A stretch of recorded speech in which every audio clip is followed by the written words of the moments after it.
Dang, that was a great thing to come into this stream too. So what's up? It's been a minute since I've done one of these. Probably gonna be a little rusty. My fault. Got a little busy. A lot of things happen. As you see, I'm streaming on a day I normally don't stream on, which is a Friday. Normally I stream. Oh crap. Normally I stream on a Wednesday, but this sadly this week that wasn't possible. So you give me a second. Sorry, I gotta clean out my oh, this stupid crap. I gotta try to make space. I'm running out of space right now.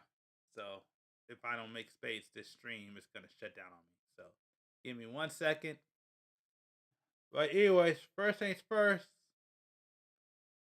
R.I.P. Optimus Prime. I saw what I heard. I saw the news. Man, I'm just losing all my childhood heroes right now. They just all everything that makes up my childhood is just slowly being eroded, just slowly going away. It's crazy. So,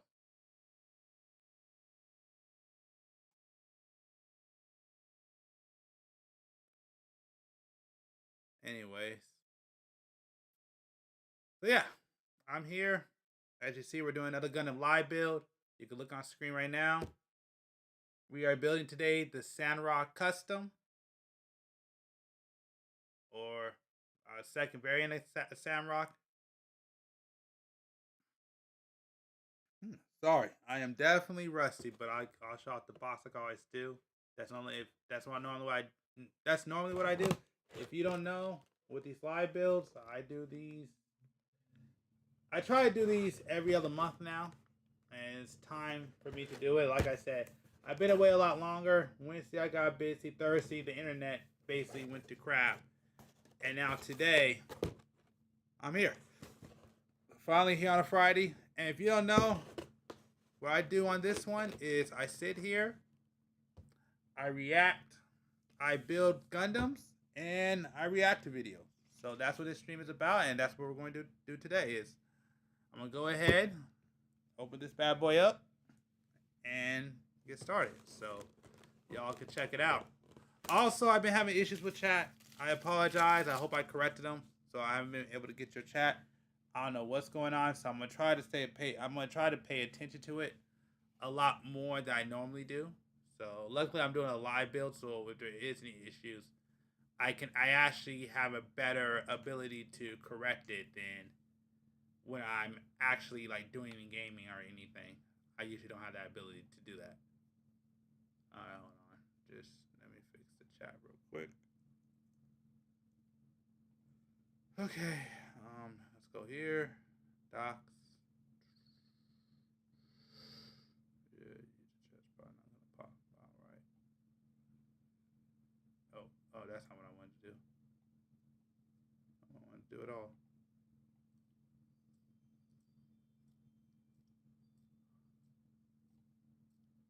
Aisle. Docs.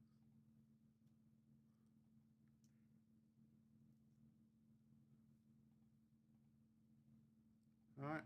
So we got 1, 2, stop. Stop.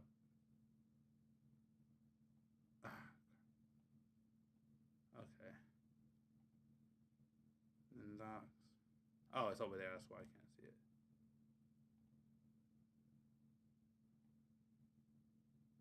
Okay, there we go.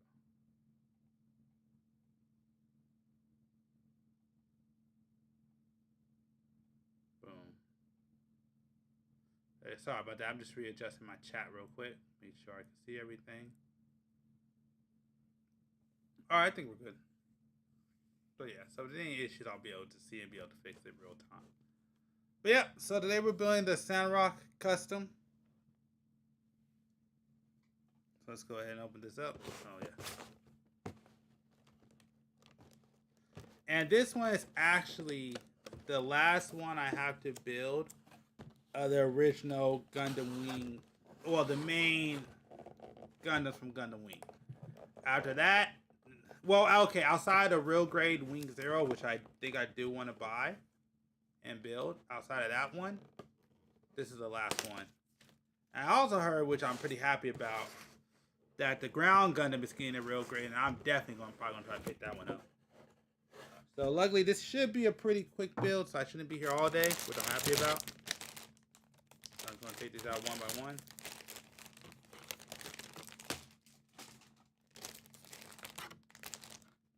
I'm actually already built the first variant earlier, I think last year, so. Okay.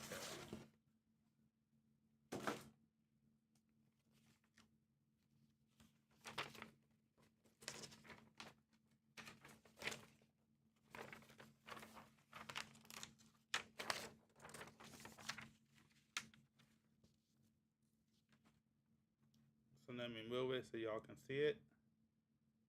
If you can't, just go ahead and zoom in. So you can see all the instructions. Boom. Now let's do it on this side.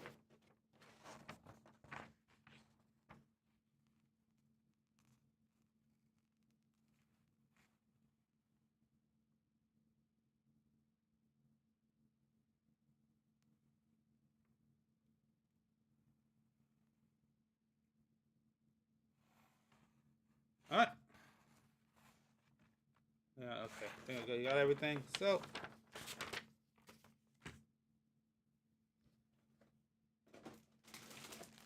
first I'll open this up. So you can see them all. So you can know what we're building and how it's what's supposed to be and what isn't. And you see all the runners.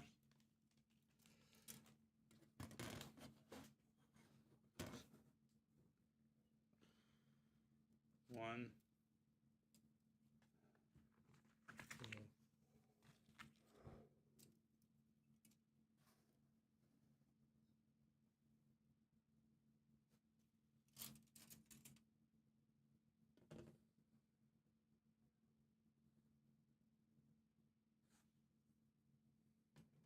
Oh. Those two.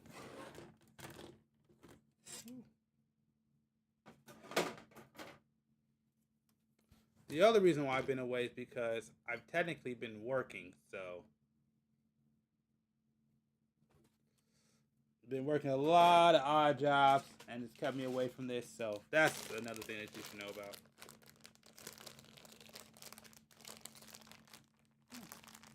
So don't worry, I started build, and then from there we start.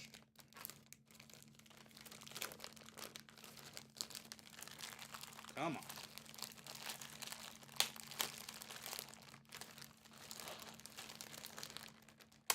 Oh,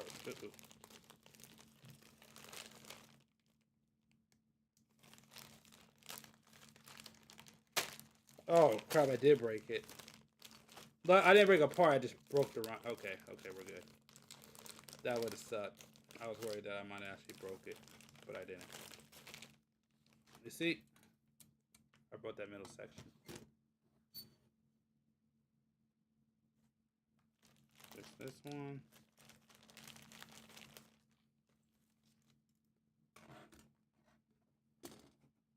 This one.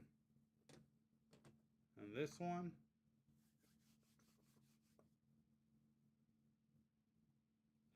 Alright.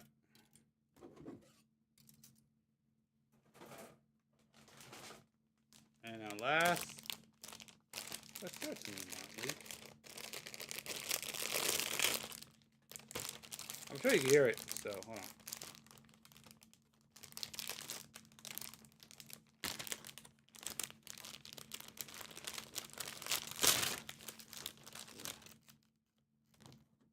This right here.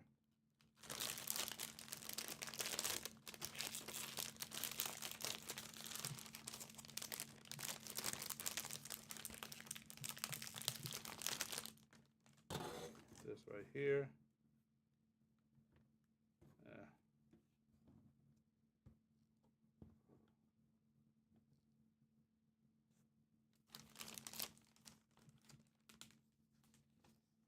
we go. That is... oh, wow. You can't even see that. That light is bright. You can't even see it. I just realized that. I can't pick it up. What the heck? There you go. There you go. Oh, right there. You can't even see it. Now you can see it.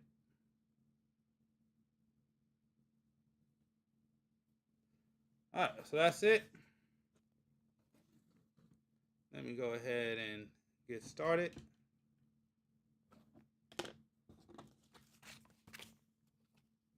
Oh. I got it right here. Okay, that worked out.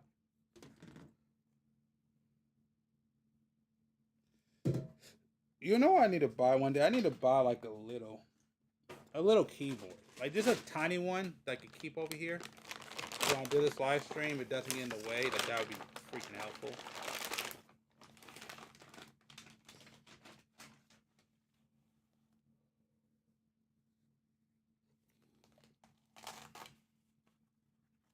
Can't believe I'm yawning. I just woke up. Well, I didn't just wake up, but.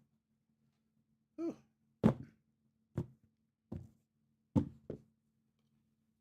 You already see the weapons of choice.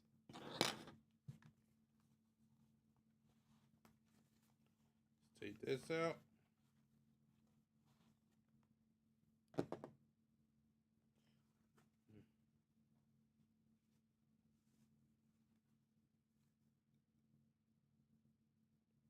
Alright.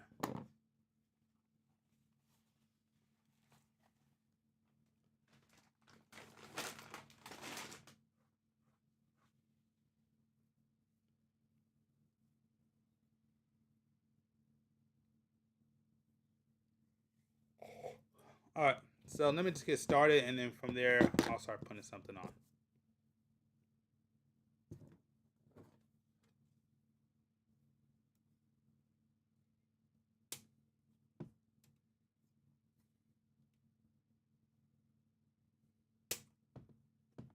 With 11. Oh, I need C right now, too.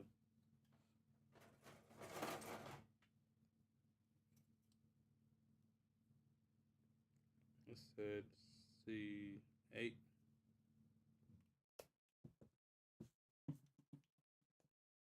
Oh, crap. Cut that one too close. That was an accident.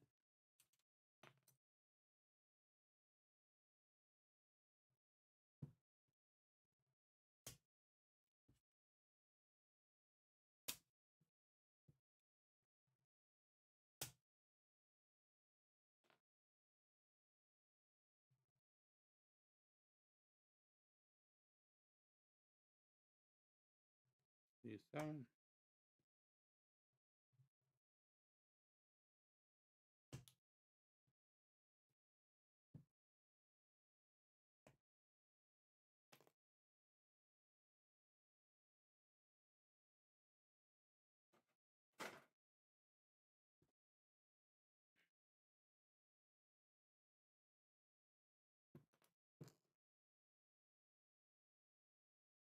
Put you right here.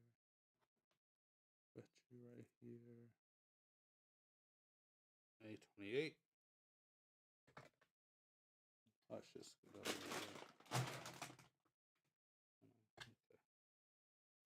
here. Ooh.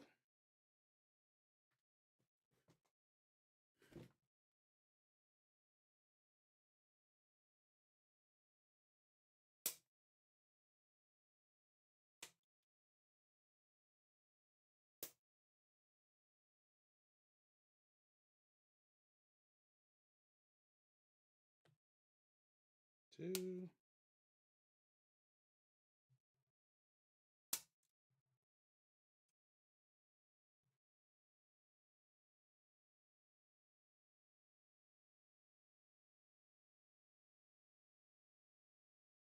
Two, A3.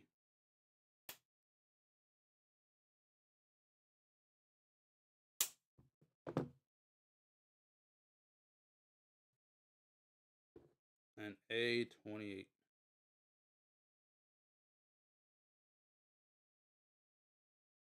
There you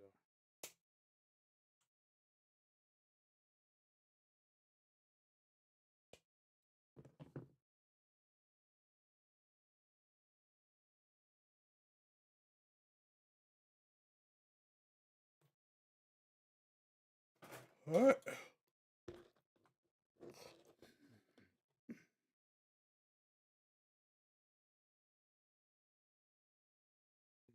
4.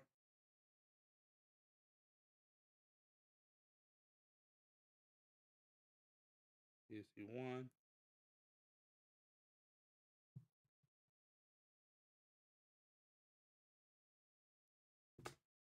Oh, great. Oh, thank God it was right there. That would have been horrible. There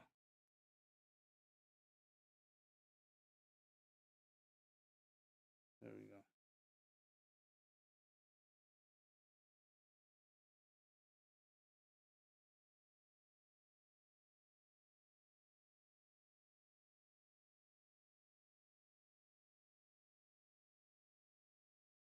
Mm-hmm.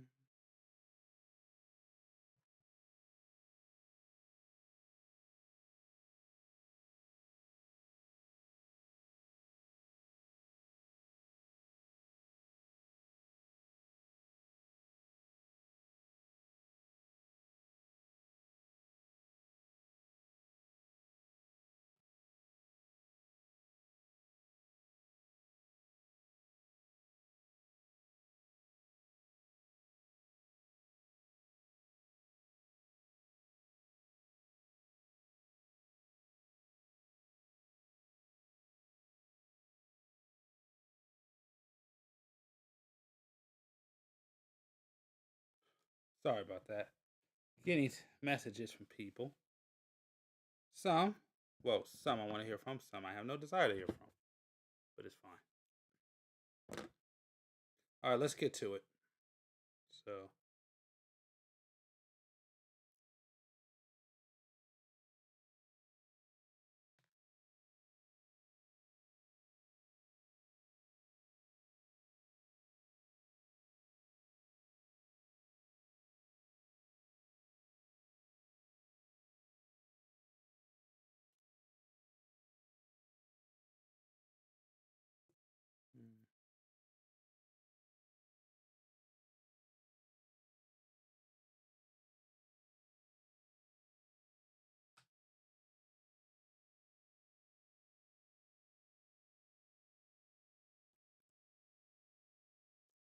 all right.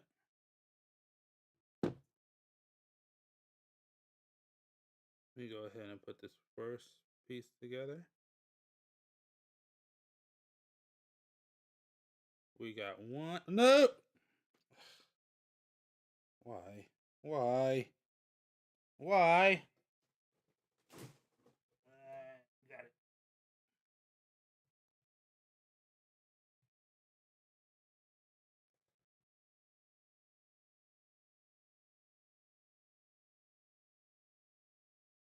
Piece 1 together.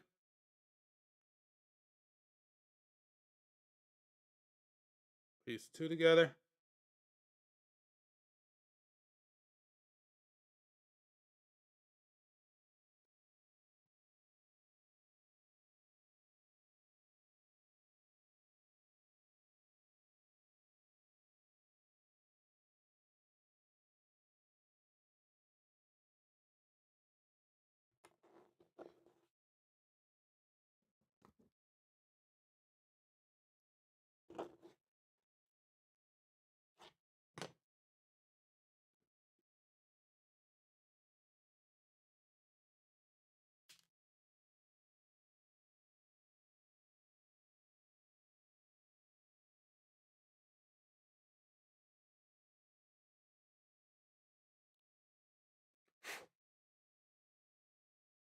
The heck? It had like a bunch of dirt on there. What the heck? I have no idea why that was like that. Never even opened it. Never opened it. It had like some kind of dirt on there. That's weird. I've never opened it. I've never opened this one. You can't even see it. I never opened this one, but it had like some kind of dirt on there. I don't even know why I had dirt. It's weird. Either way. Let's go ahead. Where's the sticker at? There we go. Go ahead and put the crap. I already have an issue. The stupid sticker. Oh, just so you know, when it comes to FGO, I had a pretty good summer. I'm not gonna lie.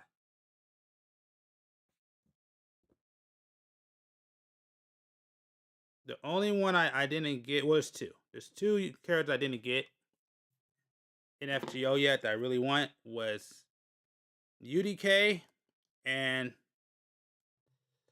Castoria Berserker. But other than that, my summers actually went pretty well. So I'm pretty happy about that. And sorry I haven't got to your comments, because I know some of y'all have hit me up. But that's how busy I've been, just working, trying to get things figured out. Like I said, I'm not a big YouTuber where I can do this full time. I wish I could.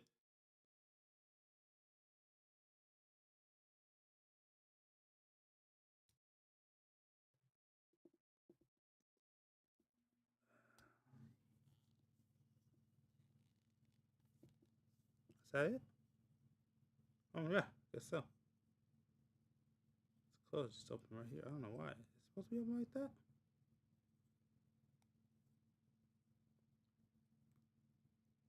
Guess so.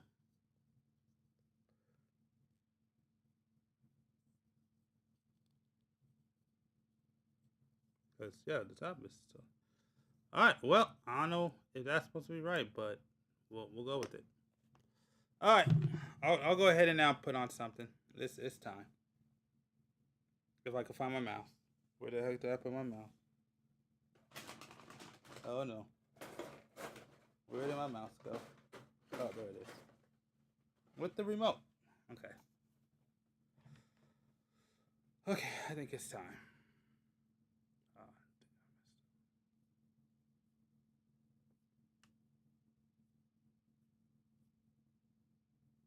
Geez, I need to wash this thing. No, not you. You?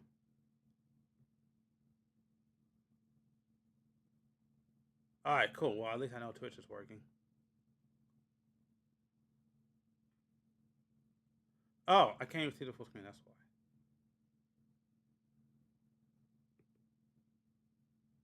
Yep, there it is. Okay. I was wondering, like, man, is it working? Yeah, it is. Okay.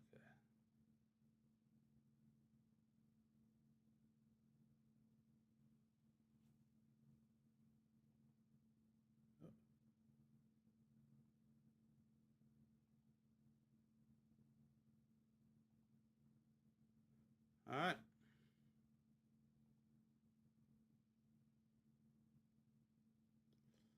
Oh, yeah.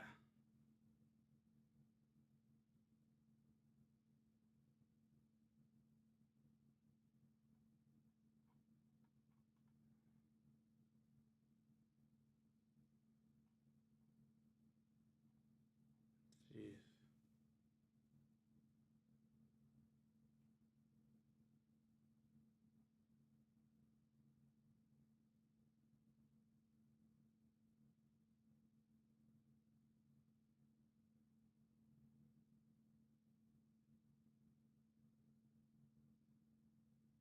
That's crazy.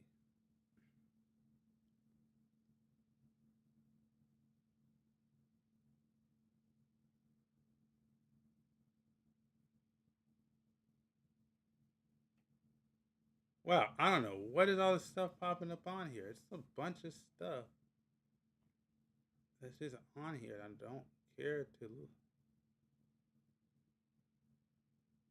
look at.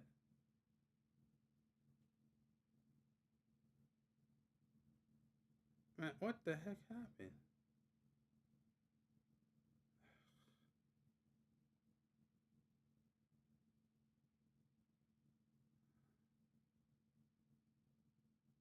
What the heck?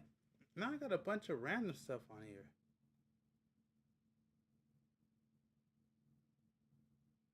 I'm not even signed in. I'm seeing a bunch of stuff that I've never even looked at on this channel. Well, I'm not even, like, it's not signed in.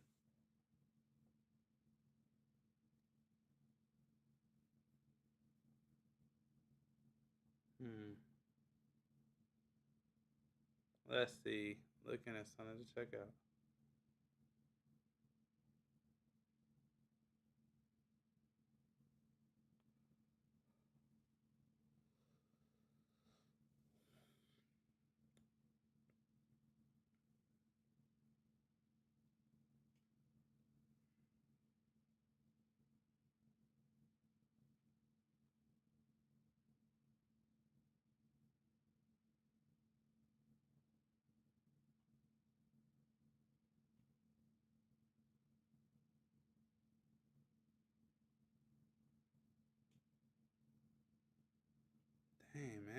they just got rid of all the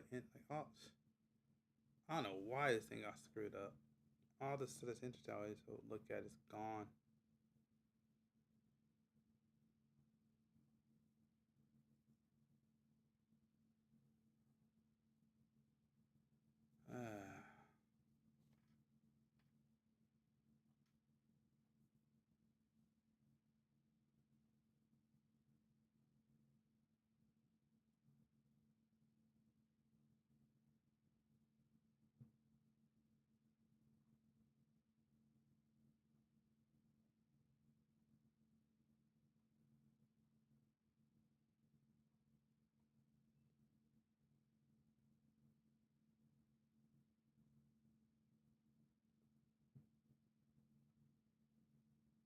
Yeah.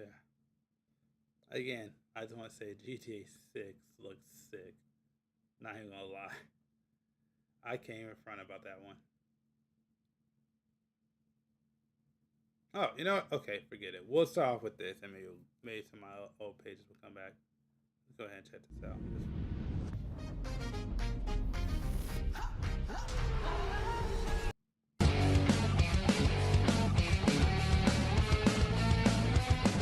Good evening everyone, and welcome to an extra Gundam news that is all about the Gunpla announcements from Bandai's Hobby New Item Info thing, which announced the Gunplas for January, February, and March. And well, let's say that the announcements ranged from very exciting to please stop. So let's go over the announcements month to month, starting with January. That's funny. The big release here is, of course, the previously announced Full Mechanics 1/100 scale Grace Ein, going for 7,150 yen or 45 US. But now we got all of the details as well as some new promotional images.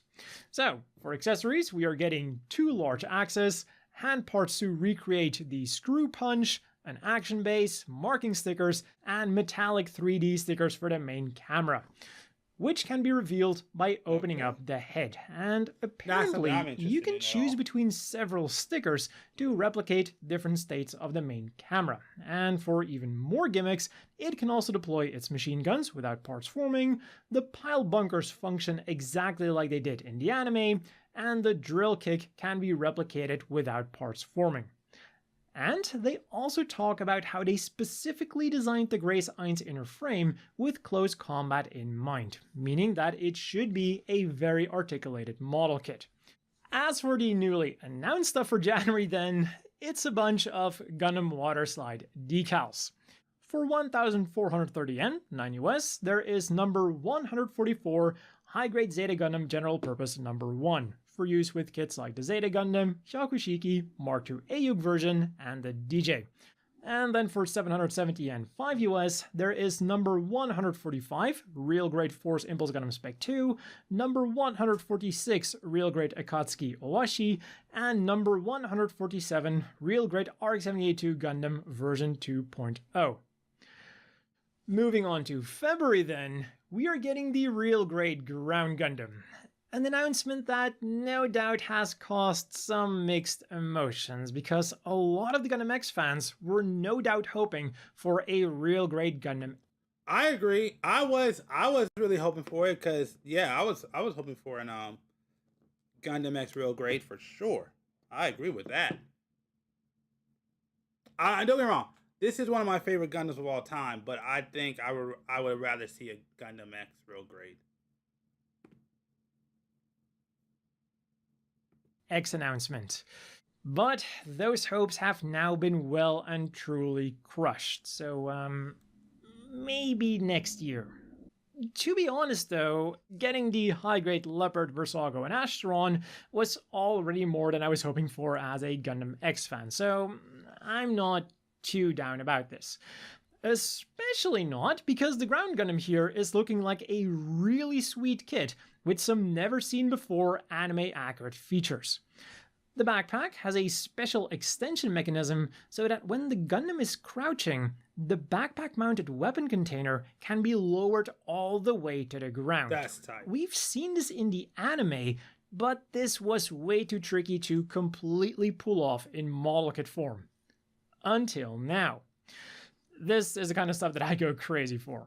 And what goes into the container is of course the 180mm cannon. You can disassemble it so that it can be stored inside of the container and transported.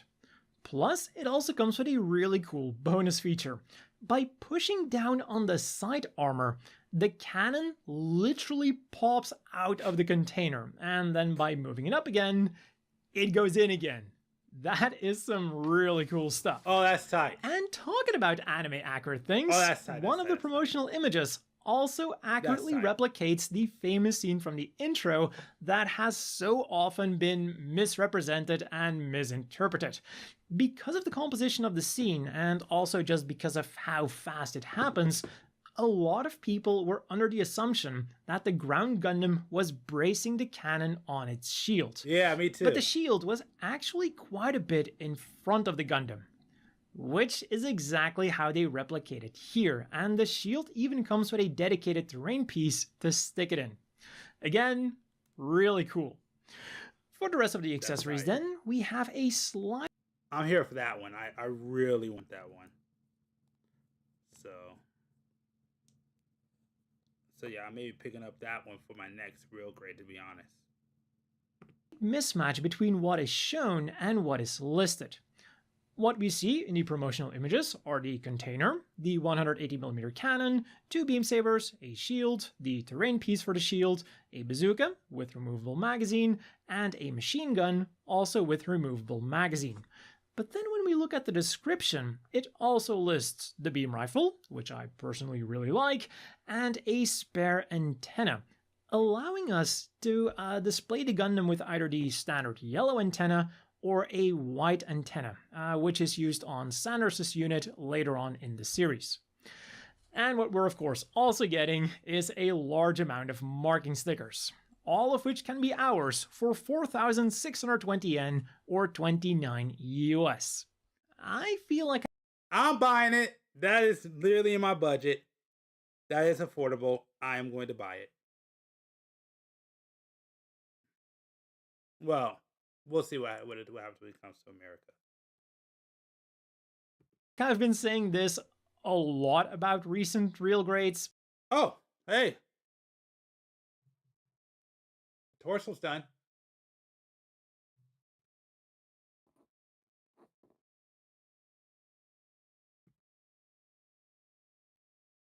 But this again looks like it's going to be the defining Gunpla for this machine.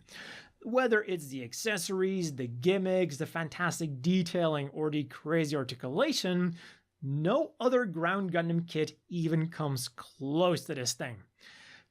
It does also mean that it's the most expensive one to date, but that is kind of to be expected. Another reason then that I'm really excited about this thing is what it could mean for future releases, because if you remember, the real great ground Gundam was announced a very long time ago. Concept art for a potential real great ground Gundam was first shown off in 2012, which might not sound that long ago, but that was 14 years ago. Oh! The important thing then is... Yo! Shoot, trying to remind me of... Whew. I'm getting old. That alongside the ground Gundam, there was also concept art for a real great Goof and a real great Jim. Both being real greats that I would love to get. Just imagine a badass real great Jim based on the real great RX-78 version 2.0. That would be sick. Our campaign has hit a summer fundraising slump at the worst possible time. A Republican super PAC just launched a $10 million ad blitz with a false... Shut up. What I think we're also definitely getting, by the way, is either a real great Easy 8 or some kind of real great 08 the Mess Team upgrade pack. Because when you look at the shield, it has some suspiciously well-placed holes in it that seem to be perfect for the reinforced armor on the shield that we see the 08 the Mess Team using later on in the series. And then to wrap up February, we are again getting some Gundam Water Slide decals. For 1,430 yen, 9 US, there is number 148, high-grade OSMS Team General Purpose number 1, for use with kits like the Ground Gundam, Easy 8, Gym Ground Type, and Gift I got Custom. that kit. Number 149, high-grade Destiny General Purpose number 1, for use with kits like the Strike Freedom, Infinite Justice, Destiny, and Legend Gundam. And number 151, high-grade MS Igloo General Purpose number 1, for use with kits like the Zeta, the Jim, and the Zaku 2. And then for 770 yen, 5 US, there's number 150, Master Grade Super Deformed Freedom Gundam. In March then, we are getting the kit that people were probably talking about the most. The Master Grade Extreme Mighty Strike Freedom Gundam. Even on the Japanese side, people were complaining about it being yet another Freedom Gundam. In addition to it being a remold. Like, sure, I can see why Bandai would want to make the Mighty Strike Freedom as a Master Grade Extreme. It is the main mobile suit from their most successful film ever. But it's kinda hard to get people excited about a remold taking up a valuable Master Grade slot, let alone a Master Grade Extreme slot. I can't believe I'm saying this, but maybe they should have considered making this a premium Bandai exclusive and then giving the retail Master Grade Extreme slot to another kit that totally deserved it as well. But alas. It's also really expensive, by the way. At 26,400 yen, 166 US, it is about Means I'm not getting it. 50% more expensive than the regular Master Grade Extreme Strike Freedom Gundam. So let's have a look at why this might be. The main thing they wanted to go for with this kit was iridescent expression, or simply put, they wanted a very shiny kit where they could use a lot of mechanical core plating, and this kit is apparently also the first one to feature mechanical core plating on colored plastic. Oh, okay. To make things even more shiny then, they overhauled the coloring for the golden parts, which then I'm assuming is part of the reason why it is so ridiculously expensive.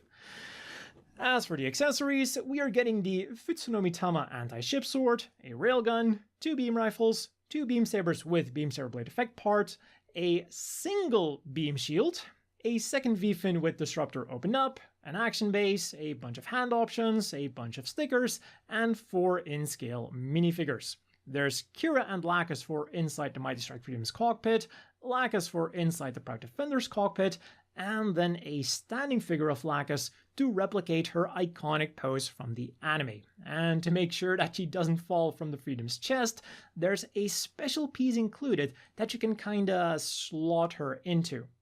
So yeah, it's no doubt going to be a very impressive Gunpla, and it's also no doubt going to make Bandai a lot of money. But again, it's just so hard to get excited about this thing when it's mostly just a remold of a previously existing Master Grade Extreme. Also, I wonder how long it's going to take them to release the premium Bandai Limited Master Grade Extreme Strike Freedom Gundam Type 2. I know it's happening, you know it's happening, we all know it's happening. Staying with the Master Grades, we've got the Master Grade Super Deformed 00 Riser, going for 6,050 yen, 38 US. A quite hefty price tag that doesn't feel quite as hefty anymore because we just talked about the Master Grade Extreme Mighty Strike Freedom Gundam. But so, I normally don't play through movies. I mean, videos like this that are new and differently. But if it's news, like news and stuff, I will play it real time. For this money, we are getting another very impressive Master Grade Super Deformed. First of all, it just comes with a lot of stuff. We've got the 00 Riser, which can also be displayed on its own, 2 GN Sword 2s, a GN Sword 3, beam effect part set for those swords, including a very big one, 2 GN Shields, the ability to connect the GN Shields with the GN Sword 2s, 2 GN Beam Sabers, and a set of stickers. And in addition to that, the shoulder-mounted GN drives come with some very cool model kit exclusive gimmicks. Like for example, turning the GN drives opens up the shoulder armor. The kit also comes with the Master Grade Super Deformed's signature reflection cut gimmick, and if you look closely at the GN capacitors, you can see that text has been engraved on the clear parts.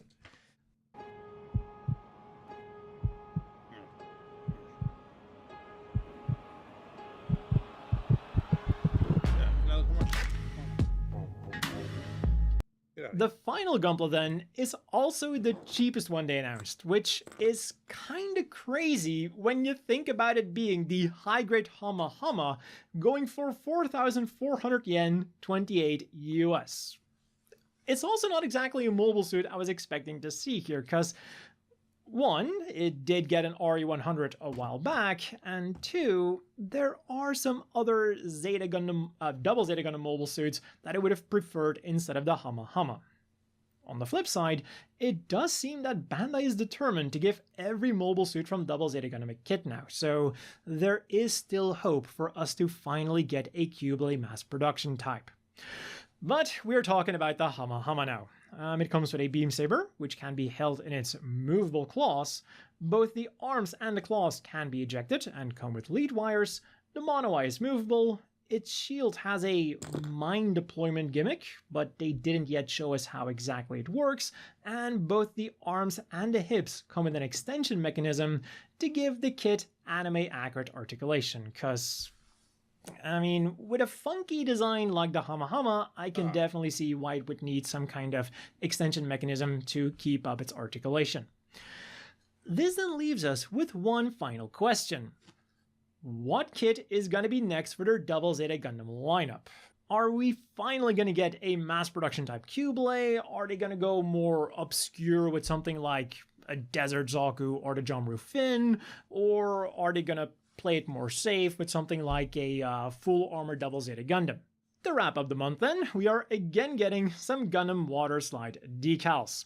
For 1,430 yen, 9 US, there is number 152, high-grade Gundam X General Purpose number 1, for use with kits like the Gundam X, Leopard, Versago, and Ashtaron, and number 154, high-grade MS Igloo General Purpose number 2, for use with kits like the Zaku 2, the Dom/Rig Dom, Zaku 1, and Gelgoog/Gelgoog Cannon.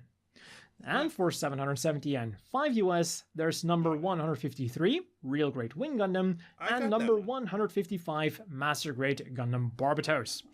And that has been all for the new announcements. It's safe to say that it was a very mixed bag. We got some really cool stuff, some really unexpected stuff, and a very massive disappointment.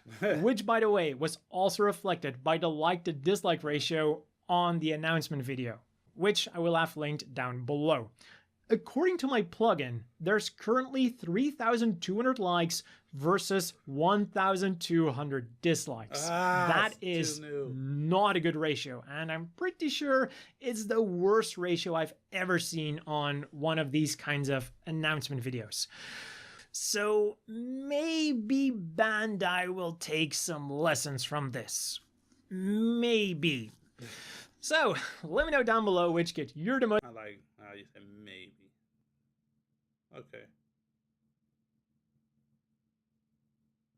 3 hours, can't do that. Oh yeah, there's a PlayStation blackout going on.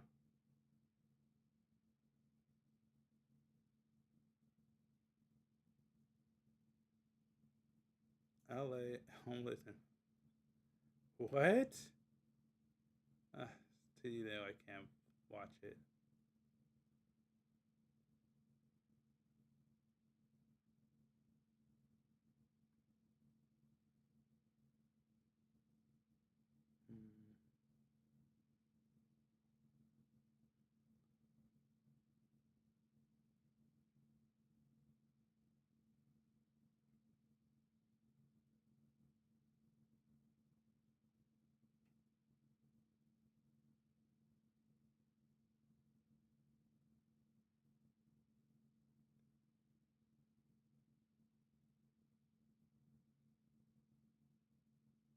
Okay.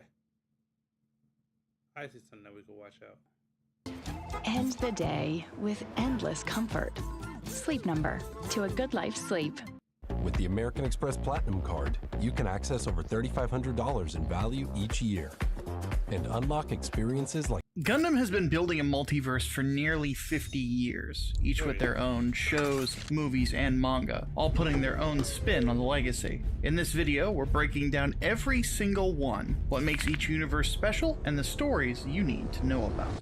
The original, the Universal Century. It would be criminal if we didn't start with the universe that Gundam was born in. Obviously debuting with the original show, the Universal Century, or UC for short, is home to the most stories of any Gundam universe. The 1 Year War, its most famous conflict, saw the space colony-based Principality of Zeon start a war against the Earth Federation looking to conquer the planet. Outside of the original Mobile Suit Gundam, the conflict has several OVAs, video games, and manga purely centered on it. In fact, almost every continent on planet Earth has been featured as the setting for some sort of media that takes place during that same war. What is absolutely insane about this particular timeline is how many conflicts take place within it. Operation Stardust, the Grips War, the first Neo-Zeon War, the second Neo-Zeon War, the Laplace Incident, and the Mofty Rebellion all take place within a 20-year time frame. Each conflict is actually tied back to the 1 Year War in some form or fashion, features characters from that conflict, and each of them has some very high quality anime tied to them. If you follow the story, you see Zeon's rise and fall as an antagonist, plus the ripples left from a very bloody, very personal set of wars. After the Zeon saga comes a point in time you could consider late UC, which began with the film Gundam F91. At this point, Gundam's creator, Yoshiyuki Tamano, wanted to start a new conflict with new players and new themes, and this particular story began the conflicts centered around the Crossbone Vanguard. Gundam F91 would be followed up by the very popular manga Gundam Crossbone, which featured the Vanguard becoming the heroes of the story as they battled the evil Jupiter Empire. The third major conflict of the timeline is featured in what might be the darkest story in the Universal Century, Victory Gundam,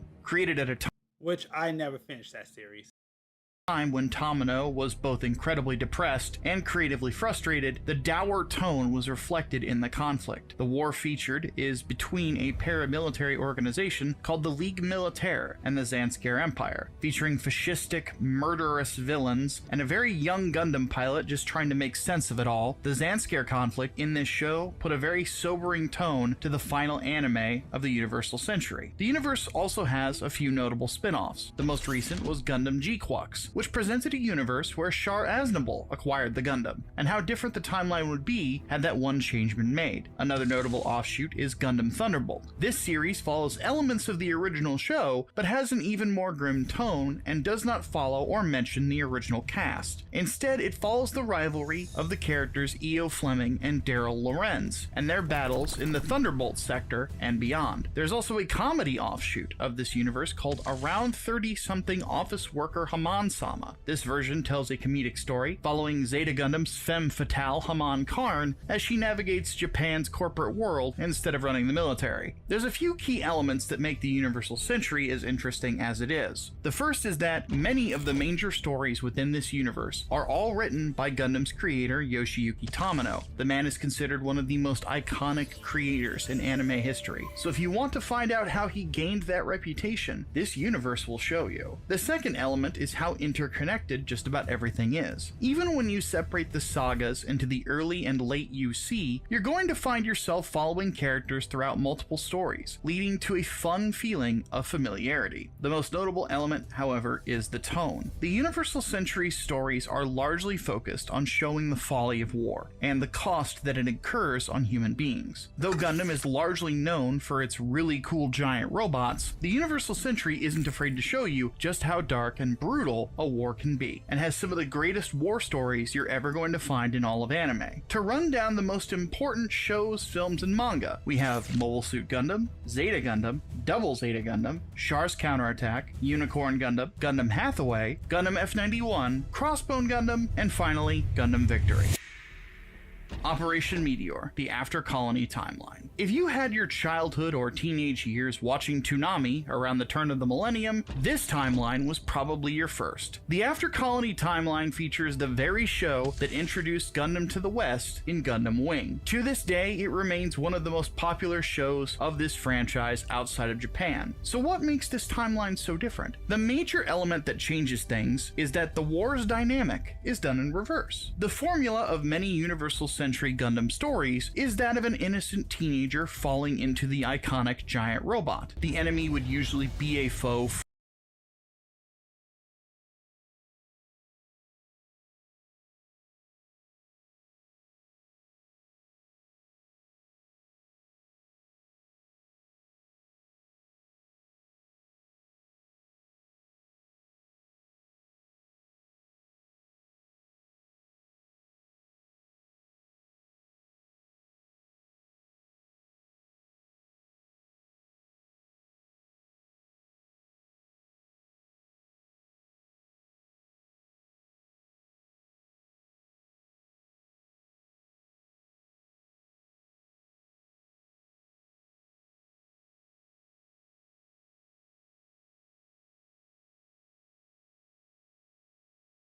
from outer space that they would have to defeat. Gundam Wing features an enemy force that controls the Earth and oppresses the colonial citizens. In response, some independent groups within the colonies make the Gundams, and then train teenage assassins to wage a guerrilla war in these machines against the forces of Oz. The media that takes place within this universe focuses on a conflict that is called the Eve Wars, where many small conflicts lead to a larger one at the end of the year after Colony 195. Though there are a couple of stories that take place afterwards, they are still tied into that conflict and affected by it. The After Colony timeline includes Gundam Wing and its sequel film Endless Waltz. There's also a manga retelling and remixing of Wing called Glory of the Losers that features mecha designs by the legendary Hajime Katoki, who did the redesigns of Endless Waltz. This manga is largely the same story, but changes a few elements here and there. There's also a prequel manga called Episode 0, a side story called The Last Outpost, formerly known as G-Unit, which features a new cast of characters, and there's also 2 sequel stories. One just recently began as part of Gundam Wing's 30th anniversary, called 0.5.5 Preventer 7, which takes place after Endless Waltz. The final story in the timeline is called Frozen Teardrop, which was a series of novels taking place several decades after the original show. Retelling of a classic, Cosmic Era. The Cosmic Era gave us the hugely popular Gundam Seed.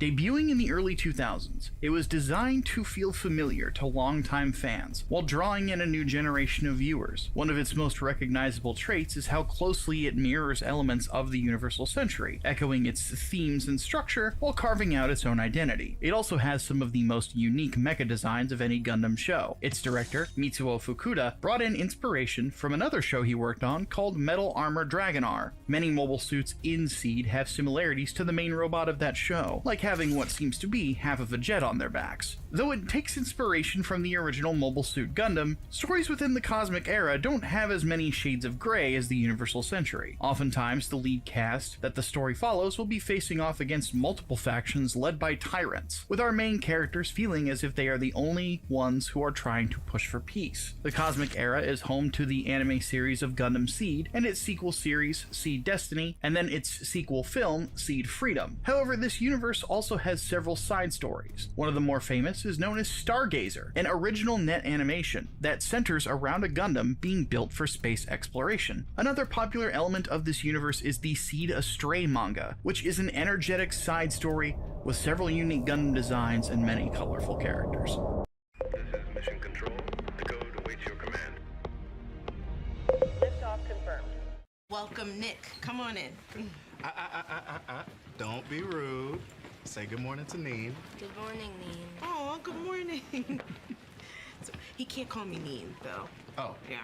that's my bad, big dog. I'll make sure he says Miss Neen next time.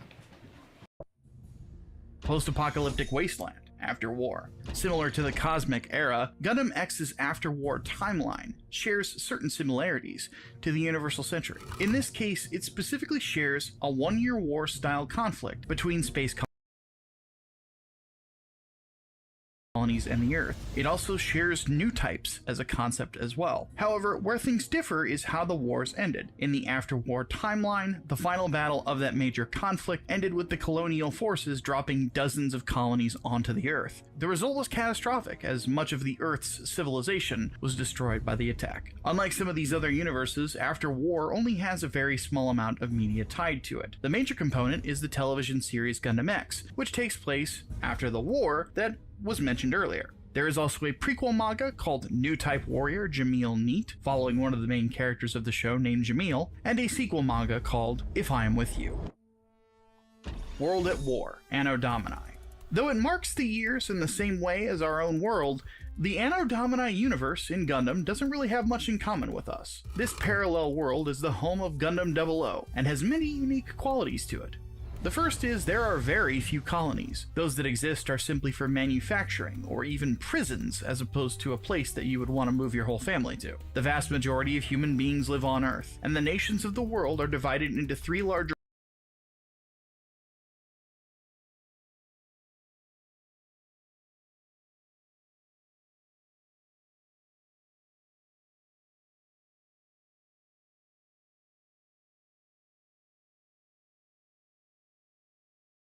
groupings that are consistently at war with one another. The other major difference is the technology. This universe is the home to GN particles, which allow mobile suits and other vehicles to harness solar power in a way that allows them to use energy weapons and even fly. This technology is first seen in the hands of a paramilitary group called Celestial Being. Their message to the world is clear: end your wars or we will end them for you.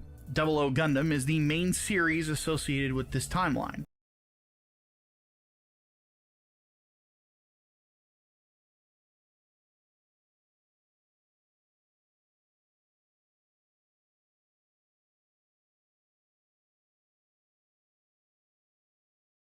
Alongside its follow-up film, which is known as 00 Gundam Awakening of the Trailblazer. And there are also several spin-off manga that tie into the overarching story. There is a prequel light novel called 00P, a prequel manga called 00F, a sequel manga called 00I, and much more on top of that. A Very Rough Life, Advanced Generation. The Advanced Generation began as a video game, and later became an anime. This timeline is the home to Gundam Age, which is the very first Gundam show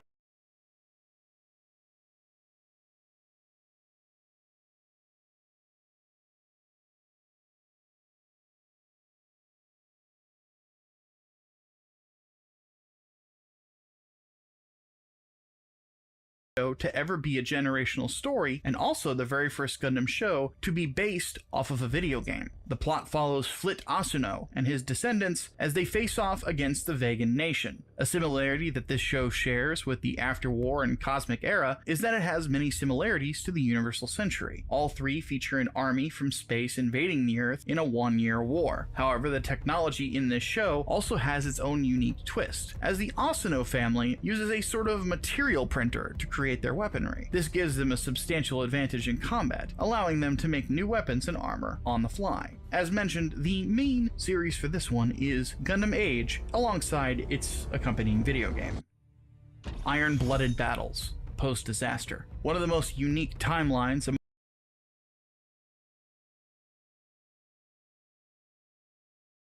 the Gundam universes is the post-disaster era. Being the home to the beloved Iron-Blooded Orphans series, this is the most brutal timeline outside of the Universal Century. A large part of what makes it so different is tied into its name. Prior to any of the stories that we see, there was a massive conflict called the Calamity War that continues to impact the world hundreds of years later. As such, much of the technology that we see within the show is following a development trend that they had to adopt to survive during that war, until much later in in the show, none of the mobile suits use beam weaponry. Rather, ranged weapons will use bullets or artillery shells, and close-range combat is done with swords, maces, and other assorted giant chunks of metal. Another unique element is the Alea Vignana system. Largely considered a taboo technology, the system allows a pilot to control whatever machine he's piloting with their mind. However, if someone is piloting a Gundam frame, then permanent damage can actually happen to the user's nervous system. This, of course, is assuming that it's even a successful surgery to implant it to begin with, as the surgery can actually cripple or even kill the person having it installed. It's another reflection of the absolute brutality that this universe has, alongside the other dark elements, such as child slavery, mercenary companies, child soldiers, and a generally uncaring world. Aside from iron-blooded orphans, the show has a spin-off manga called Gecko, and a video game spin-off called Uder Hunt, which is also in the process of being animated.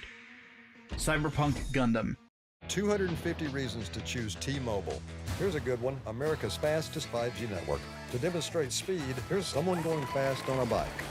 Adstella. As of this video, the Adstella universe is the newest Gundam universe to be created. It also took a unique turn by taking some inspiration from other fictional universes. Home to the show The Witch from Mercury, this universe is partially inspired by the cyberpunk genre. Some characters have machine modifications in their body to better survive in space, and these augmentations are a source of strife in the universe. Some people also believe that the series took inspiration from Harry Potter and Revolutionary Girl Utena, by having much of the show set in a school, where dueling is a large part of its culture. Despite having background themes of class-based oppression and corporatism, the main story of this timeline largely focuses on a more personal story between its two main characters. As of right now, it does not have any spin-off media, but you never know what the future might hold.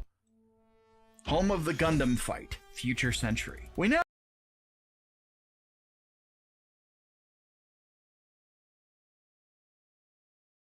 move to a timeline where everyone is kung fu fighting, featuring mobile suits that are fast as lightning. The Future Century is the home of G Gundam, the beloved series that switched the formula from a war story to a martial arts one. Though this is another universe where space colonies reign supreme, there are some substantial differences between this universe and others. Each colony in space is actually representative of a different nation here on Earth, and the look of the colony will actually reflect that. Instead of fighting wars on the planet itself, a Gundam fight is held every 4 years. During this time, each nation sends down their mobile suit as a representative, and they all duke it out to see who gets to be in charge. It pulls a lot from shonen series like Fist of the North Star or Dragon Ball, with the lead character of the show performing some techniques that are very similar from the different series that inspired it. Though not many people know about it, G Gundam does have spin-offs. The most notable are Seventh Fight, which is a prequel that stars the beloved character of Master Asia. There's also the sequel known as The Next Generation, plus the main story also has a few manga tie-ins that show other battles that the original show's protagonist fought. The most notable is a giant Gundam kangaroo.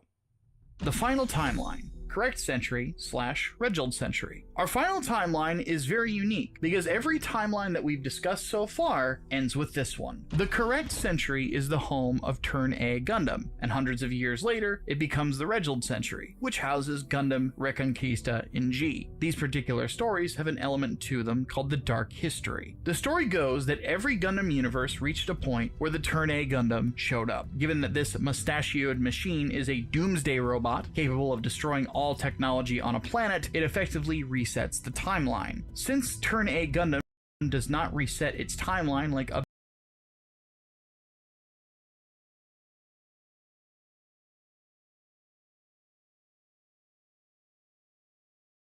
goes that every Gundam universe reached a point where the Turn A Gundam showed up. Given that this mustachioed machine is a doomsday robot capable of destroying all technology on a planet, it effectively resets the timeline. Since Turn A Gundam these particular stories have an element to them called the Dark History. The story goes that every Gundam universe reached a point where the Turn A Gundam showed up. Given that this mustachioed machine is a doomsday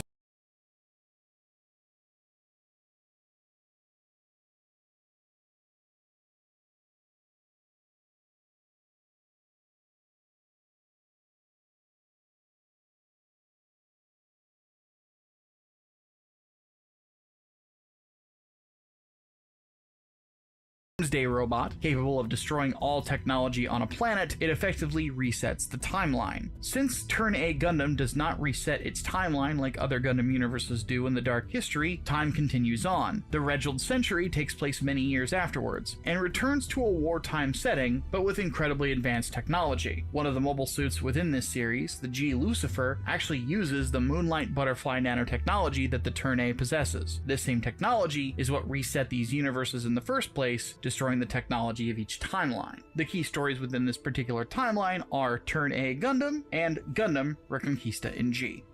And that brings us to the end of our list. Which one of these is your favorite timeline and why? Please don't hesitate to tell us below in the comments. Also, don't forget to like, share, and subscribe.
I know you may feel like you hear from me a lot, and you deserve an explanation for why. Nearly every donation to our campaign comes from outreach just like this. So it was titled Final for a reason, a desperate last-ditch effort by a failing company on the brink of bankruptcy, but instead saved the company and sparked one of the biggest franchises in the industry. With over 16 main entries and countless spin-offs, we're diving deep into the history of the franchise that is Final Fantasy.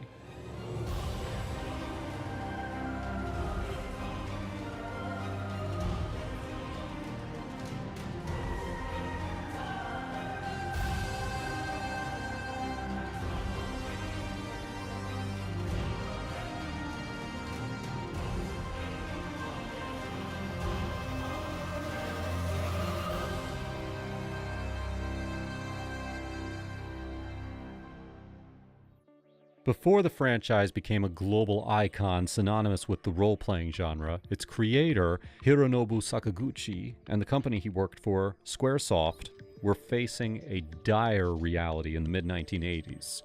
Square had been developing simple RPGs, racing titles, and pseudo-3D games for the Nintendo Famicom, but these efforts failed to compete with the market and performed poorly commercially. The team grew pessimistic as the company faced bankruptcy.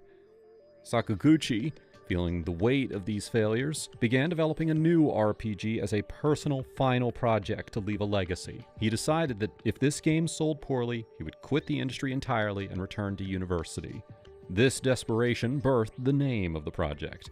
While Sakaguchi originally wanted a title that could be shortened to FF in the Roman alphabet and Efu in Japanese, the original working title was Fighting Fantasy.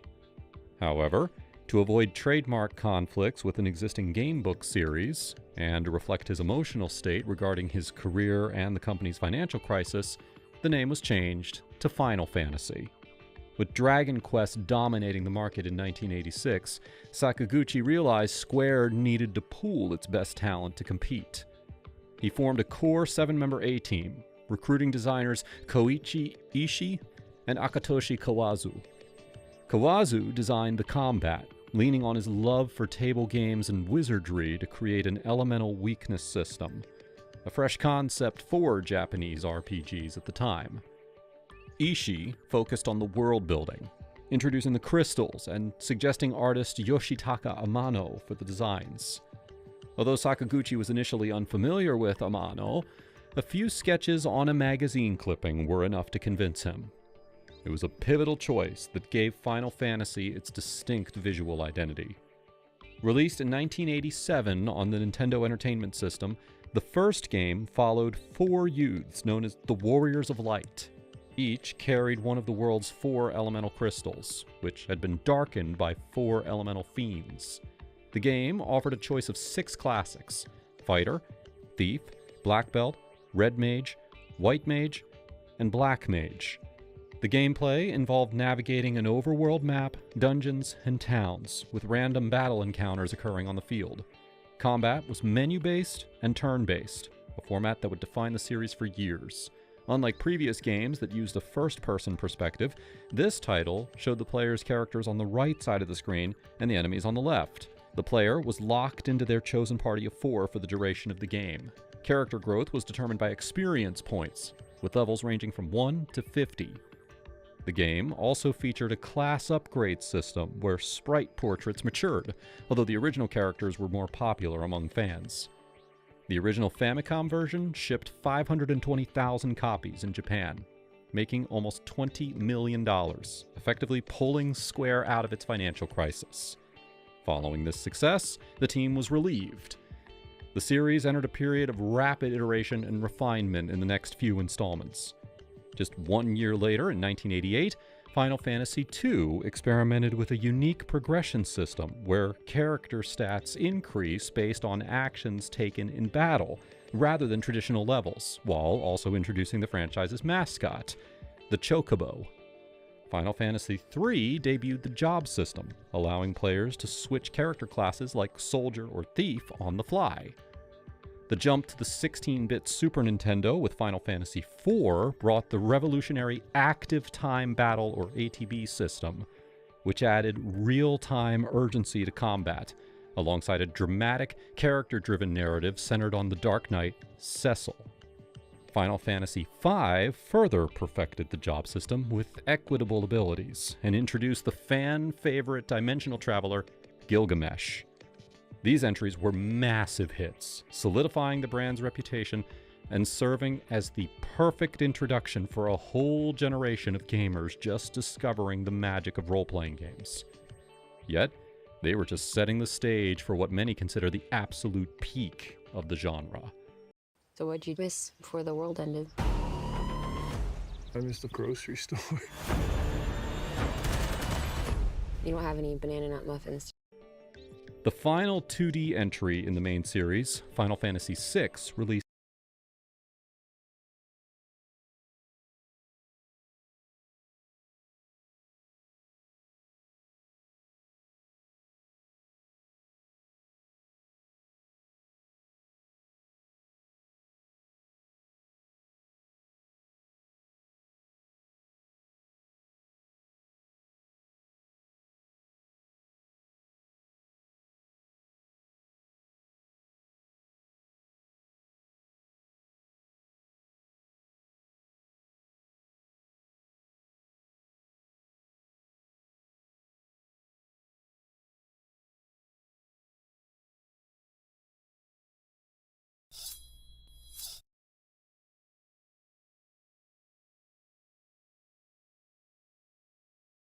It's no secret that Final Fantasy XV suffered from a pretty horrific and tumultuous development cycle, and as a result, after being announced in 2006 as Final Fantasy Versus 13, the final product we got 10 years later, while still housing some of the same concepts, ended up being a very different game. It was a journey like no other in the world of gaming, both from a development perspective, but also from a fan perspective. And that notion was even truer 2 years after launch, as Final Fantasy XV was transitioned into being a pseudo game-as-a-service title. But not all of those ambitions were delivered upon, as Square Enix chose to abandon the game, and this is the story as to why. Welcome to the curious case of Final Fantasy XV's failed second revival.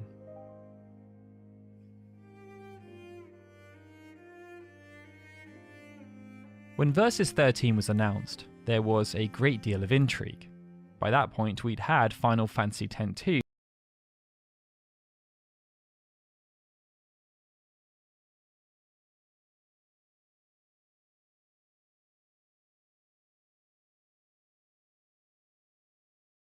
and the reception to that was mildly polarizing, but for the most part it served as a solid follow-up to a beloved game, and its very strong sales showed that there was legitimate appetite for the stories of previous standalone entries to be expanded upon. Square Enix were only too aware of this, and the new polymorphic content initiative enacted by Yuichi Wada was designed to take advantage of this appetite.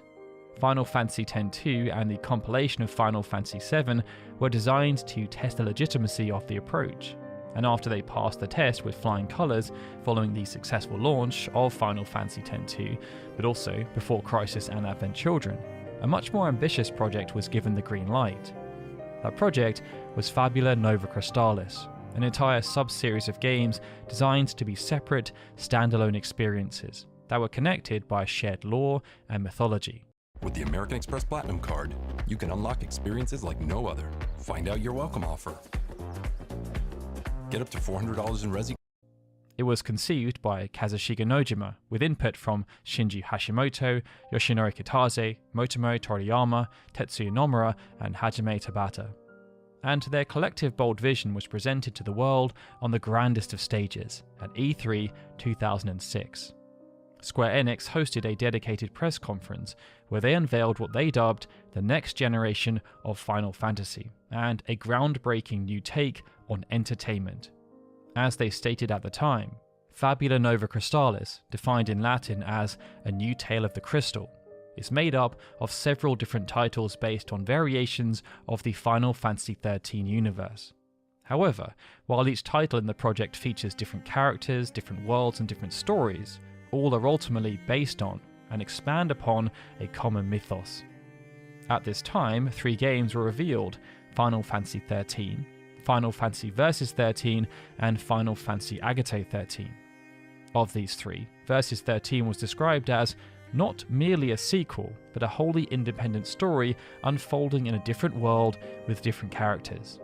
It was classified as an alternate tale of Final Fantasy XIII, with Tetsuya Nomura installed as director, with Hashimoto serving as producer, Takeshi Nazue serving as movie director, and Yoko Shimomura on board as composer. There was, of course, excitement about Final Fantasy XIII. It was the next major installment, but Final Fantasy Versus 13 was what really caught the attention of consumers. It had a much darker tone than had been seen in a Final Fantasy game for some time, and some fans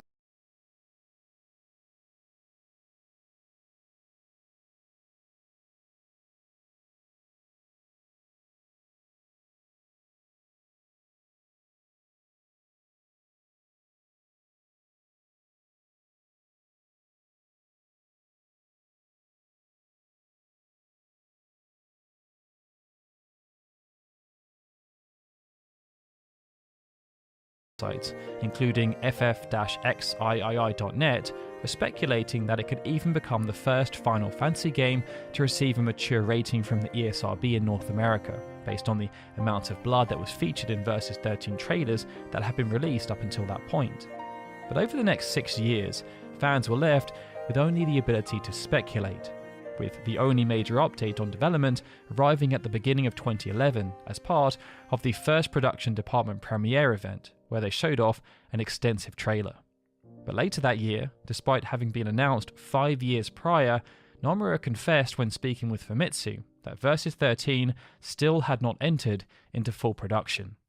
In 2013, it was then revealed that Versus 13 was being rebranded to Final Fantasy 15, and that although the spirit of the game was going to be the same and that they were going to try and keep it as consistent as possible, it was going to be a different game. something highlighted by it no longer being part of the Fabula Nova Crystallis subseries. Over the next 3 years, we got to see Versus 13 morphed in front of our very eyes into that very different game, with aspects that were expected transitioned into other entertainment properties such as Kingsglaive, or cut altogether and replaced by something else, such as with Stella Nox Fleuret and Lunafreya. But despite this, there was still a lot of anticipation, as the development team had been incredibly engaged with the community throughout this process, and there was an appreciation for how transparent they were trying to be and how much of a connection they were trying to build. This was embodied by Uncovered Final Fantasy XV, an event unlike anything seen before or since, but also Hajime Tabata conducting Reddit AMAs, appearing on Epic Mealtime with the rest of his senior leadership team, going to PAX and introducing himself to fans as Tabby and hanging out with influential voices like the wonderful Finny, who helped come up with the Chocobo Wall, and drinking beers with fans at Gamescom and becoming a popular meme at the same time. After years upon years of being stuck in development hell, and just seeing how much the developers cared about the product, people wanted the game to succeed, for various reasons. And when it launched, even though there was an appreciation that it wasn't the best game ever made, with it receiving moderate praise from critics, the community sentiment persisted. That's not to say there weren't critiques, but the team at Business Division 2 stayed true to their mission objective. They had eyes and ears everywhere, and they were not satisfied by simply releasing their product and being done with it, which is what the majority of developers would do, outside of fixing game-breaking bugs of course and doing some quality of life tweaks. But there was, of course, a precedent for this. Some years prior, Final Fantasy XV Episode Dusky was released. The objective was to show fans that the game was real and tangible after so many false dawns. But then they took the unprecedented step of releasing a significant update for the demo, something that, according to their own words, had never been done before. It showed their commitment to listening to fan feedback, and it didn't take long for the same pattern to emerge within Final Fantasy XV itself. But there was something else beyond this, as Business Division 2 also wanted to celebrate what they'd accomplished while encouraging players to have fun with the game. Within the first 3 months after release, this saw New Game Plus added, the free and paid for Holiday Pack downloadable content expansion which contained free accessories, and the Moogle Chocobo Carnival which transformed Alticia into a theme park. But there was also an increased level cap and the addition of limited timed quests. Then, alongside the first DLC expansion called Episode Gladiolus, they released Chapter 13 Verse 2, a complete redo of the entire chapter based on fan feedback, with new expanded cutscenes that revealed much more about the fates of Emperor Aldercapt and Ravis, but also changes to how the Ring of the Lucia operated. And they even inserted the winning pictures from their offline photo contest into the game itself. Throughout the rest of the year, they didn't stop, releasing paid expansions based around Prompto and Ignis, which raised the bar in terms of quality each time.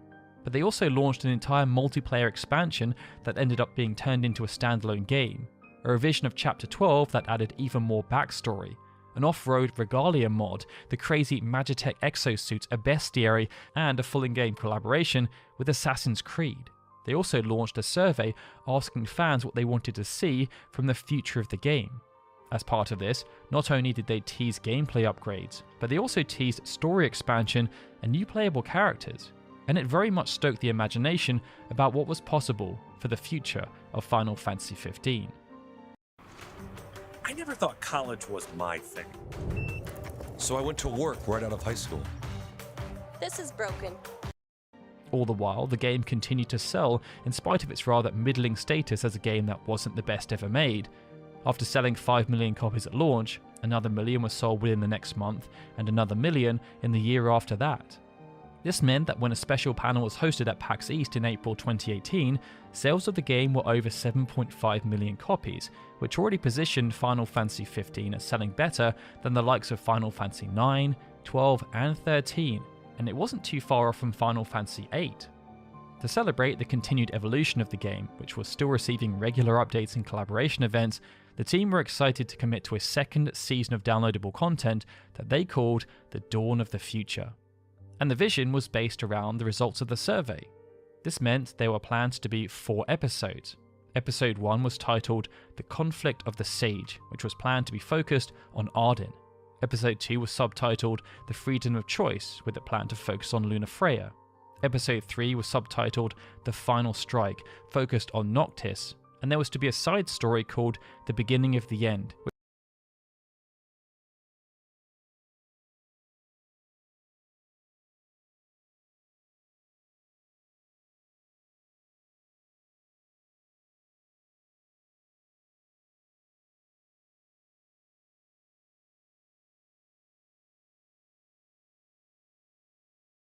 which was to be focused around Aranea Highwind, a clear fan favourite character. Episode Arden was to arrive in winter 2018, with the rest arriving hot on its heels throughout spring of 2019, giving the game what they dubbed an alternate grand finale, a proper swan song. In addition, they also committed to extensive plans relating to the support of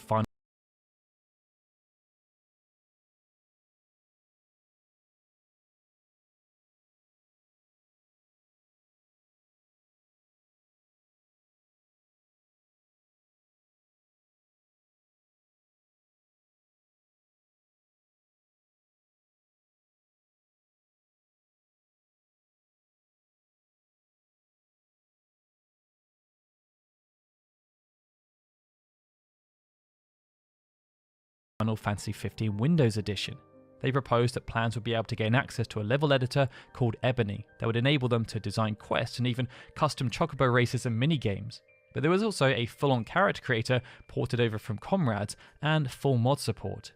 Square Enix also announced that PC players would be able to place user treasure all across the game's world, hiding bonus items for other players to find and collect. And the longer it took for players to find the hidden items, the better they would become. For fans of Final Fantasy XV, this was all incredible news, but unfortunately, the majority of those plans ended up being unfulfilled due to internal issues that were affecting production, and the game's second major revival never materialized. Alongside working on Final Fantasy XV, Business Division 2 have been improving their relationships with technical partners such as Nvidia and creating demos to show what they were working on. The first was called Agni's Philosophy, and when it was published, it became the most watched video in the history of Square Enix Japan's YouTube channel, overtaking the 2011 vs 13 trailer. It was a truly collaborative effort too, with people pulled in to contribute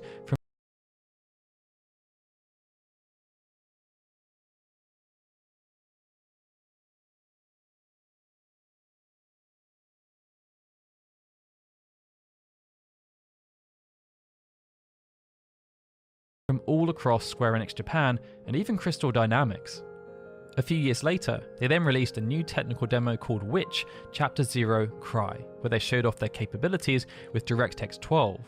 It was clear that the team behind this were gearing up for something big, and on the eve of the announcement of Final Fantasy XV Season 2, Business Division 2 separated itself from Square Enix as a fully owned subsidiary, providing more autonomy.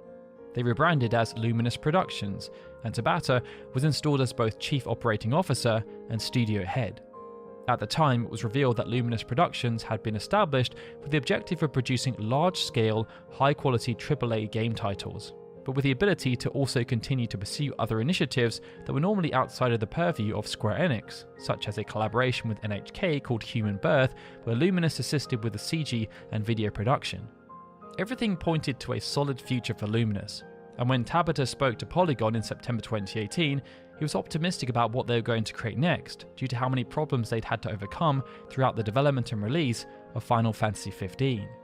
Part of this journey was also why they wanted to continue to solidify the legacy of Final Fantasy XV through the continued production of content, because, as Tabata said, there's still a kind of connection between us and the users. But alongside this, they were also going to be given the chance to work on a AAA product that they themselves had dreamt up, something that many of them had never had the previous opportunity to do before, as every project Tabata had helmed had seen them delivering on someone else's dream. There was just one problem with all of this. It's assumed that the then CEO of Square Enix, Yosuke Matsuda, kind of didn't agree with the plan. In September of 2019, Matsuda spoke about Project Athia after its unveiling as the new AAA IP being developed by Luminous Productions. He said that it was his hope that the game would remain a fan favourite amongst gamers for decades to come, but that it wouldn't be easy to achieve that goal. It showed that there were clear aspirations for Luminous Productions to create the kind of property that Square Enix had struggled to create in its entire life cycle as a company, a game unconnected with any of their existing IP that could forge its own path. The pressure was therefore quite intense, and although it was never publicly stated, outside of some loose statements and inferences, the speculation is that Matsuda did not believe Luminous Productions would be able to manage the load of producing Project Athia to a high enough standard, while also committing to continuing to support Final Fantasy XV. Tabata confirmed that work on Project Athia had already started in November of 2017, with 20 to 30 people assigned to explore the foundations prior to the release of Episode Ignis. So the two projects were being worked on concurrently. At this point, there were no concrete plans for a second season pass of downloadable content for Final Fantasy XV, so the agreed upon production pipeline was likely working on the assumption that once Episode Ignis was complete, their resources would largely shift over to working on the new IP. Yo, we should do this real. Whip going fast, 95 on the dash. Do you ever feel like getting help from the federal government is impossible? Well, you're not alone. I'm Congressman George Whitesides, and my job is to make sure you don't. However, Tabata also revealed the following month, when sharing his thoughts for the year ahead with 4Gamer, that Business Division 2 had been banned from working on side projects, presumably by Matsuda, and he was itching to explore and experiment again. He also shared that Matsuda had been consulted on their vision to create something new, and that the team who delivered Final Fantasy XV was going to be crucial for delivering on that shared vision. But when they pivoted to creating a second season pass for Final Fantasy XV, this may well have caused concern, because for all Business Division 2's accomplishments, the one thing they were not good at was sticking to agreed upon deadlines. Final Fantasy XV was of course delayed only a few months after its release was unveiled in the grandest of manners and uncovered Final Fantasy XV, with Tabata having to front up and apologise to fans via a public statement in video format. But almost every other project that formed the Final Fantasy XV universe was also delayed. Justice Monsters 5 was announced at Uncovered and was due to release the following month, but somehow failed to do that and eventually released 3 months later, with the promised Windows 10 version just flat out cancelled. A remake of King's Knight was announced during the 2016 Tokyo Game Show, designed to be a real-world version of what the Chocobos played in-game. It was meant to be released before the end of that year, but it was delayed, and a few months later they announced that due to negative playtesting, the entire game was going to undergo large-scale renewal. It ended up being released in September of 2017, almost a year after its intended release date. They had to delay the Magitech Exosuit expansion due to legal issues with the publisher of Power Rangers.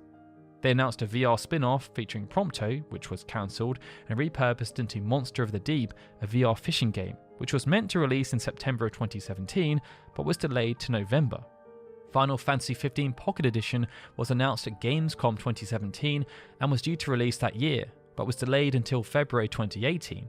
Needless to say, although the actual tentpole planned paid-for downloadable content released on time, almost every single ancillary and supporting project suffered from some kind of delay throughout development, and other projects such as Final Fantasy Agato Plus, which was an enhanced port of the mobile game Final Fantasy Agato being developed for the PlayStation Vita,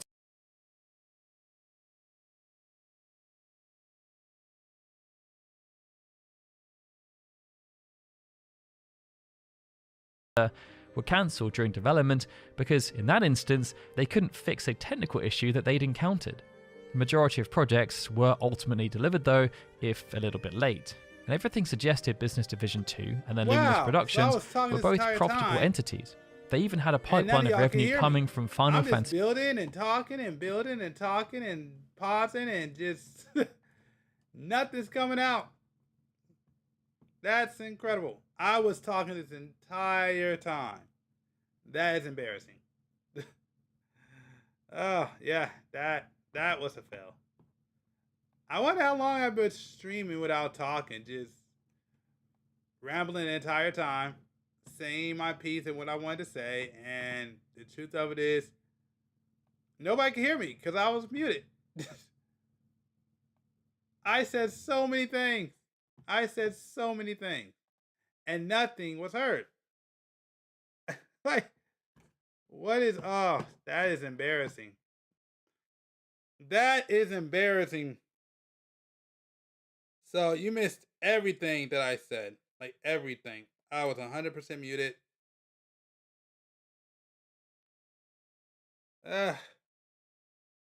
Well, yep. That is the most embarrassing thing to happen. Let me make sure the chat's not working. Wow. So I'm just silent, and nobody can hear me. That sucks. I'm just talking this entire time. I'm thinking like people can hear me. I'm speaking, and I was muted the entire time. So you were just listening to other YouTube videos, and I'm pausing and trying to say something like it's important, and you can't even hear anything I'm saying. That is embarrassing. All right, hold on 1 second.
Sorry about this, people. Give me 1 sec. We're probably going to have somebody join us. So give me 1 second. Let me set it up real quick.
Mic check 1 2 1 2.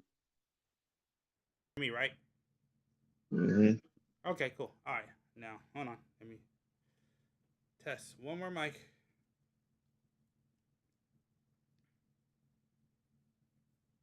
All right. Say something real quick. Something. Perfect. Let me see what comes up. Something. Perfect. It works. Heck yeah. They're coming in loud and clear. Okay. Yeah. Yep. You are live and everybody can hear you. So, hold on. Let me set it. Let me get back to stream real quick. So I probably shouldn't talk about this boil. Okay, that's here. And then where is your boom? That's on. And where is your name? Where did I put your name? I don't even know where I put the name at. Oh wait, what the heck? Your hand is showing on Zoom and on Twitch. Yeah, I know. I have to do that. The only thing is on Zoom is you got like a background that's got like a green screen. Oh, yeah, I know why. Yeah, I could turn it off. Hold on. I know. Yeah, that's because I've been working out. Don't tell where I'm at, but that's because I've been working different places, and I've been working for different things, and I had to put my screen on. All right, hold on. Let me see if I can turn it off. Let me see.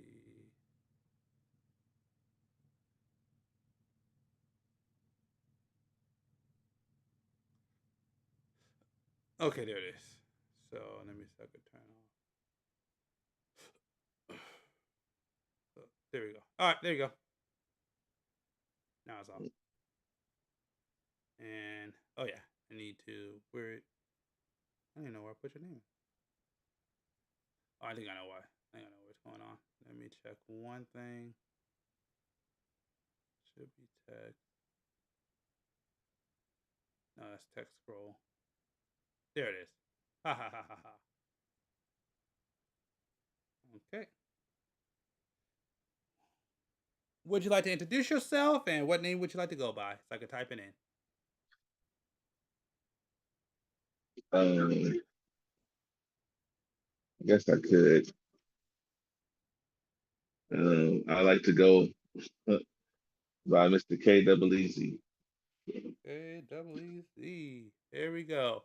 Would you like to put your link or anything, or you're cool just with your name? Artist. Say that again. You can do Instagram.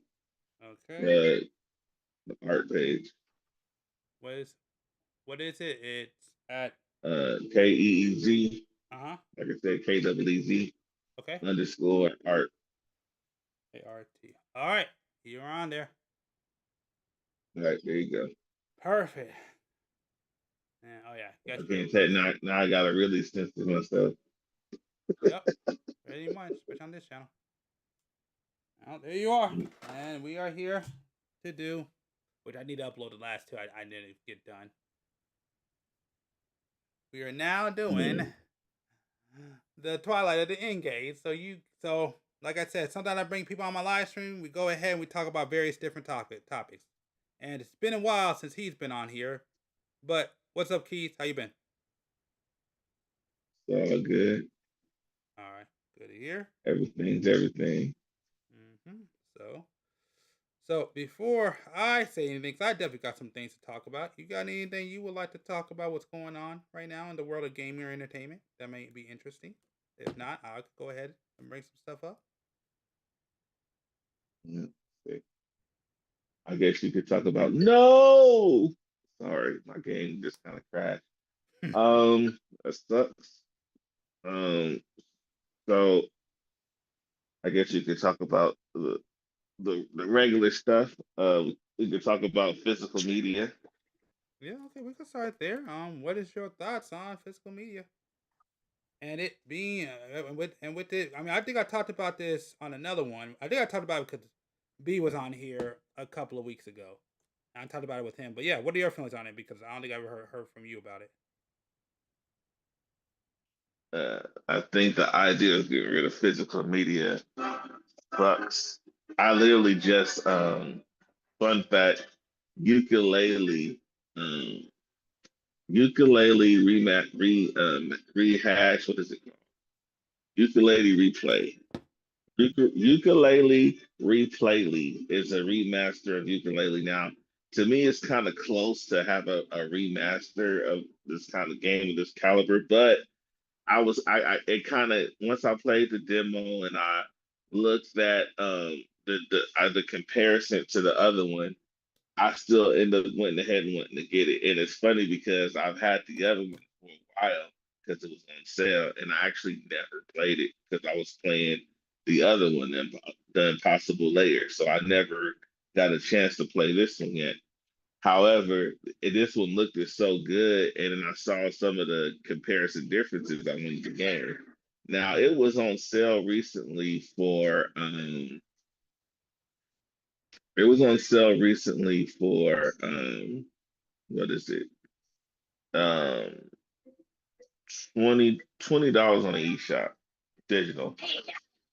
Um Pretty good deal considering I think it's normally I don't know, it's probably 30 or $40 or something. I'm not sure. It's been a while. But anyway, the whole point of it is I actually it was on sale on Best Buy and I actually prefer to get the physical copy. One of the main reasons I wanted the physical copy is because it's completely on the disc. You know, and if you've been following Nintendo, completely on the disc is a big deal because because a lot of games are game key cards, especially third party games. Most third party games are game key cards. But this is one of those third party games that aren't it's not a game key card. So it's like, okay, this is worth it. Now it did have an update. However, you know, whether you update it or not, you could still play the game regular. They probably tweaked some stuff or whatever the case may be. But the whole game is on the cartridge. And that's important because later on, if you want to say resell it, you can do that. You know, get you another game that maybe you haven't played. Trade with a friend. Let a friend borrow the game. You know, give the games to your kids. You know, there's a plethora of things you can do when you own the media. You know, and then also just the overall, you no longer feel like you want to feel like you own something. You don't want to feel like you're wasting money. You know, it's not food. You know, especially at this price point. It's different when you buy food. You know, you buy food, you consume and it's gone. But if you pay, you know, $200 for a meal, you're gonna be expecting a whole lot. And these games are getting pretty high. So with the high market in video games, and you're talking, oh, I can't own my games, and you're spending thousands of dollars if you really when you really think about it, you were spending thousands of dollars on these games and and then you can't, you know, you don't own it. That's like a horrible that's just a horrible feeling, you know. Hmm. Well, me, it's just very simple. I'm always pro ownership. I think people should be able to own the stuff that they buy. So that's why I'm very against it. But how do you feel about what Xbox is doing and what they announced that they're What's doing? Xbox is doing? Yeah, sorry, I went on a little rant there because No, I'm that's also cool. trying to figure out my game crashed That's and cool. that destroyed me. But yeah, what is Xbox doing? So I'm not I'm not basically, and I'll put up the art. I'll pull up the article in a minute because I want to finish this part. But basically, from what they're saying, is they actually have it so now you can move your games from digital and install it on your system, and it's yours, so you own it. they were already doing that though. Yeah, From but my understanding, they were doing it with like old Xbox games. okay. Yeah, with old Xbox games, they had it where basically you could put the with the new Xbox, you could put the you could put your old Xbox games You can put your old Xbox games in there and be able to play them digital, like you add them to your digital library or whatever. Yep. That was a thing. I mean, now I don't have an Xbox, so I can't confirm if it works, but I do remember seeing that the early stages way before Sony announced anything about no more physical media. And now from a business perspective, no physical media, it makes sense. I'm not gonna lie. It's because it's just numbers. And with corporate people, it's always a numbers game. So for them, they just seem like, okay, we're making more money with physical game. I mean, with digital games. So why are we even playing around with physical media if ain't nobody buying them? And then it's a generational thing, right? So your generational issue is that these Oh, by the way, I just want to chime in and let you know that there's been reports that come out that that number of like nobody playing physical games was kind of fudged. So be aware of that. So what they're saying is there's actually probably more people playing physical games than what's reported because they're kind of what fudging the numbers. Well, whether they're fudging the numbers or not, we're not. I'm not even looking at numbers. I'm looking at real world application, and I know they're not telling. I know they're telling the truth. Even if you go off the numbers, they do that, but the icing in the pudding, like GameStop was on its way out. That's why they've been shifting to having cards and collectibles, and they've been having a few retro stuff. They've been switching up their whole model because of it, because nobody's going out buying media like that. Yeah. So they've had to accommodate. So it's not untrue. No, And these kids, no. I didn't say it was untrue. All I said was that they're fudging the numbers. That's a different statement. Yeah. Okay, well, the and not a lot of people are messing around with physical media like that. That's why GameStop is kind of going under because people aren't really doing it. And then also games are so expensive, pre-orders no longer make sense half the time. What did you get a pre-order before back in the day to make sure you get a copy? Well, there's a plethora of copies, and if you can't get a copy, you can get a digital. And then if you're lazy and don't really want to go, you're lazy and you really don't want to, you don't really want to go out, you could just, get on the Xbox Live or PlayStation and sorry, go on Xbox Live or PlayStation, and boom, you got the game day one. Mm-hmm. So then, how do you feel about PlayStation on Twitter basically coming out and announcing that you basically do not own your game? Yeah, that's what I was talking about. I don't like. I mean, that's the whole argument is ownership that is the biggest issue is not being able to own this stuff because back in the day ownership meant something, but now not, unfortunately, it's the new hotness era. what matters to what matters to the next generation? How can we appeal to the next generation? Okay, we can have this stuff here, but basically, we're like, if you ever watch regular TV, all the commercials are catered to old people because they know old people are the only people watching regular TV. Yep. So you're gonna get to the pins commercials, the denture glue, That's true. because they know that's who's watching that. And so what's the same thing's going on with gaming. We're old now.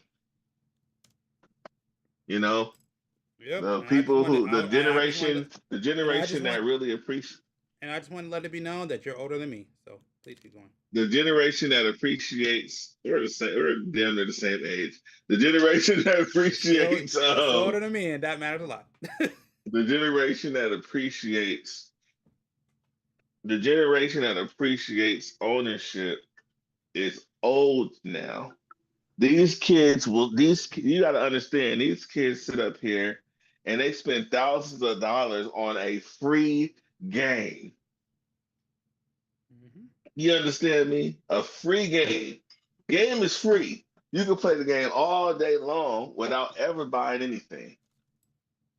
But what they have created within this game is social status. Like when you were in school and everybody had to have Jordans. Whether they liked Jordan or basketball, it really didn't matter. Jordan was the hotness. So everybody wanted Jordans. And so basically they found a way to get people in that same mode, which is with Fortnite and games like it. So you got DLC that these kids are buying and they're addicted to it. Oh, that you could get these tennis shoes. Oh, you could make your character look like a Ninja Turtle. Oh, you can make your character look like the Simpsons.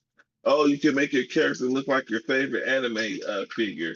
Oh, shoot. I wouldn't be surprised if, one day they figure out how to make a Gundam world.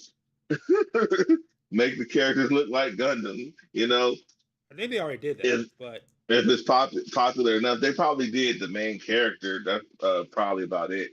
If they did, no, I think it's just the machines, not the characters. But hold on one sec. I just want to Yeah. say this. I've just finished the arms. If it focuses, here we go. Arms are done. Now let's keep going. All right, my fault. Go ahead. Yeah, that's what I meant, like the main mech. So, I'm sorry if it's on there. I'm pretty sure that's for all it did. But the whole thing is that they've made social status. That's what they're selling. At the end of the day, you're like people are like, oh, how is it free? How are they making money? They're making money from social status. The same thing that the iPhone does. iPhone does what iPhone purposely made social status a thing because they made a green bubble for any phone that wasn't their phone to create a status symbol, a status thing. It was super unnecessary, but they knew if they did that they would create a separation.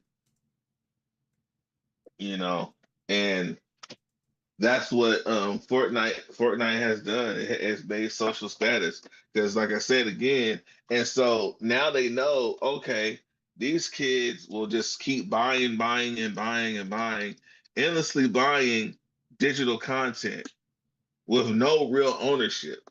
Like, if Fortnite closes down one day, it's all gone. Yeah. All of it is gone. And I know this from experience how horrible that feels. There was a game back in the day that you probably know called PlayStation Home. It was free. Oh yeah. And I took a nosedive into it after a while. It took a minute, but I took a nosedive and I was getting outfits because they had real like sponsorships, so you could get you some Adidas, some Nikes, whatever. You could get some nice gear in there. You could play a few little games here and there. You could socialize. I met a lot of people to game with on there. I miss it. I want them to bring it back. Sorry, I was going through something. But that's how I was able to meet like gamer friends. Like I was able to have back then in the PS3 era, I had people I actually played games with. Like I met people. Now, if you don't meet somebody in the person, it's really difficult to get that same approach. But anyway, um that was super dope. And I bought houses, and everything. And then towards the end, they gave everything away for free, and then they destroyed it. So any money, and I didn't spend no thousands of dollars, but I spent enough money on there for it to be like, this some BS. I didn't invested money in this, and this is what you gonna do. Like it was like Second Life for PlayStation, but at least Second Life on PC, if you bought if it's still running, I'm not sure if it's still running, but if you bought something back when it came out and you playing the game now, at least you still have access to it. Not to mention it was open source, so other people could make money on it too. And they could have did that with the PlayStation Home. It could have went further. Yeah. It really could. They could bring it out. They could bring it back out now and make it even 1,000 times better. Yeah, of course. I agree with that. But it was just sad, and that ownership, that man, that destroyed me. I don't even like that I have games stuck on my PS3. I'm like, it should be cross ever since we jumped from when we had the original PlayStation and we jumped to the next PlayStation. We already were used to, okay, cross compatible. Cross compatible was a big deal. Freaking you had an attachment on a freaking GameCube to play Game Boy games. So Yep, I remember that. they know it's a market. So it's like, okay, I wouldn't, if for the digital stores, if they would say, hey, you know what? Every game you bought across the board is going to be available to you. Your whole library, PlayStation 3 on down to 5. And you have ownership of those games. And at any given time, you could always log into that. Okay, cool. Okay, I'll be upset that I can't resell, but they could fix that too. They could implement a digital way to resell. They could say, oh, for you have to pay Sony a percentage, and you could resell your digital copy of your game for I don't know, store credit or some shit. There's something gimmicky. It would suck, but at least you would feel at least you would feel better about yourself. You have some dignity. Right now, key cards are looking good from Nintendo. Key cards are looking bomb as hell right now because yeah, key cards are download digital games. However, if you can still take a key card to GameStop and somebody else can buy it and play it on their system, so you can still trade and you can still resell games with a game key card. It sucks that it's digital, but it's better than no. It's better than no digital. It's better than no physical. At the end of the day, And right now on screen, I'm just putting it up. I'm just showing. If you look on screen, you ain't got to look, but I'm making some coffee right now. No, that's fine. That's fine. I'm just explaining to everybody. I'm just posting some of the statements I just made as facts, so y'all can see what I was talking about. So just letting people know. Yeah, the ownership thing, it just sucks. And another associate that we talked to, he was like, oh, he doesn't care. He doesn't care about it. And that's how these kids are. These kids don't care as long as they have the game. But what happens when you run out of memory, which is what we're already dealing with? Memory is getting extremely expensive. Yeah. So now you run out of memory, and you have thousands of games. I was just going over my Switch games, and I have physical. I have like either 60 or 70 physical Switch games, and if you add the digital games, you're looking at like over 100, probably closer to 2. So, not having access to those games whenever I want, that's a big deal. Or if I wanna pass them down to my kids or something. I remember I was devastated when they took my brother's Super Nintendo. But I'm like, technically that should have went to me. Mm-hmm. I was mad when I was youngster, and I remember I remember owning my first game. I'm going all over the place because I'm playing a game. I'm talking, moving this dog. But I remember when I owned my first game, which was Donkey Kong Country 2, and the fact that was my game, like the feeling of ownership. That's a perfect example of the feeling of ownership. I didn't even have a system, but I knew that Donkey Kong Country 2 was mine. I Yeah. can take it and play it somebody else's console, but this game is my this is my game. And that feeling right there, these kids are not going to be able to have. Well, own nothing and be happy. Yeah. And you know, a lot of stuff is getting obsolete, man. I think just out of prediction, I think TVs is going out soon. I don't know about that. Man, Meta glasses, VR. Yeah. Soon as people catch on to that, soon as people catch on to that, like right now, people just ain't really caught on. Okay. But let them catch on. It's gonna be like Wally. It's gonna be like Wally. It's already, dude. You could be in the VR headset and you could have your Instagram over here, your TikTok over there, your damn sports game over here. I'm pointing, you can't see me, but you can have these different windows just around. Okay. Then you or if you just want to watch a movie, you can have the biggest, clearest screen you want to and watch a freaking movie in high quality. You could watch it in 3D. Um, you can connect your Xbox Cloud Live and you can play that and then they have the glasses now where you can connect any console pretty much like you if you just say you got your Switch with you, even portable version, right? You can put the glasses on, connect that to your Switch, and now you're playing your Switch on a massive big screen. You know, you're just playing it on a big screen and you're sitting on the couch playing, Yeah. No. I you mean. know. Yeah. No. I don't think people would always want to have something on their face all the time. I think some people get annoyed with something on All their the face.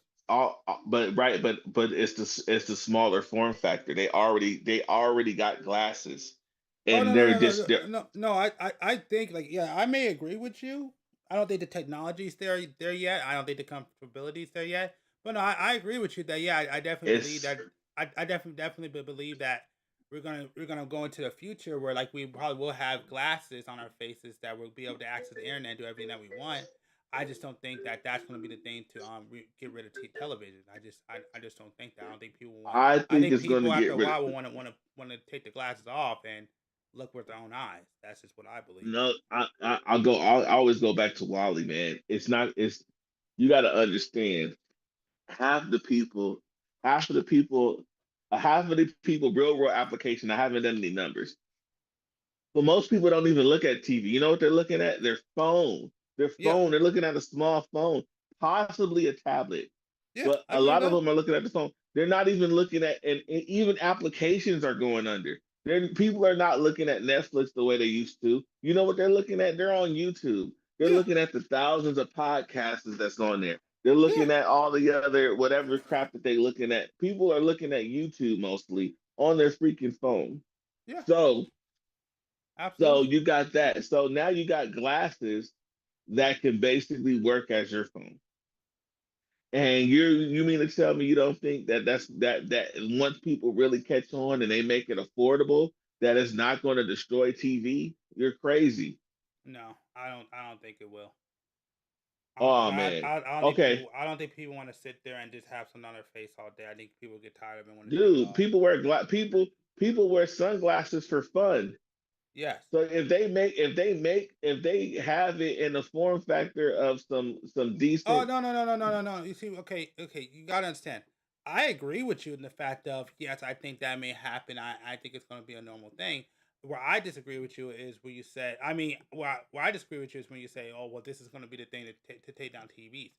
I highly doubt that. Now, will there probably be something to take down TVs? Yes, but I don't think those glasses are gonna do that.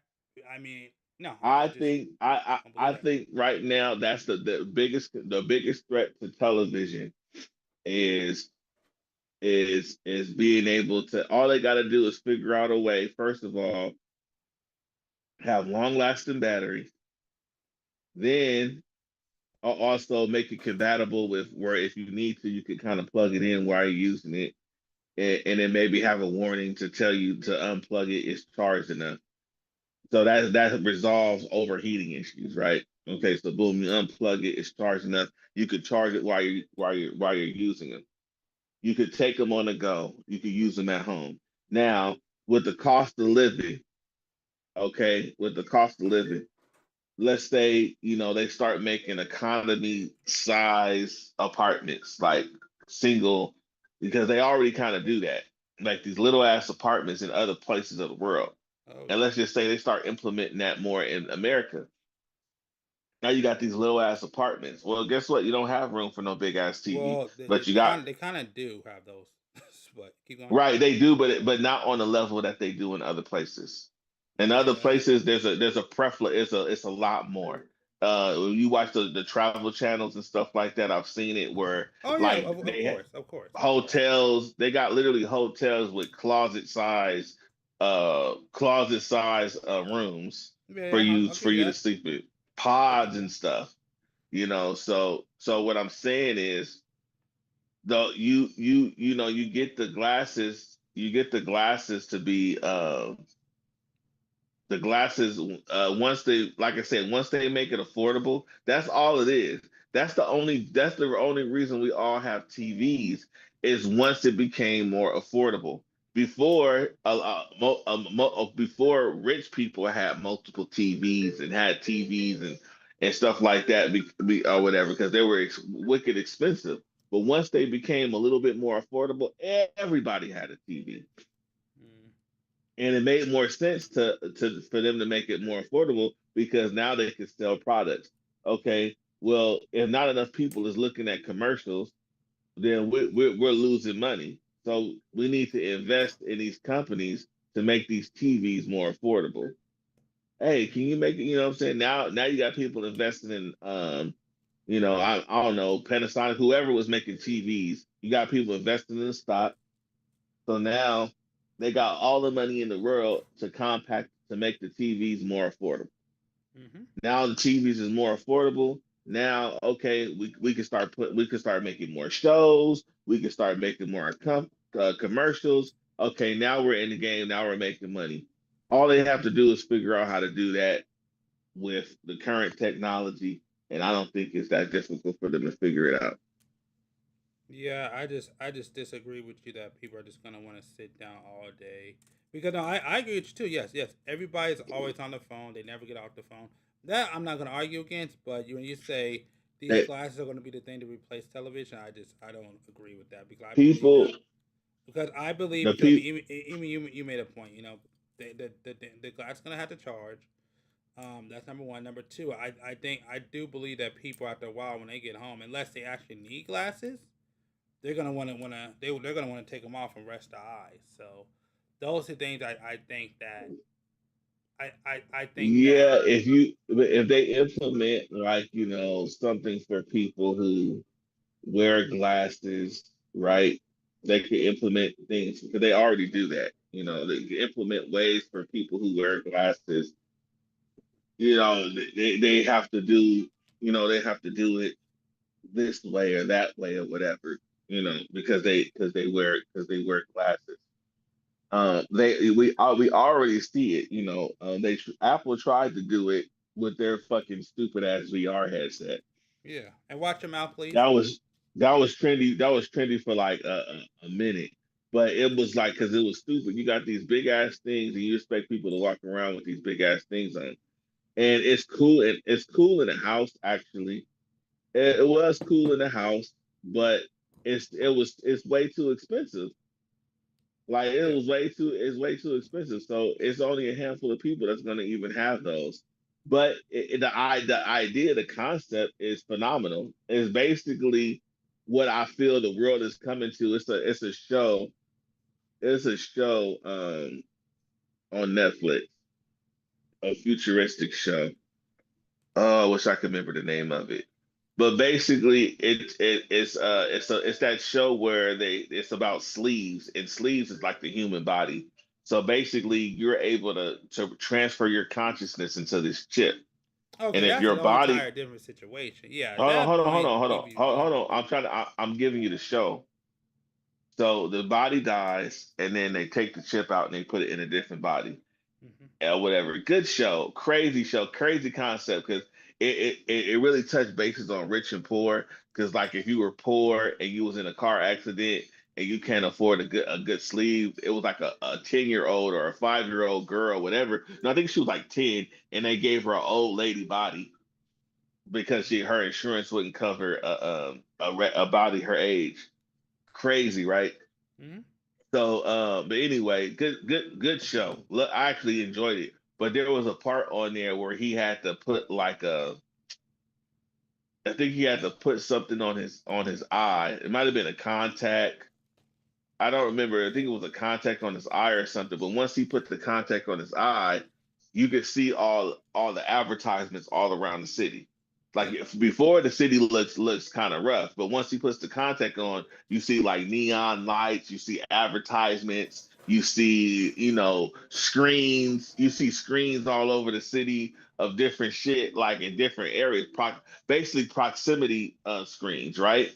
And the same concept that happens with Apple with yeah, you could before I keep giving Apple kudos, you could do this with the Quest too. When if you do a room scale, but they just kind of piggybacked off of that. But with the Apple one, basically you could put a screen in your living room, you could put a screen in your bathroom, on the wall, like whatever walls you want to. You could just put like screens everywhere. You could put a calendar over here. You could put you could put whatever you want anywhere in the house, like 2 stories if you want to, right? So boom, you walk around, you go to the bathroom, instead of having to recalibrate your screen from on your headset, it's already there because you already put it there. And it remembers that the screen is there, and it pops in and out based off of where you at in the house. So that technology is already there. So if that technology is already there and people get comfortable using technology like that and they make it in a smaller form factor and they make it more affordable, it will destroy TV. I'm sorry. You could go from chilling in the living room, looking at your show, and then go to the bathroom, not having to bring nothing with you, and continue watching your show while you're taking a shit. Yeah, is gonna be cooked when people get hip to that. You can lay on the bed, watch TV, and you're uncomfortable, and you decide, oh man, I don't want to lay on my back no more. I want to lay on my side. You can't move your TV, but now you can. You can lay on your side and then have the TV on the right side of you. Yeah, the way you Oh, you say know that what? seems like it's gonna be popular for old people. You're like, oh, you know what? Oh man, I feel like getting on my left side. Okay, get on your left side. Whoop, TV's still there. Get on your back. TV's on the ceiling. You know what I'm saying? Like you could lay as comfortable as possible and just fucking watch whatever the fuck you want to watch. You can sit comfortable. You don't have to make accommodations to try to sit sit a certain way to make sure you're angled in front of the TV properly. It's it just like you're still gonna have TVs around. It's kind of like the movies. You still have movies around because you have people as a niche that like to go to the movies as a niche. But movies ain't what they used to be. People don't go to the movies just, oh, the new movie came out. No, people go to the movies for the experience of being at a movie theater. Which is why it's kind of going under because you got a 50, 60, 75 inch TV at home, high definition, comfortable. You could lay up with your shirt off, kick your feet up, and watch any movie that come out on the streaming app. What you going to the movies for other than the experience? Mm-hmm. Then if you go virtual reality, you got freaking You could make it look like a dang movie theater. Yeah. You know, so that's why I say I'm telling you. Watch, mark my words. This is my prediction that once they make it affordable and more people have access to it, it's going to destroy TV because TV's already going under. People spend these kids, these iPad kids. I'll be having to get my daughter. All they do is look at YouTube. Yeah, of course. So we already that's what you could base your stuff off of. You have a whole generation of YouTube kids. So what happens when they get older? They don't care. They're not gonna care about no damn TV. Then half of them can barely play games with a controller. They could destroy you on touchscreen games, which is crazy because they grew up with it. But they can't play. They can't play Mario. Yeah. Try to get some of these kids to play basic Mario. They can't play it. But they can play the heck out of Fortnite on a touchscreen. or Roblox. You know what I'm saying? With a touchscreen. But they can barely use a controller, some of them.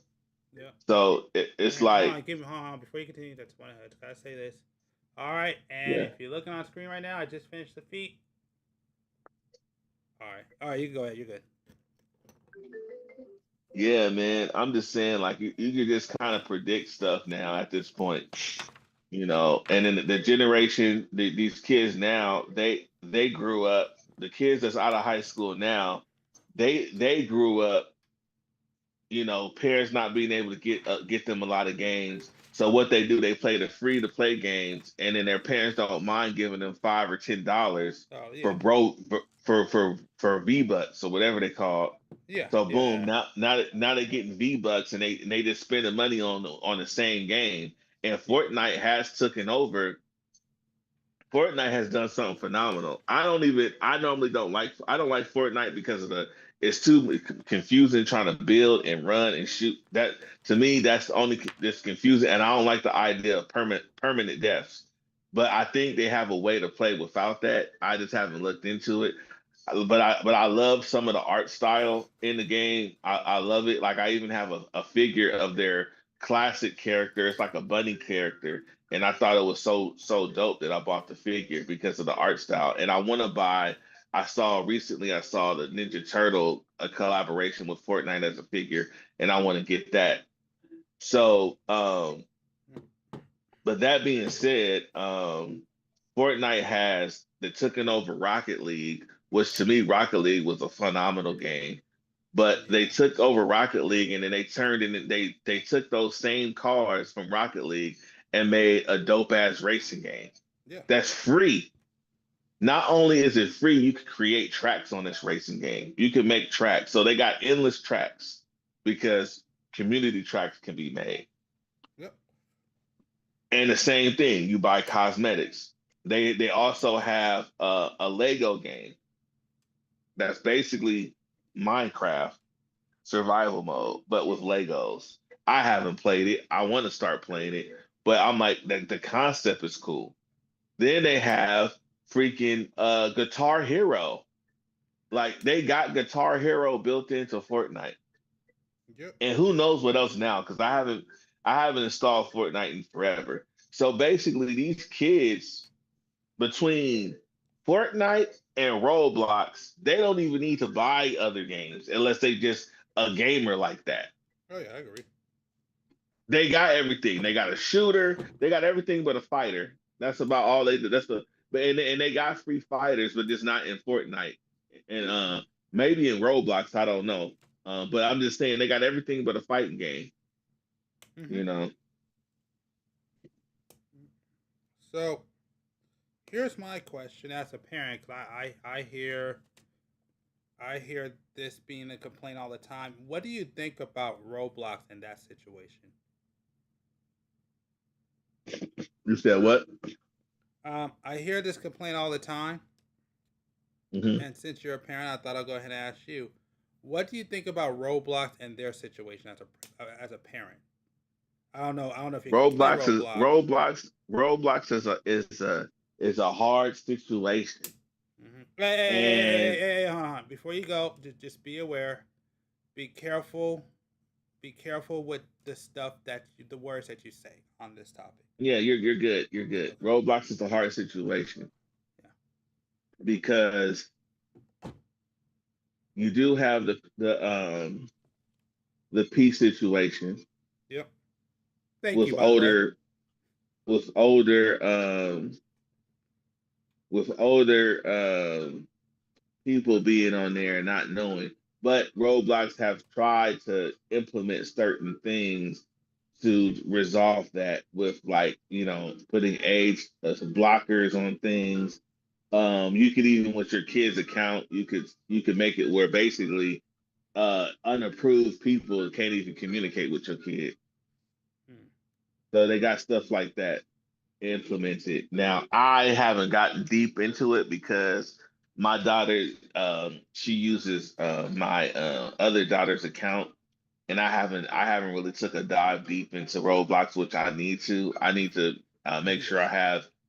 I know I need to make sure I have access to it. I need to know what's going on. I actually started. I downloaded it so I could try to understand it. Oh yeah, because I can tell you because just so you know, I just heard this the other day. I guess Roblox just banned Chris Hansen on their in the game. Well, and then the other thing is too, is Well, you just know, in the Chris, hold on. I know what you. No, who's Chris Hansen? You know the dude which called when it comes to let me see, the dude who catches predators, to catch a predator, the host. Yeah.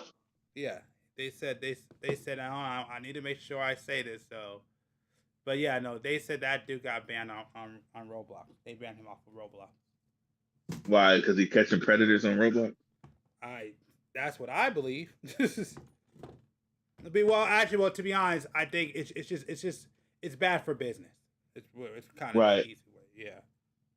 All right. Well, I get it. So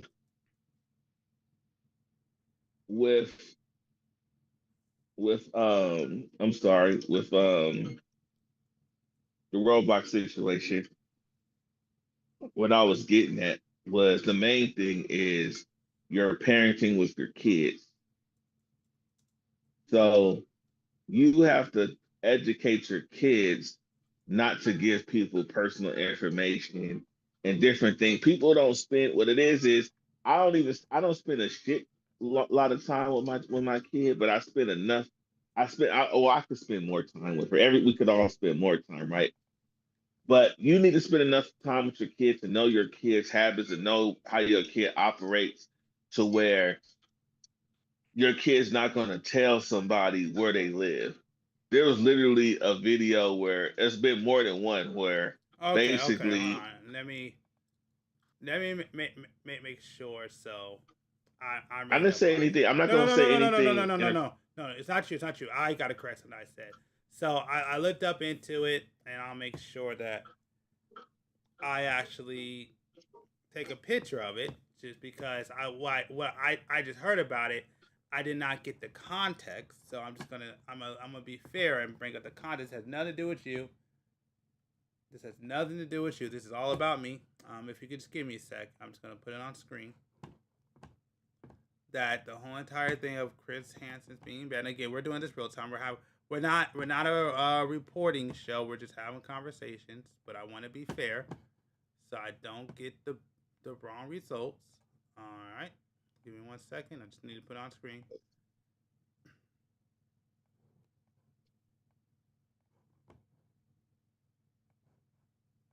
Okay.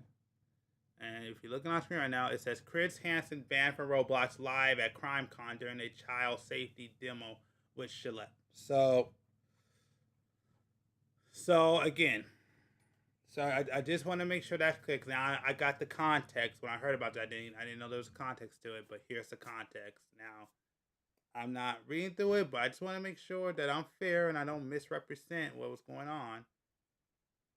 So it's just it was a demonstration.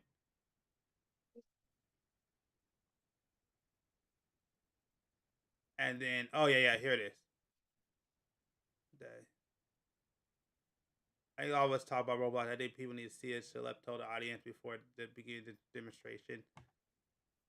So here it is. This is saying Chris Hansen demonstrated how easy it is for like you said, people to raise others' kids on Roblox, and they immediately got rid of him on stage. So that's the context. So if you want to watch the video, I just want to make sure to put that in there because I didn't get all the context. But okay, my bad. I just wanted to make that correction so there's no issues. So I'm not misrepresenting the story.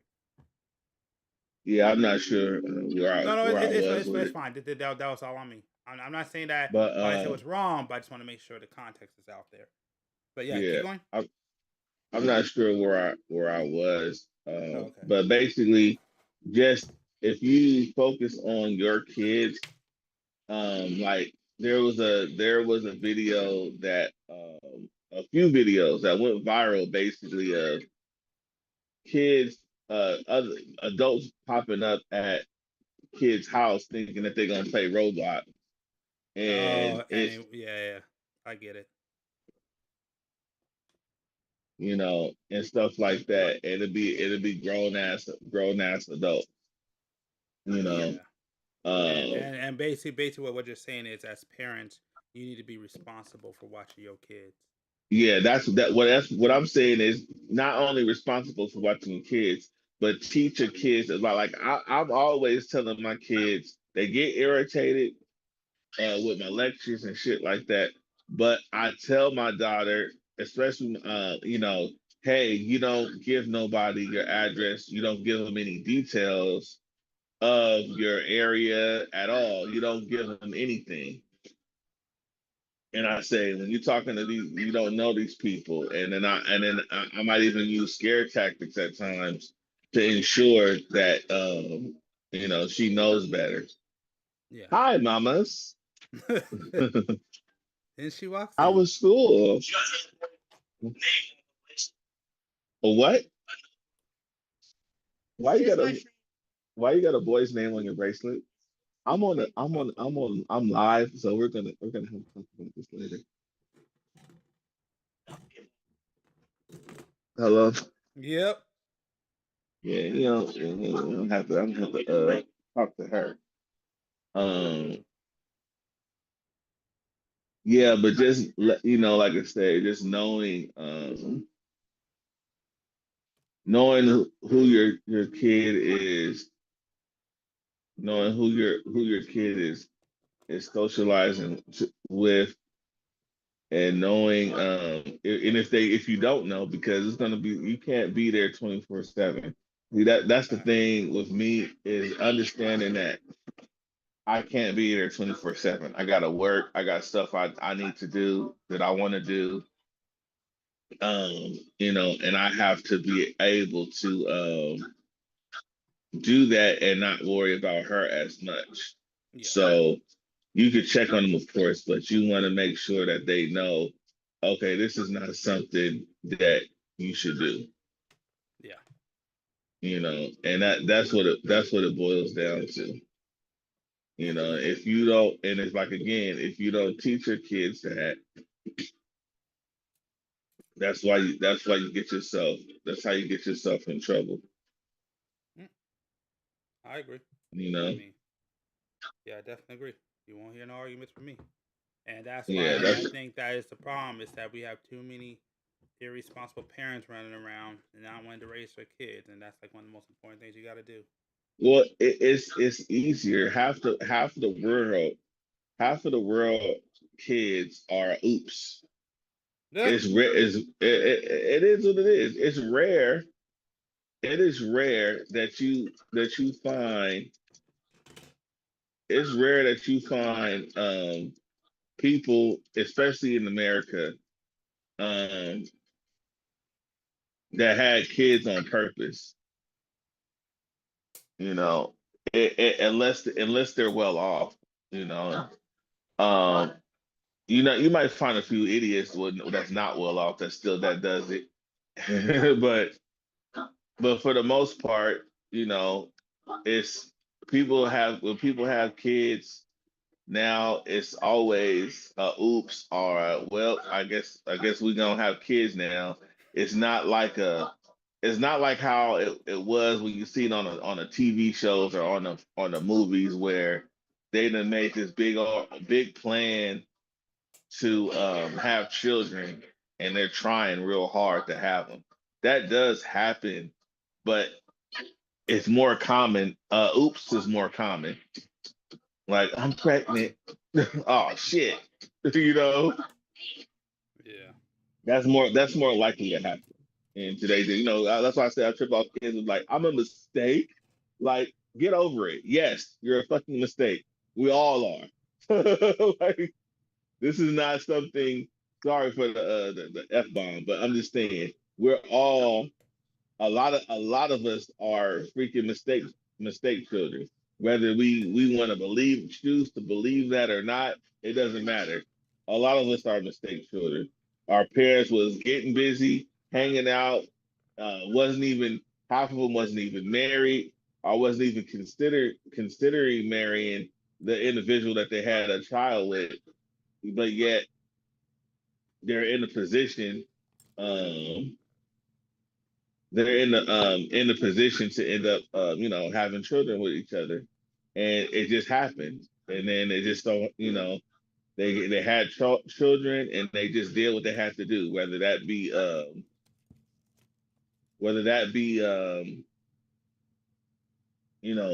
leaving and sending money, or let's start a family, whatever they decide to do, they did what they had to do. So to get mad and say, "Oh, I'm a mistake," yeah, everybody's a freaking mistake. Especially if your parents aren't together, get over it. You was probably a mistake. If your parents ain't together, you most likely you was a mistake. You know what I'm saying? For sure, for sure. But it's okay. Oh, go ahead. No, I'm just saying it's okay.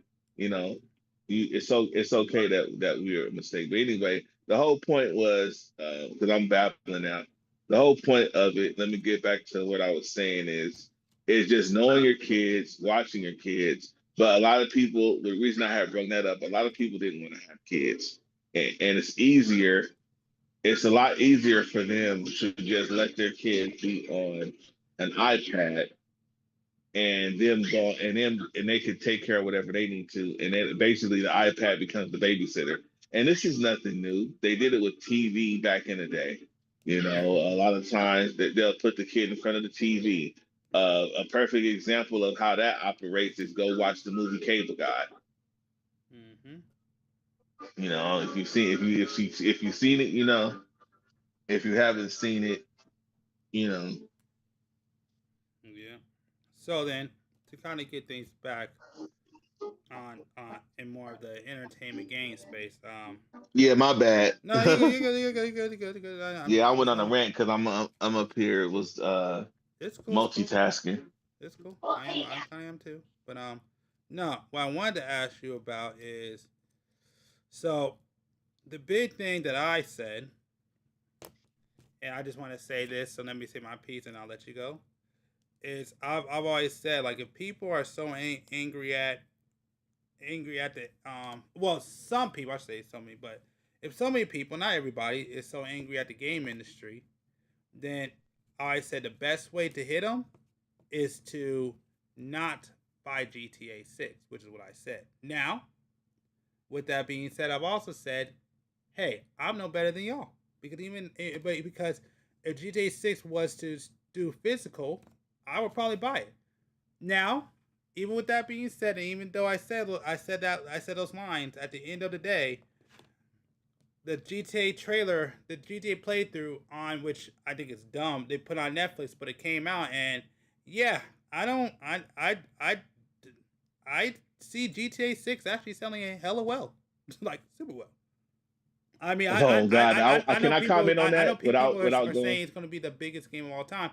But yeah, no, I totally believe. Yeah, it's going to be the biggest game of all time. There's nothing that's going to stop that game from succeeding at this point.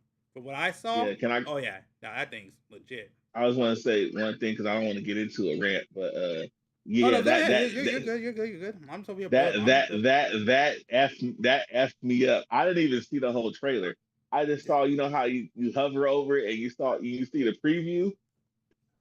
I hovered over and saw the preview and said, "Holy shit!" And and look, mind you, I've been on the fence. I've been one of those guys like I ain't tripping off GTA. Like it's not a big deal to me. Like okay, ooh, you know, everybody else is all GTA, and I'm like, you know, I'm not. It's like okay, I'm not. I don't have fantasies of of a criminal life, so it's whatever to me. You know, like you know, so I'm like, okay, whatever, you know, cool, new GTA. I'm like, and it's not in LA. I was on the fence about that. So I wanted another LA GTA. I know it's unrealistic, right? But I wanted another LA GTA. But anyway, uh, that got bring me. back True Crime, which I may put that in a future video. But bring back True Crimes. I'll be happy with that too. That I'm not gonna lie, bro. That got me. That freaking seeing the graphics on that sucker, and I haven't even finished looking at. I didn't even look at the trailer. Again, I just hovered over the trailer on Netflix, and now I'm just like, oh my god, I might have to get this freaking game. Yeah. And I'm pissed. I'm pissed because oh my god. And then at the end of the day, nobody's gonna stick to boycotting it. Even if everybody was like, oh, let's boycott GTA to make them come out with a physical, then it's not gonna happen. It's not gonna happen. It's not gonna happen. I mean, that's something I wanted. That's an I cover. Actually, my exact words were, if you really want to hurt the game industry, don't buy GTA day one. But don't buy GTA and play all. Hold on, wait, let me finish. But I've also said though, is that I don't think that's gonna happen. Like people are gonna buy GTA, you ain't gonna stop it. Sorry. What people need to do is really get organized. Like not on no just rant bullshit. Make a Patreon, right?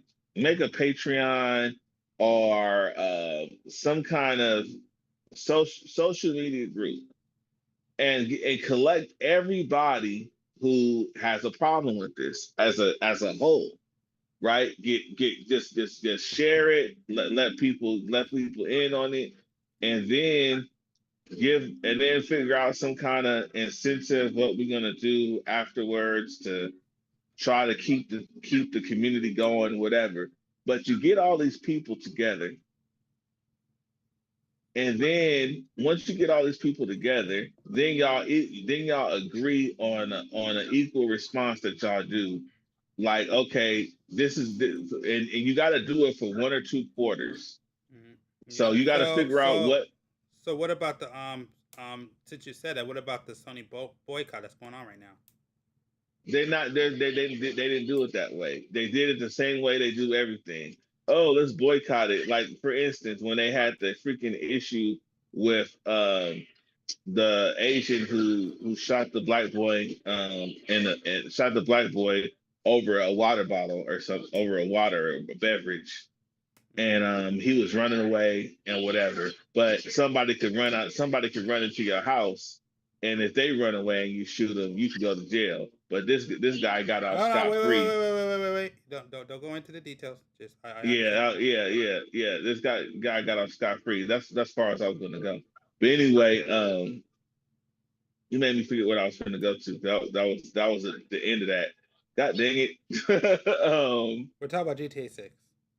Yeah. So what I'm saying, boycotting GTA 6. Yeah, boycotting. Yeah, that was the reason I brought that up. So boycotting.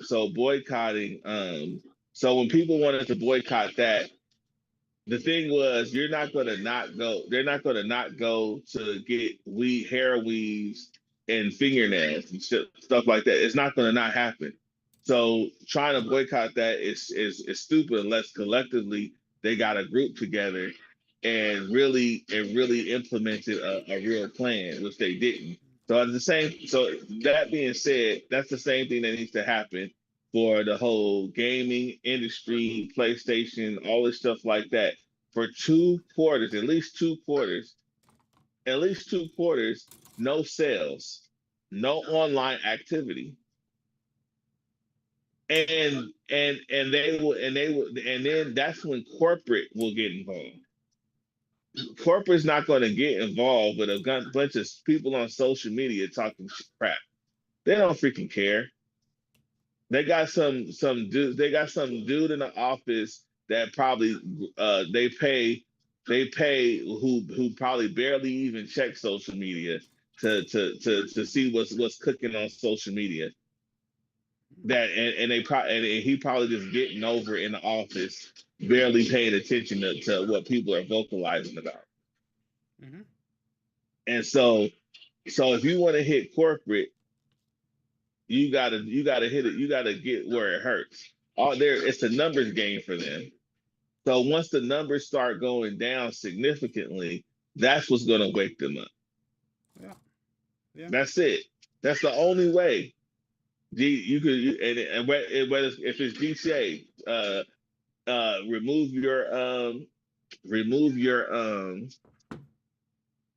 your pre-order. You know, take your pre-order away. Take your pre-order away. Take your start unsubscribing to PlayStation Online. Yeah, which people have done. In fairness, people have done. Yeah, I'm not sure if it's on a unsubscribe big to enough scale, but there's a lot of people who have. Right. That's what I said. You have to get enough people in the group first to collectively do it, and get people's fire going. What it is community.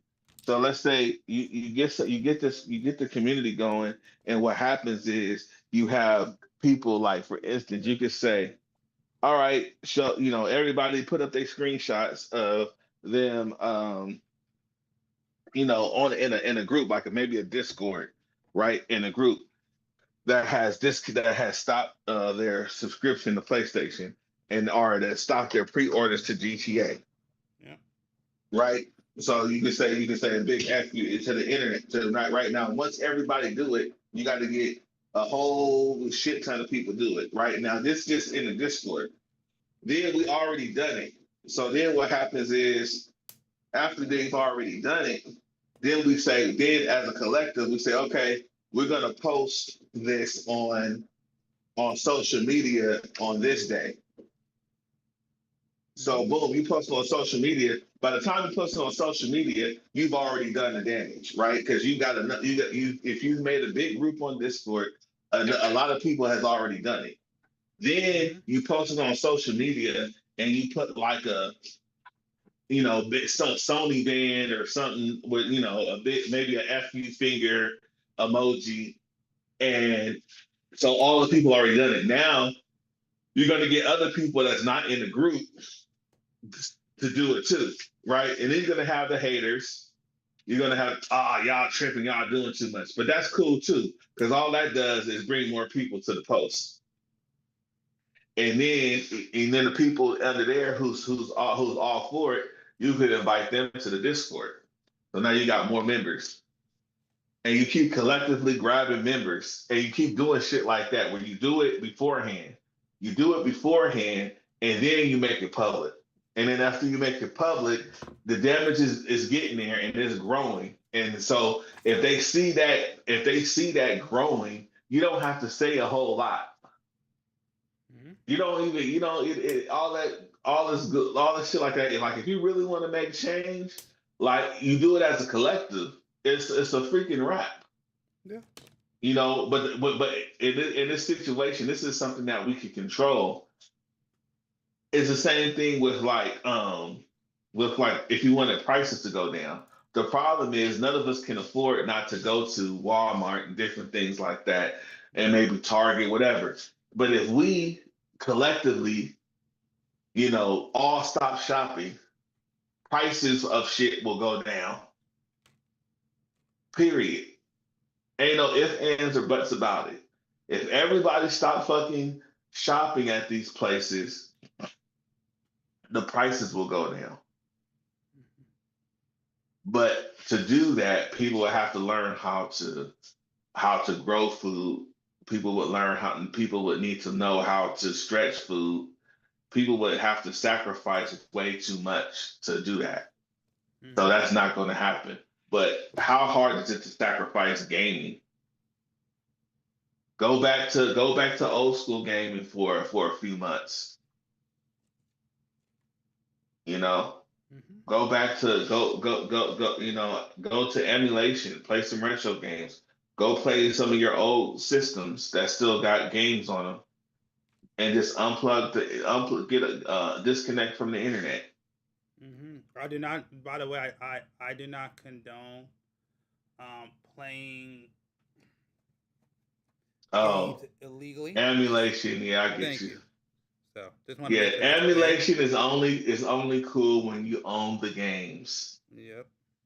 It's like an unwritten rule. You know, when I say emulation, I'm speaking on, stuff like making copies of your own games to be able to fit on your system, things of that nature. You know, that's the better way to do it. Even though that's still kind of frowned on, but it's more moral to do that, to play your own game backups. That's why these things exist. There's things that exist to make your own game backups. So, that's what I'm talking. Right, that's exactly. So that's what I'm referring to. Your own game backups. So play your own game backups and just disconnect everything from the internet. And it's a numbers game. All it's gonna do is corporate's gonna want to know what the heck is going on, because those corporate assholes, they don't even play video games. Okay, they're just number people. They don't even play video games. So all this complaining and fussing and they don't play video games. These number crunchers don't play all they do is bring in these executives. They bring in the executives to freaking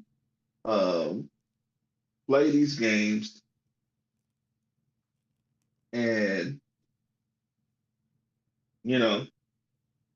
that's it. Yeah. They, One second. Hold on. Let's pause you 1 second. Okay, hold that thought. I just finished the legs. The legs. Come on. I shouldn't put the feet together, but it's fine. The legs are done. All right, you go ahead. Just had to make that announcement. Yeah, they bring in these executives to make money, and that's exactly what they concentrate on.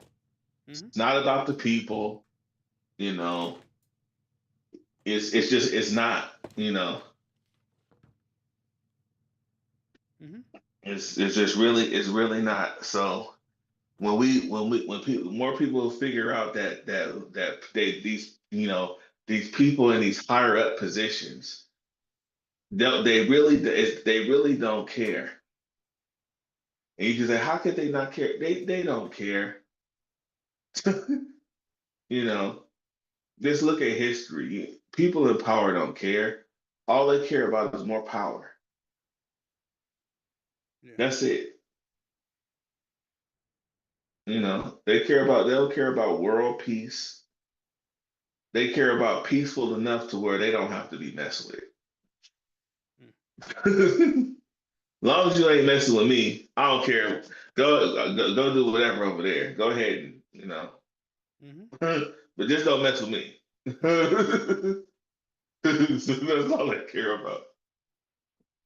So you mess with the money, you mess with you mess with their bank account. That's what's gonna be significant. They go quarterly. Figure out what their quarterly is when they do their quarterly checks, and you just keep going till they start paying attention. And they start paying attention. They start Googling gaming industry blank blank blank.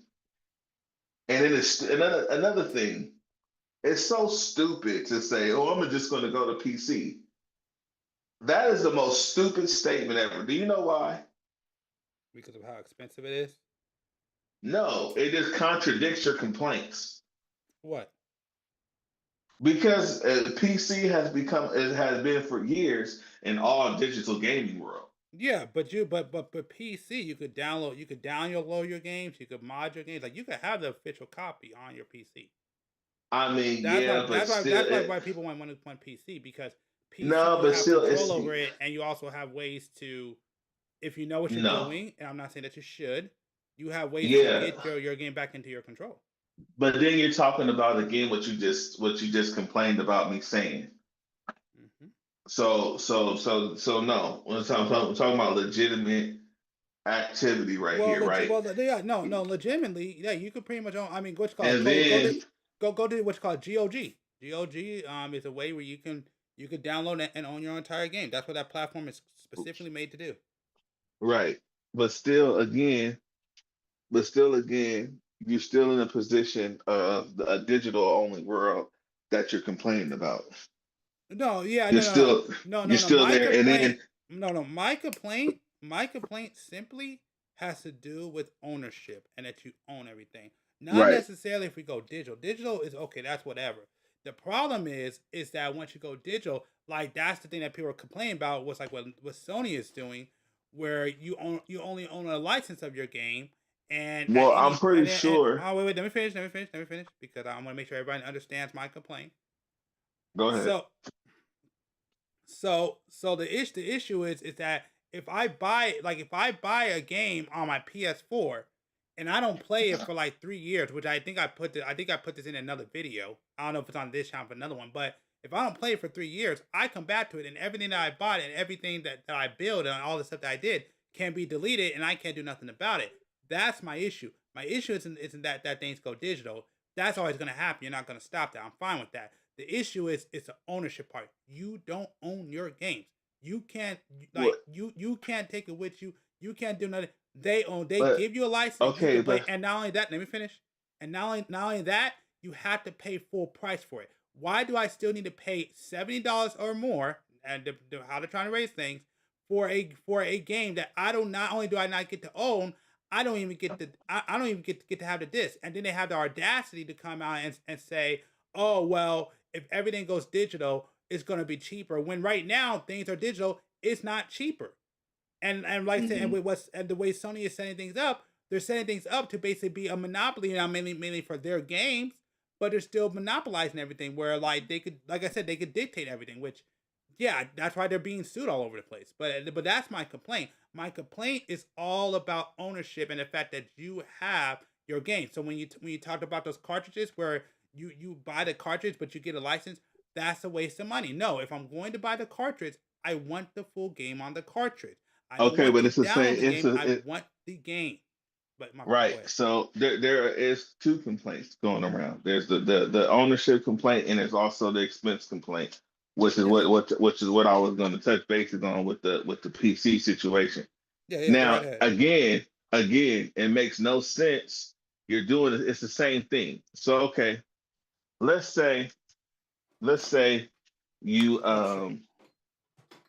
you download this game for your PC, which is some people do that, and not every game is on those platforms to be able to own and download them. They have some games, but they don't have every game on those platforms. Let's go to the average consumer route. Okay, the average consumer is what we're talking about. If you're talking about veteran PC gamers, that's something totally different. But we're talking about average consumer, which is the only.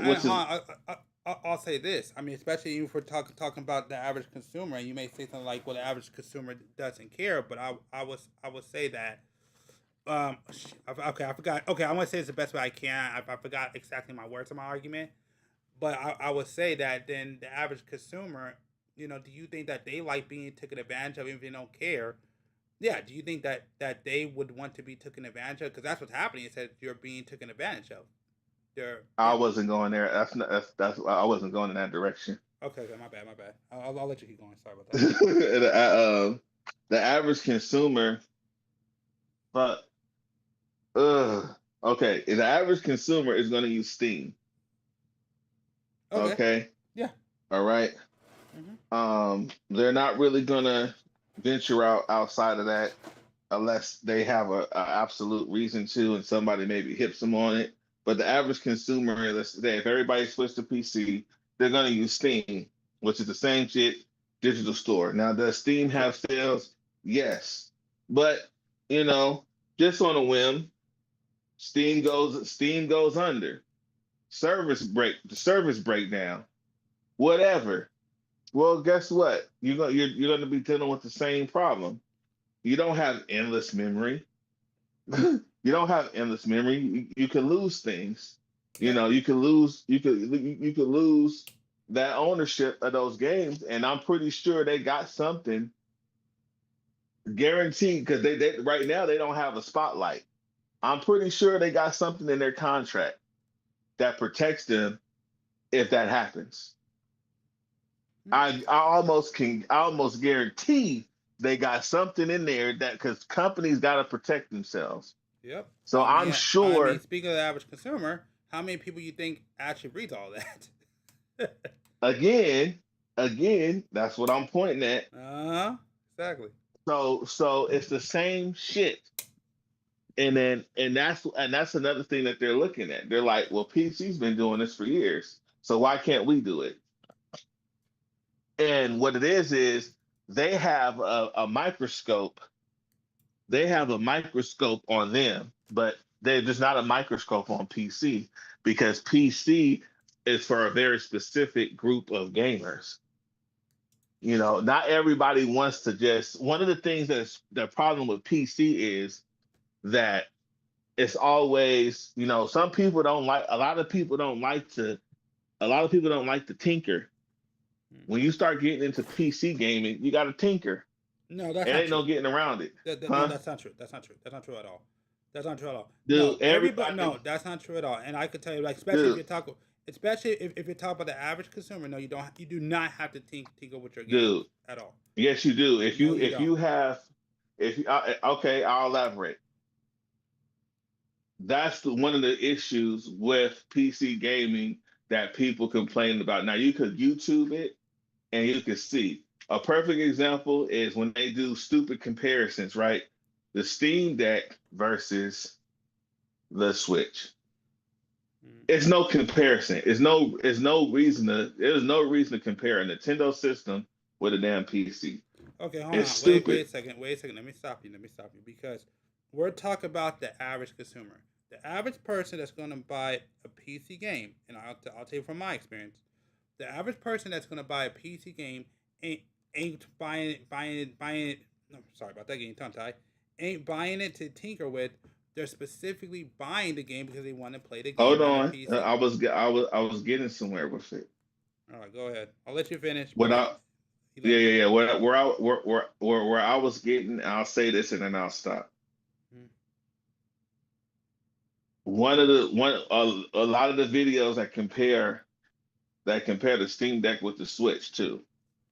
Is the Steam Deck more powerful? Yes. However, what they said is you can just play the Switch. On the Steam Deck, when you play games, you have even games that are some games that are Steam Deck compatible. You have to go into settings to make things work properly. Okay, that's what I mean by you have to tinker. Okay. And the same thing with a PC. If you get your PC and you just play the game, a lot of times, even if you say, oh man, I just spent $2,000 on this PC, and some games, you still might need to go in there and tweak something. When I say tweak, I don't mean go in there and just do some crazy phenomenal thing. I'm saying like it's not already optimized for the system. Okay, so when you get a Switch and you play, say for instance, Cyberpunk on the Switch, it's already optimized for the system. You don't have to go into settings and do anything. You can just put the game in and play. Okay. So go ahead. Okay, yeah. So on that point, that I will agree with you that, okay, my fault. I thought you were talking about like coding and stuff. Sorry about that. I did jump the gun. But yes, you are right. that yes, a lot of times depending on your PC, I don't have a recommended. Yes, you do have to go into your settings and adjust your settings for your PC. So that part I agree with. That That's the part, only part I was talking about. yeah. Again, yeah. Like I said, I already said I jumped the gun. I'm with you. So yeah, that part I agree with. Yes. If you buy a piece, yes, if you buy a PC, and especially don't know what you're doing, and again, that's not even heavy. That's just basic stuff where you have to change your resolution, you have to change the graphics card, you have to change your speed. Yes, I could see how that could be annoying for And that is extremely now. annoying when you just want to get into the game. Yes. And yes, I would say that is an annoyance when it comes to PC game. Now, what I've always heard, because that's not an argument I've ever heard. It's just more of an annoyance, but that's not really the argument. The argument I've always heard for casual people going into PC gaming, because I know plenty of people who are casuals that said they want to go into PC gaming, but they've all said the same thing. It's just too expensive. It's expensive. The graphics to get the game optimized is expensive. And you know, to add on to your point, they're also correct, because that's the other thing, is that you have to have the right PC. So getting an average person who just has a computer and buys a game, If you don't have any studying to do before you play anything, I want you to clean this room up. So clean this room up and get it done. You got food containers down here, empty water bottles. Looks like food, actual food. I don't know what that is. All this stuff. I want this floor clear, and I want your bed made up before you get and play on that. If you're not going to study or read or something like that, that's what I need you to do before you start playing that. So turn that off and get your room clean, and then the faster you get it clean, the faster you can play your game. Okay? And if I come back in here and you're not cleaning, you're playing that game, I will take that for the day. Got it? So get it done. It doesn't take long. If you want to play your game bad enough, you'll get it done. Hello? Yep. All right, my bad. No, you're good. Yeah. To go with your, I had a joke there, but I'm not gonna say it here. But anyways, to also go off, which I mean, this may add on to what you're saying when you talk about pick up and play, because like I said earlier, I'll just restate what I said. I know plenty of people who are casual, not gamer casuals, they said they would love to go into PC gaming, but like they told me, it's just too expensive. But I also understand that, you know, if you buy a game and you don't have the right specs, that can become annoying. Like, okay, how do I know if I'm going to have the right specs or not? Because, yeah, I mean, when I was a kid, I ran into that issue where I bought a brand new game, I was ready to play it, and they said, well, your computer can handle it. So, yes, I would say that is the problem with PC gaming, is that there's a lot more that you have to know to do it than you can't, unlike console, where you can just pick up and play. So, that argument, I will agree with. I do. Right, expensive is a thing. But nowadays, that's the argument. Gaming is getting so expensive that it's like it's almost the same thing. Well, actually, no. This is the thing though, and I want to go back because you just say expensive. PC gaming is actually cheaper. It actually goes on sale cheaper. The problem is software can be cheaper, but PC gaming as a whole is not cheaper. I was about to say that because we're basically saying the same thing.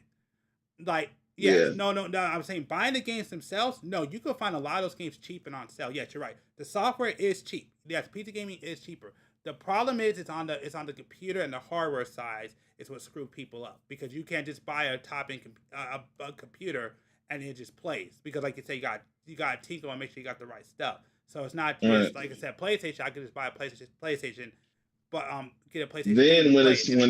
Then years down the line, when you need to upgrade, when your PC was so bomb, but now you need to upgrade, and now you need to spend another $2 or $3 grand to get it on the level that it was when you from the games you used to play. Exactly.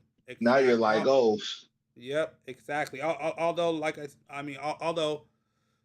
that's the only good part about PC is that once you have it, you don't always have to upgrade. You don't always have to upgrade everything. You can just upgrade what you need. But you are right about that. Right. It still gets expensive. It still gets expensive when you get into 110%.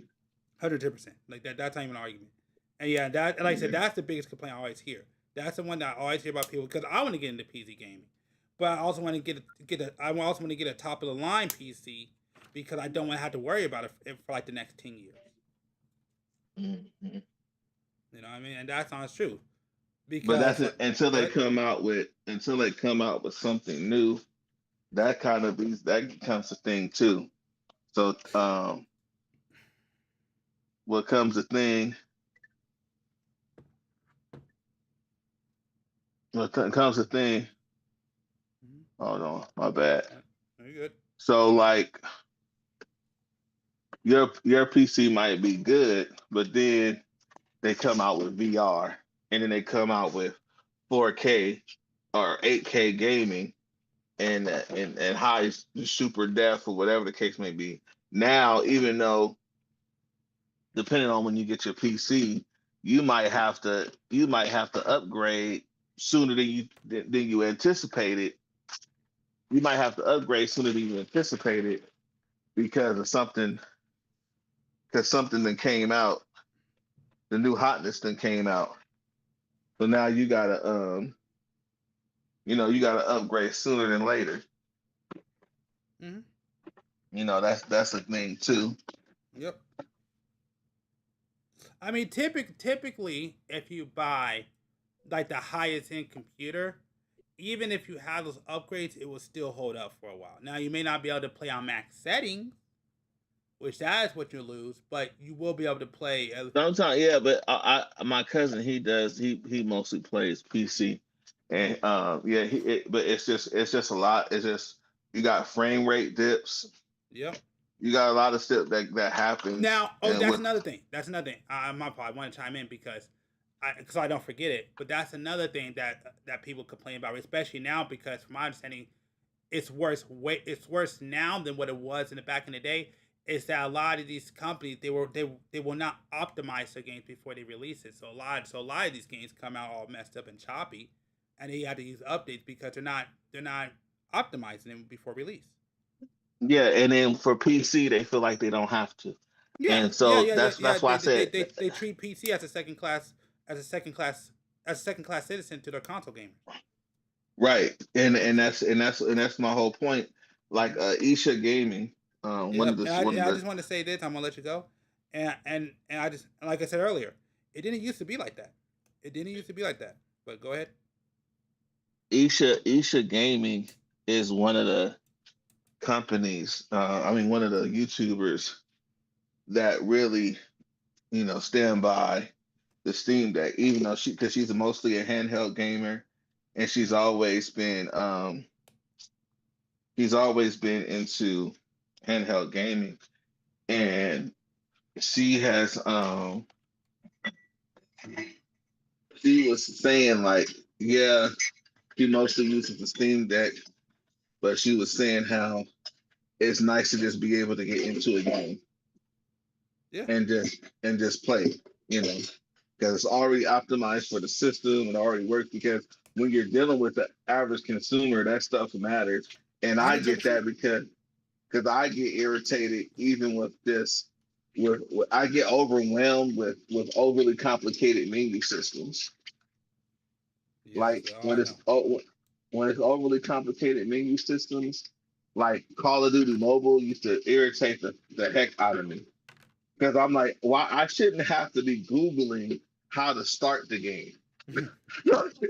Like, how do I just start playing? Like, it's so oversaturated with this, that, the third, and it's because it's trying to sell you stuff constantly, like DLC or whatever, battle packs. And the console counterpart has also been doing the same thing with their title, where it's they put everything in one Call of Duty app, but it's just like when a new Call of Duty come out, it's like forcing me to open the new Call of Duty, and I'm just trying to get to the Call of Duty I own. Yeah. It's so irritating. Just there's little stuff like that. It's irritating, especially for people who game back in the day where you could just turn on the system and start playing. Yeah. Just that split of even just just a few minutes can feel like an hour when you got stuff to do and you're just trying to get into a game. Yep. You know, so to sit there and have to adjust and tweak settings, especially when it's a game you feel it should work. Like I remember I got House Flipper 2 on my PC, and it's like, okay, this is not super demanding. Why is my fan running so heavily?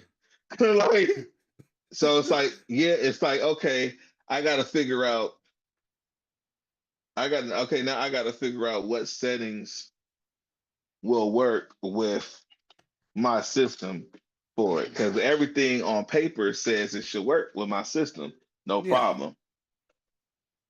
But that doesn't always happen. That doesn't always happen when you're you know, that doesn't always happen when the when you get to the PC, when you actually real world application, it gets kind of difficult, Yeah. you know.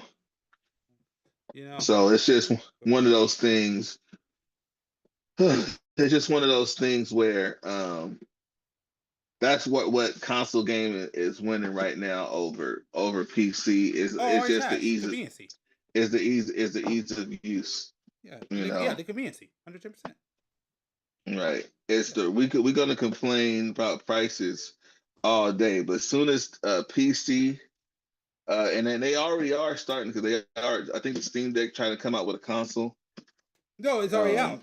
It's already out. Yeah, as soon as Yep. people start, wanting to trust that, I don't know. I haven't No, seen nobody wants any. it because most people ain't buying it because it's freaking what? I think the cheapest one is like what, $1,200 or like $1,000. Yeah, and Yeah. the problem with that stuff is it's they're testing the market. Once somebody starts buying $1,000 consoles, everybody else is going to follow Oh no, because no, they're like, oh, there are already people. Oh, I think I screwed up. No. Oh, I did screw up. I got. Okay. This is for the old one. Okay, I did screw up. Okay, yeah, my fault. yeah. Once everybody is buying their BS, right? Once everybody is on deck with this stuff, it's a wrap.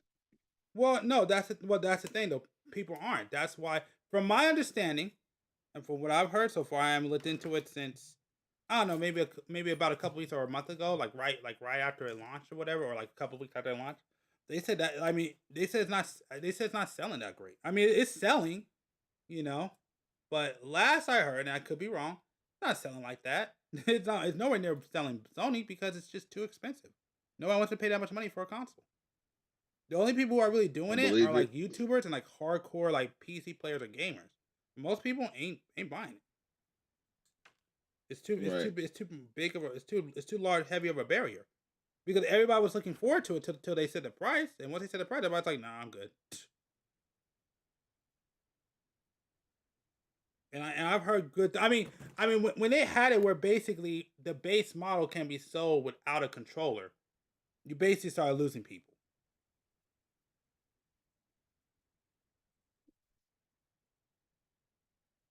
And you're talking about the base model being pretty much $1,000 or more.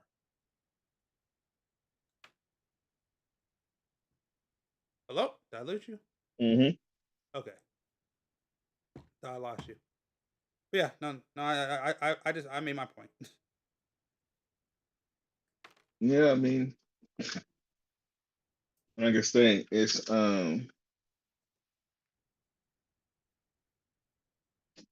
having to deal with all of this stuff is nerve wracking. Just so you know, you sound like you're getting farther away from the phone.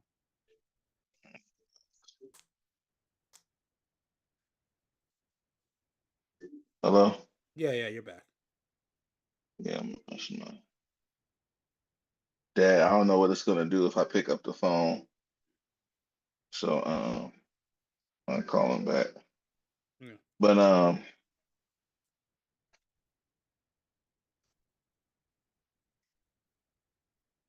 yeah, man, that shit. I'm sorry, man. Shit bugging me right now. Okay, and take a deep breath. Yep.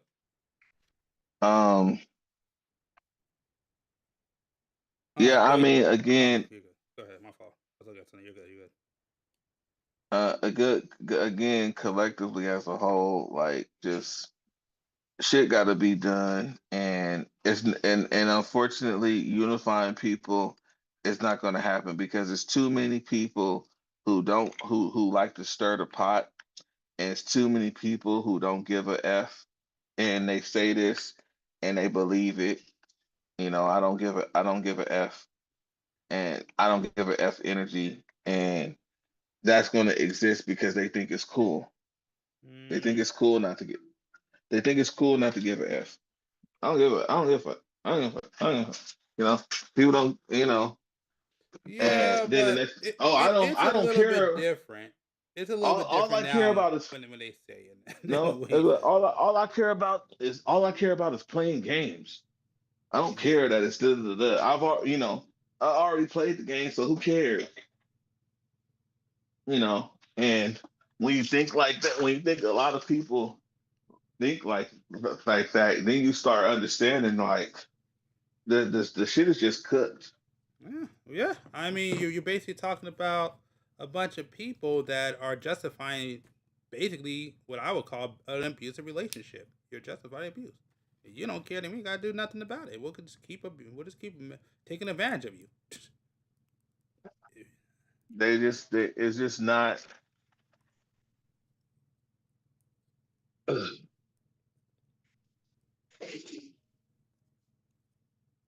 They just don't.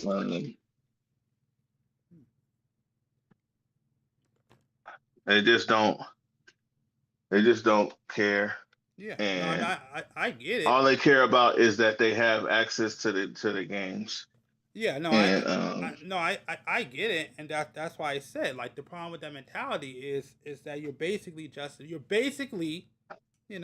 justifying an abusive relationship where people can take advantage of you and keep and keep raising price and do whatever they want, and you won't stop it because I don't they care. don't see that it's just like a guy, man. Like somebody from the outside looking in and look at somebody's relationship, and it's like, man, dude, I don't know why you dealing with that. Yeah, like is this a first of all, what is this rated? What is this? What's the rating on this before I saw? What? Is this an adult crowd or? No. It's more like a college crowd. Okay, so anyway, so But we also maybe younger. I don't want to say I would say probably a college crowd and maybe I don't know. I would say probably a younger adult crowd. Is who I find. Oh no we also get some adults too. We get some pretty. What was we saying? Because you're going too far and making me forget what I was saying. Oh, I forgot. What was the topic we was talking about something anyway? It was because it was a reason why I had brought it up. Oh, a relationship. Yeah. I said on the outside looking in, you might see a boy, you might get mad at him because he's doing this and he's doing this for his girl, and you might look at it like a big deal. But at the end of the day, he's getting topped off on a regular. and he's getting what he wants out the deal. So he's okie doke. He's fine. It's you that have the problem with it, and that's basically what's happening with us. What it is older people are used to ownership, and younger people aren't, because a lot of a lot of the parents don't really they don't really get them nothing, and they don't really care to have nothing. So it's a combination. So like for instance, the toy industry don't target kids no more. Not like that. Of course not. Of course They not. target people like me and you, the nerds who the biggest toy sellers are the NECAs and the Super Sevens and the Bandai remakes, the stuff that the making toys that have way more articulation than they did when we were a kid. and also using some of those same IPs. They got biker mice toys coming out that I want to that came out that I still want to grab. But guess what? That's because we're connected to it. That's why. Yeah, but these kids aren't. These kids don't. I 110% agree. So it's the same thing going on with the video games. These kids aren't. That's not what they care about. And all they care about is that they have something to play with their friends. That's it. Yeah. That's all they care about. Half the time they don't even play regular single. That's why a lot of games, like, I'm mad that they just now brought out Astrobot. Astrobot was a really good game, a really good platformer. But I see why they took so long, because it's not multiplayer. And what 80% of gamers and most successful games are multiplayer games. I can see why. But that's by design, because there's been plenty of examples of when they actually try doing single player games, they sold insane. Yeah, but they still, no matter what the only reason why they like multiplayer games and why they do that is because multiplayer games like that has a consistent source of income, whereas with single player game, once you're done, and it can't just keep recouping that money. But also always recoup that money. Yeah, you can recoup it, but then the thing is too, no one, people prefer playing multiplayer games. People want to play with their friends, or play with or try to make friends. I'm not fully denying that. I definitely will say yes. I do agree that many people want to play with their friends and play with that. But what I am saying is that I don't think it's just that. I think it's also by design, because there's been plenty of examples of single player games over the years that when they actually took a chance on them and they came out, there's some nuance to what I'm saying here, though, and I'm not going to get into that. It could partially be that. Totally succeeded. Yeah, it could partially be that, but what I'm saying is, from what I'm seeing, I'm looking at this, and I'm seeing it for what it is. And when I'm looking at this, I see a lot of I see the top selling games, whether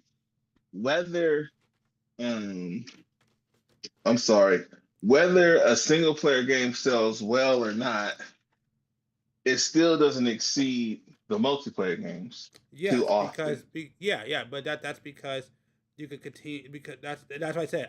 Part of that's by design, because it could continuously get a consistent income. That's why. So yes, they turn even before that, even before the major DLC thing, even before that was a thing. It was multiplayer was proven to significantly affect gamers more. Go all the way back to Nintendo 64.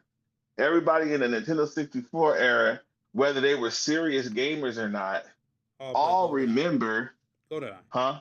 GoldenEye. Exactly. Yeah. GoldenEye. Yeah, of course. But that has nothing to do with and they don't listen. Half of them that remember GoldenEye, guess what they never really did. Yeah, but we're talking about they never played the single player mode. Well, no, but that still doesn't track, because the argument you're technically that you should be making is, does it sell? And no, single player games, of course, there's nuance to this, still have proven to sell well, to absolutely sell well. But okay, what I'm pointing out to you is, if you're desperate for money. Let's just go desperate for money. As an artist, I would prefer just to do my characters, just to do the stuff that I want to do. And I have switched to that because I saw this post about not chasing the clout, right? So I have on to an extent. I've been doing and by the that. way, my fault. I just want to chime in and know a lot of those guys also went on to play GTA too. But please keep going. Okay. Anyway, so about chasing the clout, right? So Def Jam Vendetta, but I'm sorry. So hold on. About chasing the clout. About you need to draw, you need to do what you're into, and then you get a real community that messes with you. Which is the long game. However, if I go out and I start drawing Demon Slayer and Dragon Ball Z, guaranteed sales. And it's low key, even if it's a carbon copy with a slightly different color or something like that, 9 times out of 10, I'm going to sell that before I sell my original stuff because people are into anime. That's their cartoons now and stuff like that. Well, It's anime. Dragon Ball Z was ours, but please keep going. Yeah, but but it's still anime. Still goes under the bandwagon of anime. So my whole point is that it makes economic sense for them to do what they're doing, and that's the problem. It wasn't like, oh, it was designed this way. No, they start noticing, hey, these guys like multiplayer games more than they like this. People play Madden not because of it's a handful of people that played it for the single player experience, but majority of the people playing Madden and 2K was to kick their friends' ass. Let's just keep it 100. Okay. No. I'm gonna stop because I get what you're saying, but my point is, and this is why I say it's by design, it's because that's what they started focusing on. Because yes, those games were selling, and the company, the corporation realized we could continuously make money off of this, so they started focusing on those games where single player games were not given the chances like they used to because they keep trying to generate revenue. When they actually take a chance on a single player game, of course there's nuance to this argument, but when they take a chance on a single player game and it's good, it sells super well. The only issue with single player games is that they can't continuously generate revenue. So that's what I'm saying. What your argument doesn't really track because it's kind of like two different things. Right. That most definitely is a thing, right? Because they got to instead of having one IP continuing to make the same amount of money, they got to work. They got to constantly work on the next game. I get that, but even multiplayer have to do that. But the whole thing is multiplayer games is always going to make more even without the DLC. Yes, I'm not arguing that. Absolutely. So that's my only argument. My only argument is that the only argument, but I'll concede. No, that's my only argument is that people prefer most of these gamers are preferring, whether you can say, oh, by design. Yeah, design was created over time, be based off of observation, but once you get past think about it. If I wouldn't say it's by observation, I would say it's more by the numbers. That's why it sells. Which is observation. You're observing the numbers. Yes. Again, observation. But the problem is the way you're arguing it is that it's that you're almost kind of saying you're saying that, well, single player games won't sell and will never sell as well as multiplayer games. I'm like, no. What I'm saying is right now the proof is in the pudding. The proof is in the pudding. You got the proof is in the pudding. The fact that you could get on here. People want to be able to play against their friends. People want to be able to people are competitive. They want to be able to be considered the best. They want to play with random people. They want to win championships, blah, blah, blah, blah, blah. That's why multiplayer is popular without the cosmetic bullshit that they constantly push at you. Well, multiplayer people, and my point is they take advantage of that and they put that stuff in. And it's a community. To generate money. And it's a community. But that doesn't mean that multiplayer games are necessarily are better or superior to single player games. No, I think they're just in two different lanes. But single player games could totally sell as a whole. No, no. That's wrong with the phrase. That's wrong with the phrase. I would say what I would say is by the length of time, multiplayer is better. Yes, because multiplayers can last a lot longer. As a whole, you could just go the last 10 years. Mm-hmm. As a whole, multiplayer games outsell regular single player games. And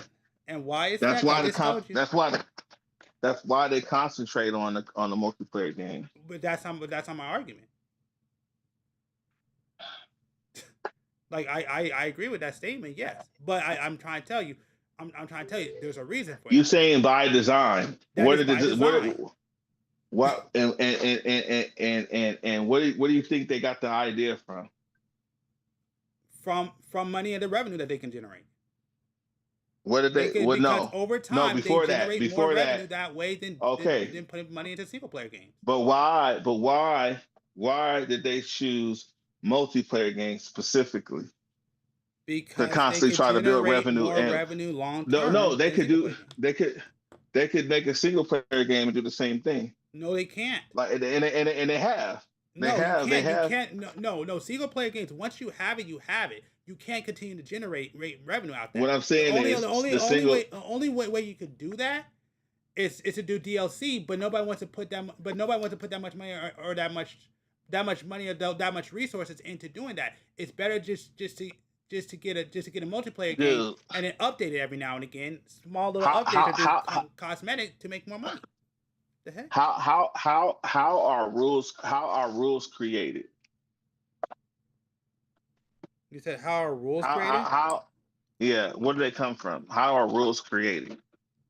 How do people come? Rules are created to solve a problem. Right. But how do they determine what problem needs to be solved? By research. Okay. So what I'm looking for is, let's say at a job, everybody, for the most part, is casual. They don't trip off of people coming in a little late or calling off. There you go, calling off. They don't really trip off of people calling off. It's not a big deal. So it's okay if the job is not as super crazy demanding or whatever for you. And we got plenty of people. You could call off whenever you want to. Just let us know. It's no big deal. Okay, boom. Then a new policy comes up and starts saying, you know what? You guys are going to have to get pre-approved and this, that, and the third for these call outs. What changed? What do you think happened? Why would they have to change the policy? Well, I mean, because people kept showing up late to work. Right. They took advantage of it. They start calling off. That's it. You gotta get to your point, because I don't see how that tracks with the okay, I'm getting to the point. All you gotta do is hold on a second. All right. I got the waist done, and now I'm starting the backpack. Okay, go ahead. All right. What I'm saying is the rule was created. The rule was shifted because somebody took advantage of it. Somebody was doing it a certain way that was not cool. They was calling out too much. They were doing way too much. And because they were doing too much, they had to make a new rule. Right? They had to make a new rule because people were doing it this way. So they observed what was going on and they had to make a rule. And what I'm saying is that's all the gaming industry did. They observed people are playing more multiplayer games. We need to capitalize on the fact that people are playing more multiple player games than they do single player games. That's incorrect. The same thing would have happened. That's totally incorrect. In theory, the way you got that, in theory, right? It has nothing to do with numbers and how Never many mind. they could generate. That's what it's about. Never mind. Yeah, Never because mind. no. What you're saying is that doesn't even make sense. No, it's You know, the you know, reason you why did. they You're put not allowing it to make sense because you keep like stopping me. I just heard the end of your point. What was the end of my point? The end of your point was, you know what? Just go ahead. I'll let you finish. Go ahead. Go ahead. No, go ahead. What's the end of my point? The end of your point was basically the reason why multiplayer games sell better than single player games is because the way they observe the way that they observe people playing games, and because they see people playing a lot more multiplayer games, that's why multiplayer games sell better and do better than single player games. No, that's not exactly what I was saying. Okay, go What I'm ahead. saying is that what I'm saying is through observation and through the numbers, they figured out what would be more lucrative to invest in, I just and said what that. I just said that. and I've been saying that this entire and time. what to invest in, and basically, what you're saying is by design. What I'm saying Yes. is by design through observation, meaning that if the market was there, if the market wasn't there, it wouldn't have been designed that way. That's what I'm trying to elaborate on, is that the market was there, and because and the market was there before they started doing all the extra shit with it, right? Before Yeah, they I started, don't think I ever argued that, but yeah, go ahead. that's what the whole thing I've been saying the whole time. Okay, I'm come check the observation, the observation that okay, people are playing these multiplayer games a lot more than they are single player games. But there's still room for single player games because people are vocal about it. They like these single player games, whatever. That's cool. However, they just know that people play multiplayer games more, and the reason is at the end of the day, it's competition. People love a good competition. That's why boxing has made the money it's made. That's why sports have made the money that it's made, because people like competition. That's why during the rap beef era, people made millions of dollars doing that, because everybody liked a good competition. I personally not into competition like that, but I know that the world is. But that's my personal shit. But the world loves competition. Gladiator, that's why that shit exists. People love competition. So that being said, is through that observation of the competition, is I feel that's what pushed the multiplayer industry where it is today, because of that, because they looking at what is making money. All these people fucking care about. They don't care about how you feel about it. They don't care about none of the shit that people complain about. All they care about is what's making money. Okay, what's making the most money right now? Oh, snap, these games. Why are these games making money? Oh shit, they're mostly playing multiplayer. Okay, well, we need to figure out how we could capitalize on this multiplayer thing, because this is what everybody's playing. This is why you have people still playing Black Ops 2 when they did when 4, 5, 6, 7, 8 other Call of Duties has came out, and people are still going back and playing Black Ops 2. Why are they playing Black Ops 2? They look at that shit. Okay, so what's the difference? What's going on here? So they looking at this stuff, and through observation, they figure out, okay, this is the area we need to focus on. That's why the single player games is where they are, and why multiplayer games is where they are. We created it. We the ones playing the shit. If we was more focused on single player, they would have figured out a way to invest in single player. But we didn't. Whoa, We hold didn't. on. No. Okay, that's where we're getting trumped up. Right there. That statement right there. Where you just sat there and said if they saw people were more focused on single player, then they would invest more in single player. No. That doesn't track, because there's been plenty of single player games that have sold and do well more. I mean, did hella well. The reason why they focus on multiplayer game over single player games is because they could generate more revenue long term. Does it? No, than single player. because yeah, okay, the single player game does well, but then the multiplayer game does better. No, the Doesn't multiplayer matter. game. Okay, No, let's just say a single player games. It's longer. You Let's can just generate say revenue single player longer game. than you can with single players. Okay, without that, before that even happened, let's just say the fucking God of War makes $2 million, but then Call of Duty come out and make $3 million without DLC. Okay, without DLC, Call of Duty comes out, makes three grand. What the fuck happened? Why did Call of Duty sell more copies? Boom. Fast forward.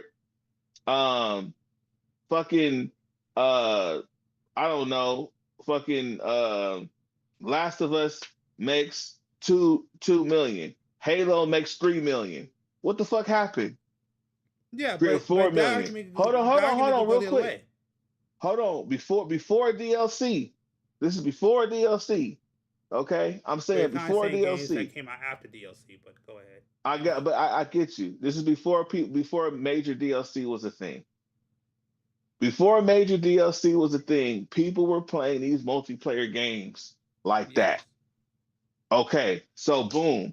As a business person, if I'm seeing this, what games are selling? Oh, okay. This is here, but why is this selling more? What's going on with Halo? What's going on with Call of Duty? Why are these games outselling these games? Okay.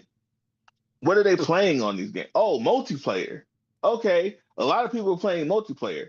Okay. So I'm not a gamer, but I'm a numbers guy. So hey, we need to figure out how to capitalize on this because this seems to be making more money. So now, okay, how can we capitalize? Shoot me some ideas. Okay, well, we could sell cosmetic products in the game. Well, what do you elaborate on that? Well, we could sell shirts or outfits or making your character look like another character in the game, and people will pay money for it. Okay, cool. So all we got to do is collect a temporary license from whatever popular franchise at the moment, and we go ahead and we collaborate with them. They approve the design. We shoot it through the game. Okay, and let's just test the waters. Let's charge $3.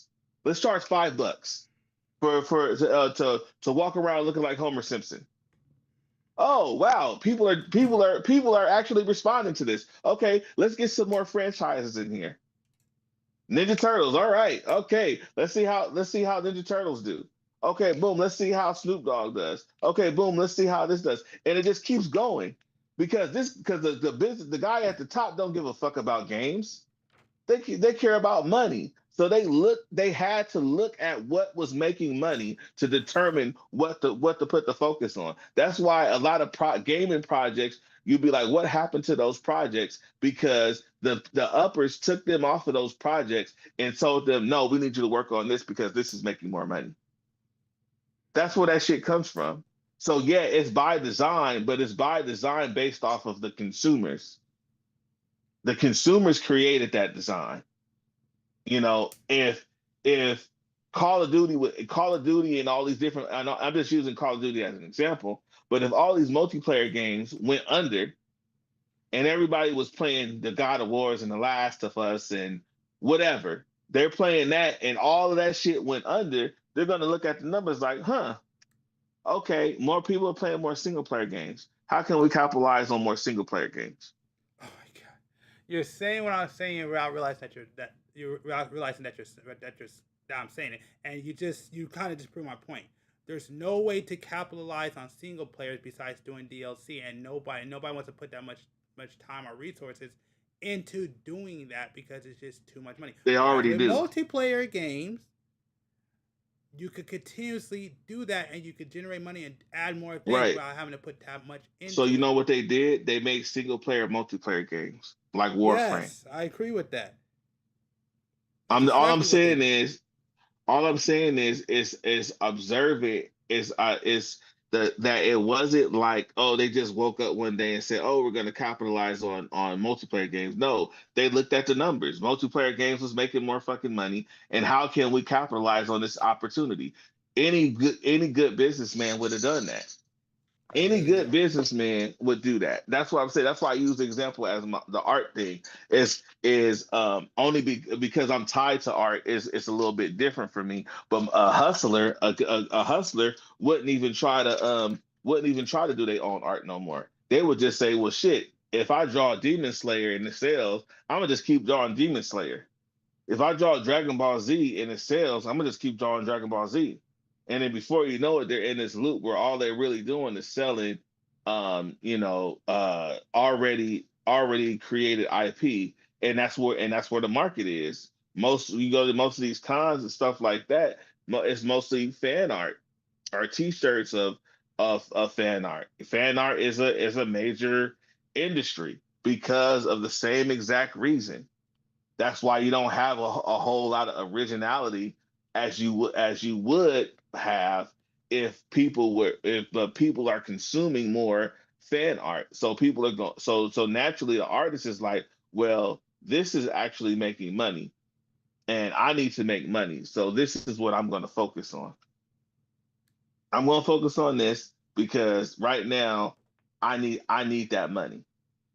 I'm broke. You know what I mean? I don't know, but I feel like that's where the design came from. It wasn't just they just decided to capitalize on it until the numbers lined up. That's my whole argument is that when it was through observation and of the numbers that they decided to start capitalizing on multiplayer games. But I don't know. You said you get it, and you said that you kind of saying the same thing. But from you told me a minute ago, you were like, nah, it's because of this. So I don't know now. You're confusing the heck out of me. Yeah, no, because what I keep trying to say is the reason why they did that was because of the numbers. Like you basically just said what I've been saying. It's because of the numbers of the fact that they can make sales. Like you just said it. Like they saw people were playing multiplayer games, and then they saw that people kept playing multiplayer games, and they didn't stop, and they realized we could capitalize on this. You cannot do that with single player games. You can't keep going like that. You can. How? The numbers. So if you gotta give me more. If the game outsells the multiplayer games on a regular basis, does the single player games outsell on a regular basis over the multiplayer games? Okay. They'll invest more in those games. But that wasn't the case. Multiplayer games have become so powerful that to enhance single player games, they were adding multiplayer aspects of the game. For example, Last of Us, they added a multiplayer. Metal Gear, they added a multiplayer. Metal Gear by itself is a really good game. Yeah. However, that sold hella well.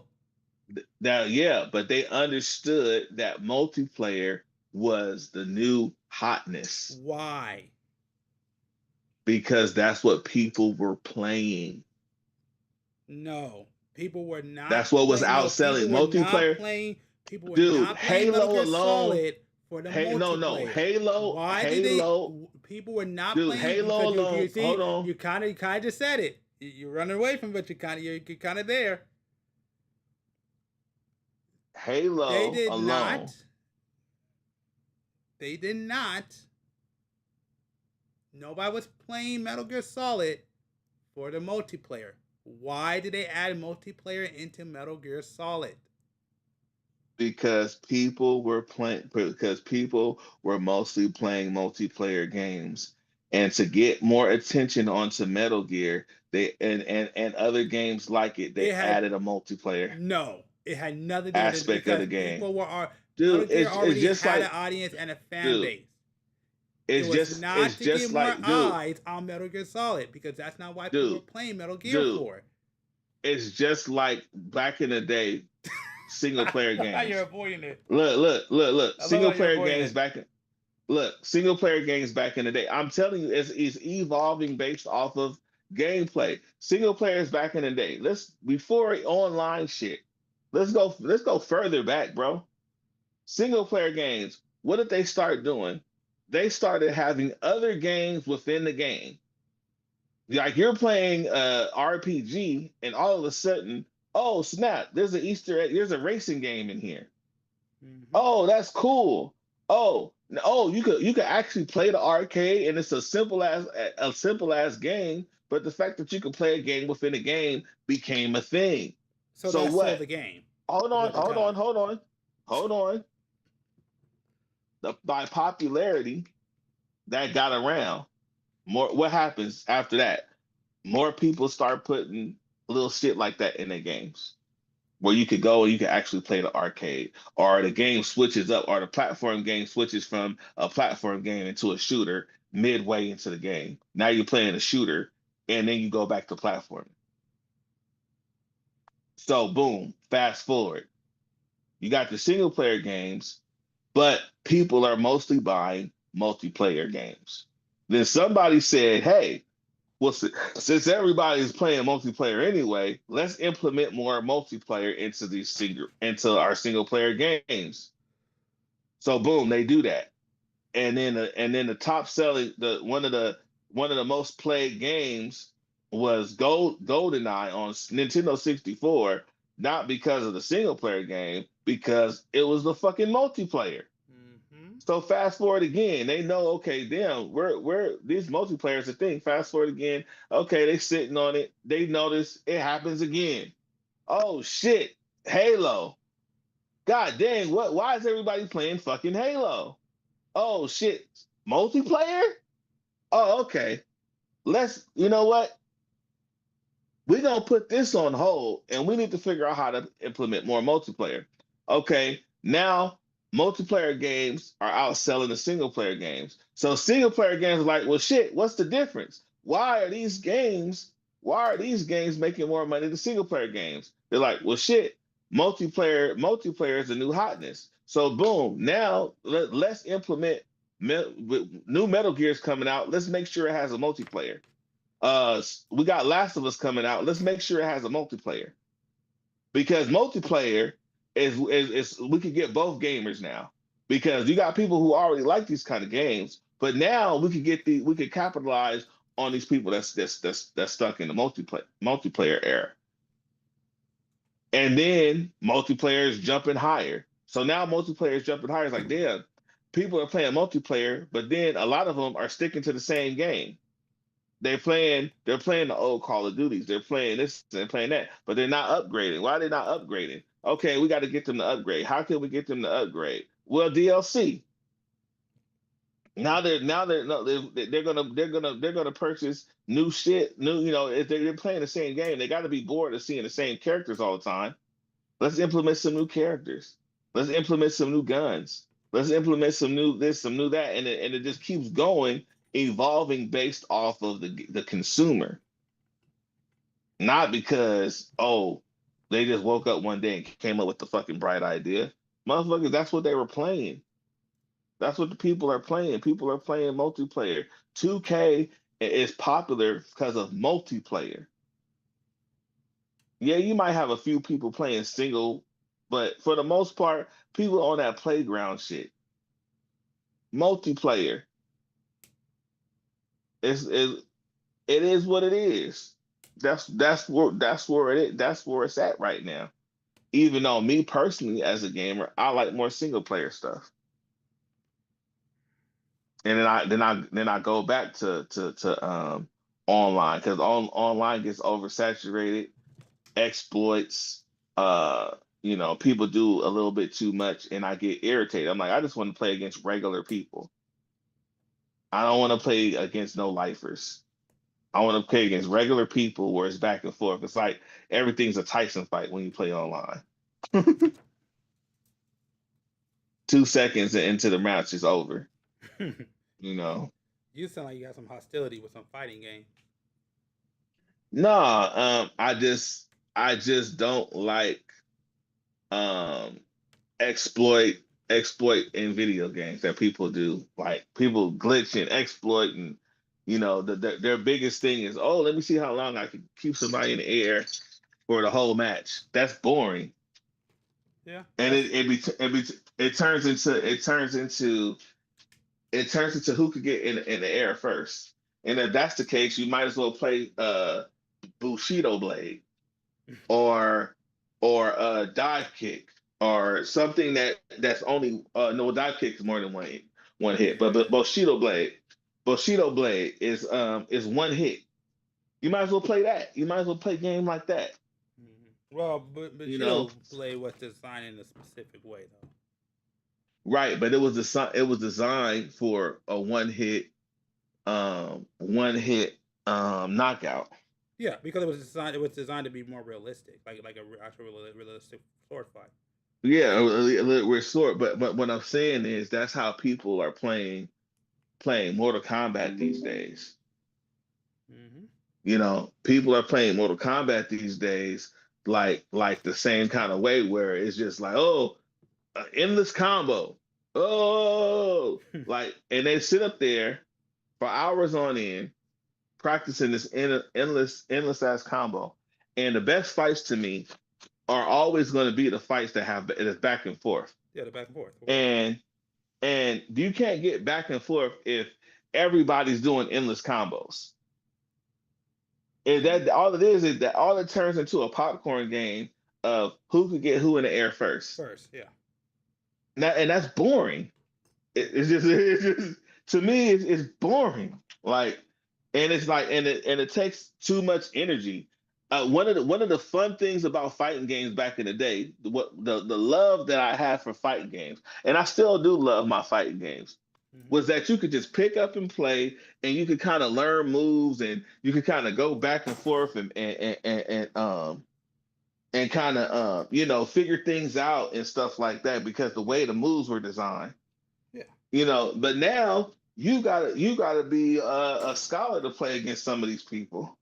Because you got these kids who don't have a job, or these young adults that don't have a job, and they sit there hours on end. They go online, they look up how to do some kind of crazy juggle, and for every day they figure out how to do this juggle, and they find a glitch, like, oh, if you do this, they can't move. Okay, so boom, now. At that point, it's unfair competition. It's like the same reason they have weight class in boxing. Mm-hmm. You know what I'm saying? It's a reason weight class exists. Yeah. You know what I'm saying? So you got no life in ass people playing these games on that level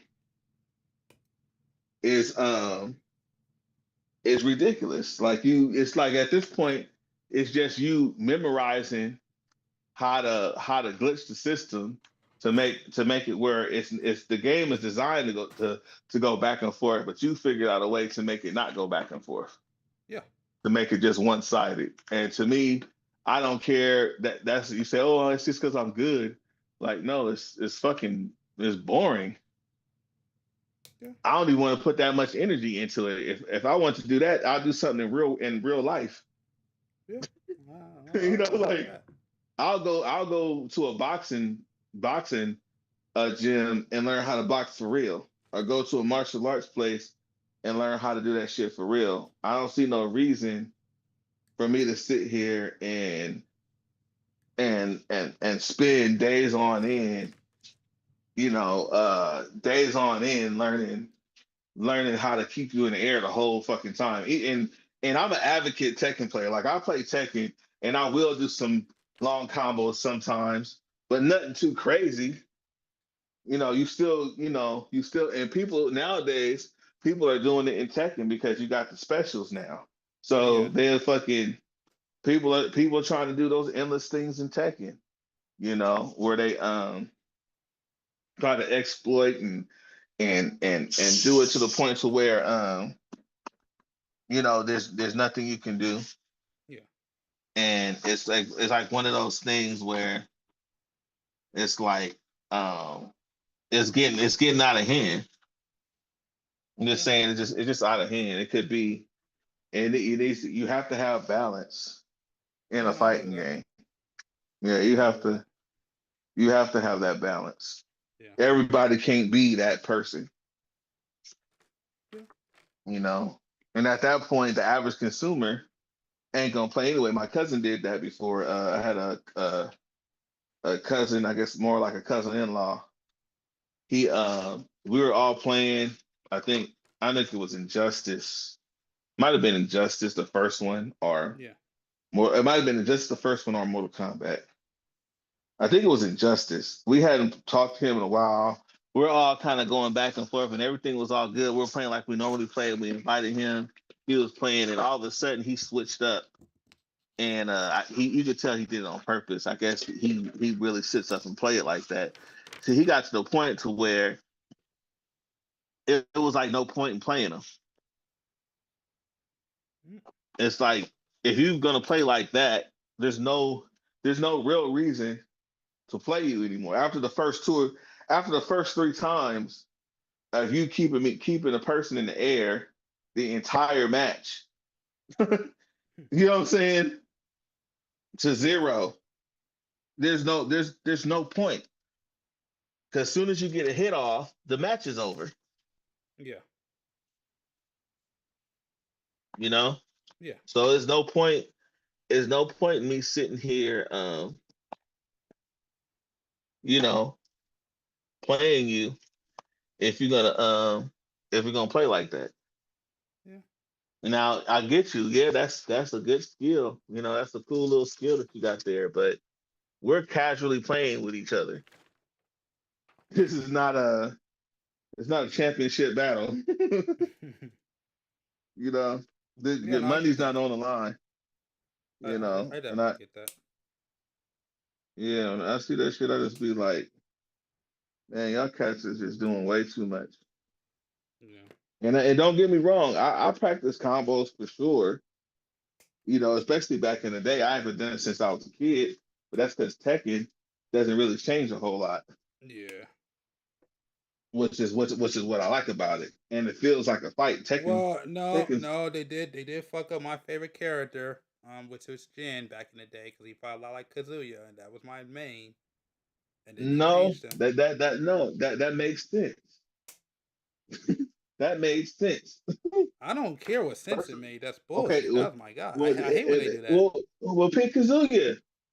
I don't like Kazuya. I like Jin. But it makes sense. It makes sense. To Tekken, I know what you're talking about. Tekken back in the day did that with all their characters, and then they evolved. One of the things that Tekken did back in the day, I thought it was stupid, but I still went along with it, was basically they just made another character that could fight the same as the other character. Christy, Eddie, Jin, Kazuya. But then later on, it made sense. It made it part of the story. What happens? Of course, Jin is gonna know Misitsu Kung Fu from Hihachi, Mishima from Hihachi and Kazuya, because that's his dad and grandpa. Yeah. Although wasn't he not? Wait, he wasn't raised with his dad, right? It was only his grandpa. I mean, it's only Hihachi. Both. Because I could have sworn he was dead. Okay, and his mom, no. And Heihachi was the one who trained him. So at one point, he was around Kazuya, but at one point he was around Kazuya, but Kazuya's an evil, vindictive person. I forget what happened when he was around Kazuya, but he mostly learned his fighting style from Hihachi, which is the same person that taught Kazuya, which is his grandpa. Yeah. Okay. Hihachi threw Kazuya over the ledge because of the devil gene. Yes. All right. So anyway, later on, yeah. So anyway, but That's why Jin fought like Kazuya. It made sense. That was the only one really. That's really the only reason that some of the other characters, because they was tied with each other, why they made sense. Like Barak or Beck, I can't remember his name. Him, and the other kick dude, they fight the same because that was his trainer. Yeah. So it makes sense. Sensei, yeah. So Chrissy and Eddie, they're tied together. Makes sense. So but back in the day, they really didn't make it make sense. They just had Eddie and they had Tiger, and I think it was Tiger or whatever, the one with the afro. He just basically was Eddie with a new skin. Yeah, That's all yeah. it was. So and they did that a lot with characters back then. Lee was more like Law when he first came out. Yeah. With a new skin. Yeah, So that's true. so it made sense for them to change Jin into what he was because he evolved. He got older, he got rebellious, he learned about the family, and he learned karate. Yeah, hold on So one it second. made- Hold on one second. All right. And we just finished up. We got the backpack and weapons done, and we're about to put it all together. All right, yeah, go ahead. I'll let you finish your point. So he learned karate, and now what was good about that is it showed that the character evolved.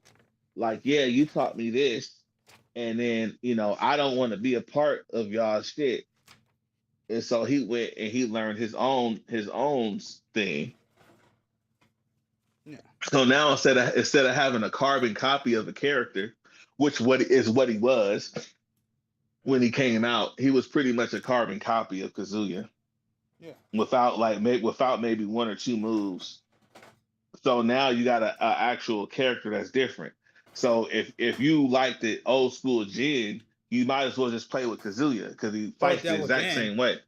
Devil Jin. Or Devil Jin, yeah. But even now, even Devil Jin now, he pretty much fights. They pretty much Jin is his own character now. Okay. So So Devil Jin, you haven't played the new Tekken, so nah. Devil Jin still fights like, even I think Tekken 7 he still fights like Jin too. But I it's been a while since I played it. But yeah, me too. Yeah, Jin is his own character, which makes more sense. You don't want it's just too many characters that do the same thing. That's like having a grip of Ryu's and Ken's. Street Fighter can't just Ryu and Ken is like the main, is like the beloved characters, but I don't want every character. I don't want every character to be Ryu and Ken. Yes, but you don't need to change Ken for Ryu either. Well, that's different. And they do have differences. Oh yeah, I know. Even though it's slight. Yeah, I know. I mean, they're a lot more different now. They do. But yeah, no, I agree. Yeah. But again, I was always more of a Ken fan. And they always saved some Ken and left Ryu alone. It was like bullshit. They give Ryu new moves, but Ryu was always supposed to be the better one anyway. But I still prefer Ken. Yeah, because and not for the reason that they tried to make us. Not for the reason that they tried to make us like them. They tried to make us like them by making them American. Yeah, well, of course. But really, the reason I like them is the moveset. I prefer the fire uppercut over the big blast. Yeah, and it also felt like, to me, it always felt like Ken felt like he was a better fighter. Not saying lore-wise, I mean like play-wise. Well, you had no way of knowing that back then when it first came around. You really had no way back then it was all knowing. about feel. And to me, I always felt like Ken felt like he was a better fighter. Yeah, but no, you couldn't really go off of that either back then because they had one move difference. Yeah, I mean, I'm not talking about I'm not talking about Street Fighter 2. I'm talking about more Street Fighter Alpha. Yeah, Street Fighter 2, they were basically carbon copies for the most part. Yeah, Street Fighter Alpha, kind of. There was kind of carbon copies in Alpha also. They were. No, they were. But to me, when I played, to me, because I have the game. I have the game downstairs. I had it for the PlayStation. Yeah, I have To me, every Street Fighter. Yeah. To me, no. Ken felt like he was more. He was better, more in close range, and then Ryu felt like he was a little bit better in far, in ranged attack because he always had a Hadouken, whereas Ken had the fire. No, they both always had the Hadouken. The only difference, again, the only difference is that Ryu can do a faster, stronger Hadouken. Yeah. With the with like his Kamehameha is faster, kind of like Vegeta and Goku. His Kamehameha is significantly faster than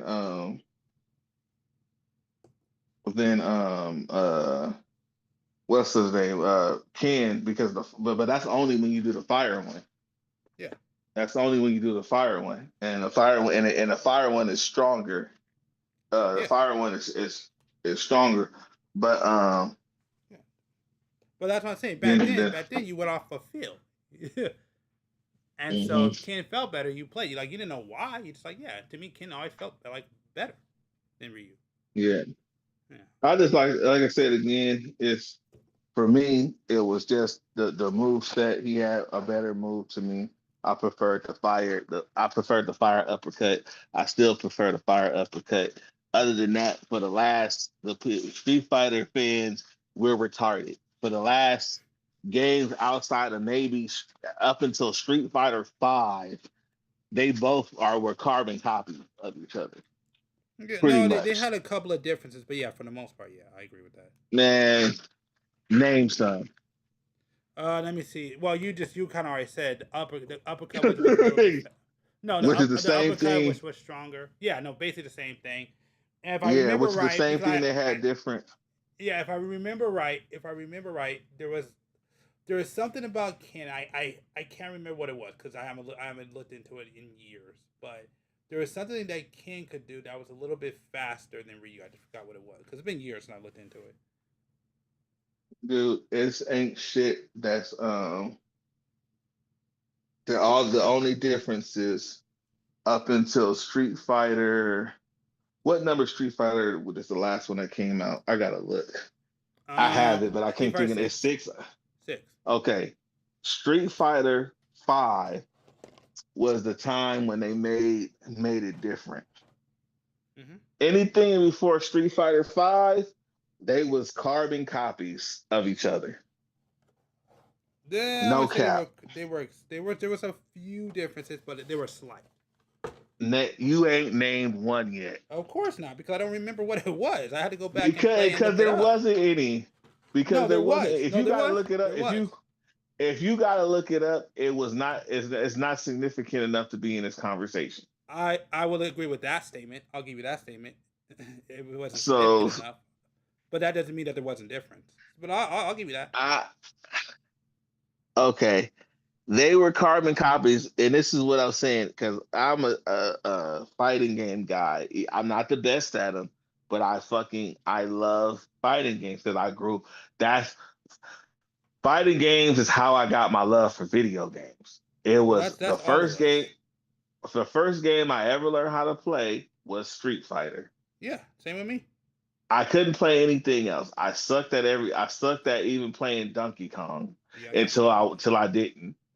No, it was the only game the only game I learned how to play, and the first game I learned how to play that I got good at was Street Fighter. Yeah. When I was able to beat my brother and beat his friend, that was a whole different feeling for me.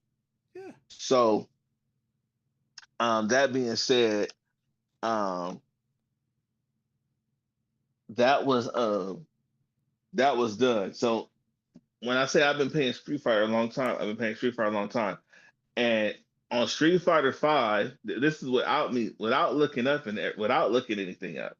Okay, Street Fighter 5 is when Ken got a new look, and he got a new move, which was instead of the regular kick, he had that little kick that kind of in the air, that kick move to do a regular Setsuyuki, whatever the shit's called. you had to do a different way to be able to do that move. You had to push a different button or something. Yeah. That was the only time that Ken was different from Ryu. Any other game before Street Fighter V, Ryu and Ken were carbon copies. The All right, difference don't worry. was I will, like I said. Ken had the fire uppercut. Ryu had the fire Hadouken. All right, Other than that, they were the same fucking character with different colors. I will definitely. Now you're putting it. I will not do it right now because I want to finish building this Gundam real quick on stream. But I will happily, when I get done. There was no significant difference in them other than color. Again, if you're gonna keep saying the significant word, like there's no, then I may agree with you with that. There was no special move difference. You had low punch. I mean, how much if you don't change the special moves, how much can you really change? You didn't. You had low punch, you had high punch, low kick, high kick, and that's what I'll give you. If you're medium punch, medium kick. If you're saying the differences were insignificant, then I may give you that. I may. All I'm asking you is to name something anything. Forget significant. No, you name anything. Like yeah, but you like. Okay, no, I mean I haven't played in a year. But what I'm saying is, this is what I'm telling you. I'm telling you this shit. I'm not looking up nothing. I'm cleaning up right now. No, I get that. I hear you. And I that's why I literally said I got to look back. I don't remember. I haven't played it in a year. I don't remember. That's what I'm telling you.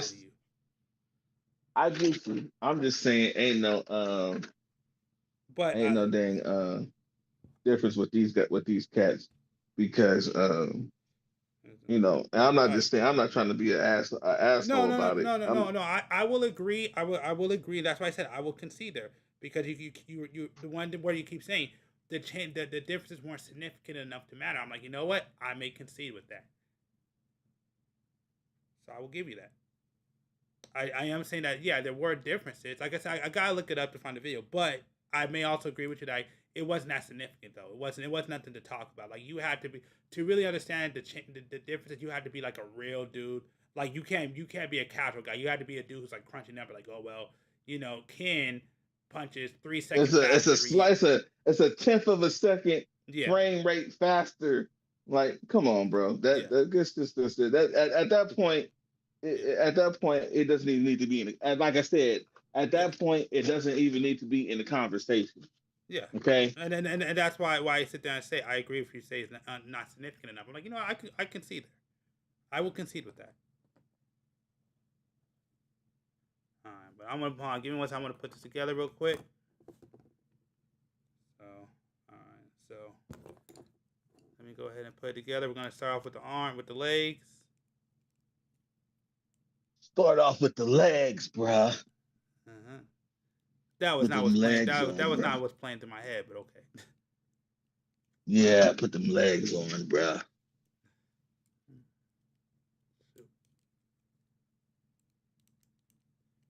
All right. Then let's go ahead with the torso.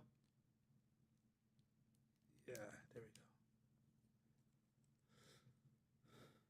Let's go with the backpack. I'm on the backpack right now. The arms.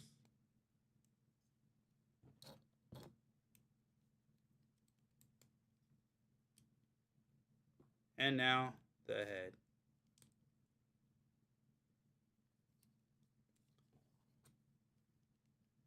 Yeah, you always gotta get the head. No, head is significant. You will know about it. Head is significant action. You always gotta have something about head, man. You gotta, man. Some things just don't matter if you without a head, everything, you got everything. Life is head, You need a head to live. You need a head to live, you know.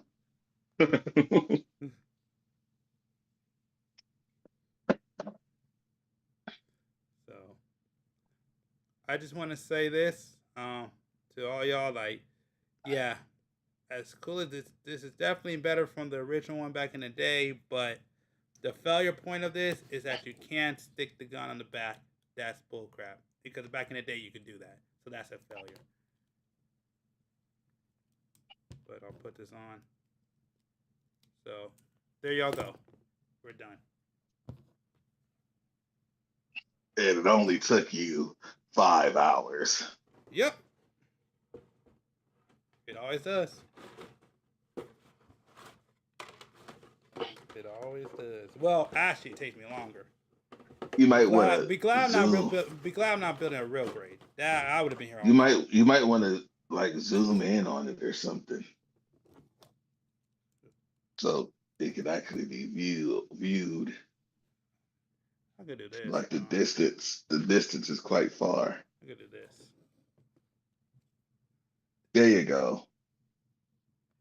There you go. There you go. All right. If I can see it. Good job, my brother. Good job. Yeah, appreciate it. Yeah. Now you just need to figure out how to get some extra pieces to fix that other little problem you got, and you'll be all right.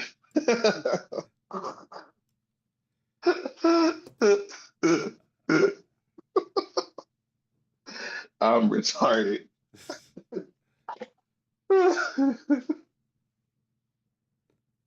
Oh man. I talked a lot longer than I thought I was gonna be. Yeah. So yeah, like I But said, it's cool. I've been quiet. What's wrong, Mama? So here it is. What's wrong? You okay? Your room is clean. You can play now. You wanna go see Papa? Wanna go see Papa? Oh, you was asleep. That's what that was. You was asleep. Oh man, I really don't feel like going. Yeah. Ugh. Well, if you want to, we can end the stream here. Yeah, give me a sec. I don't know what you said. I'm just gonna say, give me a sec. Yeah, that was not the right response. I know. I just like, hold on. This is good enough. It's not perfect, but it's good enough. It's better than what it was for sure. Let me see if we're gonna go or not. I'm debating because I really don't want to go. I'm only going because the Paw is bugging me. I'm not trying to, because I'm already like right now, like because of what I'm already doing is taking away time. Are you I sure don't that's like a my conversation time. on live stream? Oh yeah, my bad. Take us off the live stream. Go ahead and end it, and we'll still talk. All right. So I forgot we was on there. Go ahead. that is hilarious. Sorry, I was just laughing. But anyways, all right. So that's it with the stream. Gundam Shorts should be coming back pretty soon. If probably next month. I may hold off for another build. So I don't know if I will bring it back next month. I'm trying to decide. If you wish to find me, where can I find it? Boom. Find that. There we go. Boom. You can find him at ladyboy.com. That's ladyboy.com. You can find him. Ladyboy.com. But you can find me at any of these social media links. So yeah. So anyway, dang it. Okay, I need to. My bad. You can. I had to mess with you, man. Go ahead. I'm so sorry. Yeah. But anyways, like I said, I want to thank Keys for being on here. Definitely appreciate it. Do you want to shout out any place where people can find you? Follow the G Design. That's the thing to follow. No.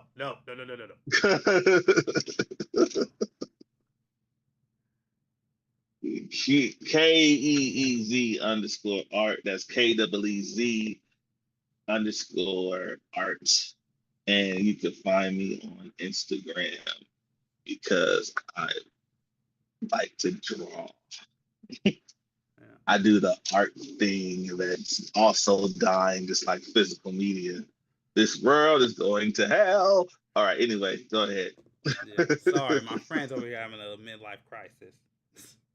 Oh yeah. Midlife crisis. I had to find me a young girl. All right, I'm just making it fun, man. That's him, not me. But anyways, once again, I want to thank y'all for checking out the stream. If you showed up, definitely appreciate it. And again, this is where you can find me.